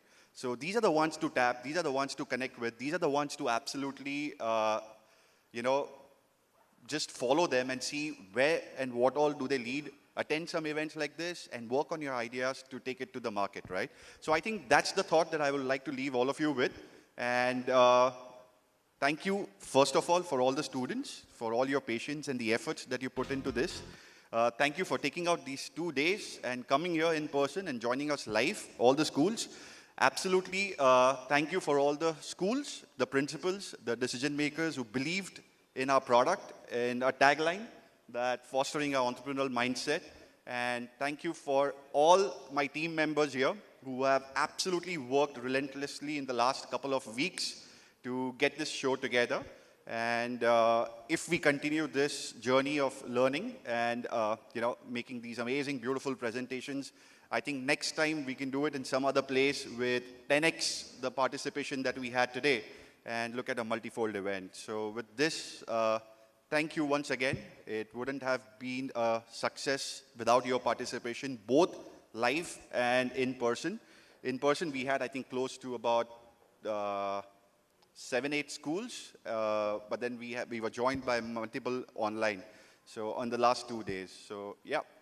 So with this, before I forget, just wanted to thank my team members, the marketing team, for putting this event together for the last 2 days. Absolutely, big efforts in making the logistics arrangements, ensuring that all the live sessions go well, ensuring that all of you and all this event goes flawless. So with this, thank you once again for all the belief in us, and looking forward to see all of you next time in some another city with more ideas, and the ones that were shown to us maybe going to the next level, right? So with this, thank you once again. Signing off, safe travels and reach safe. Thank you.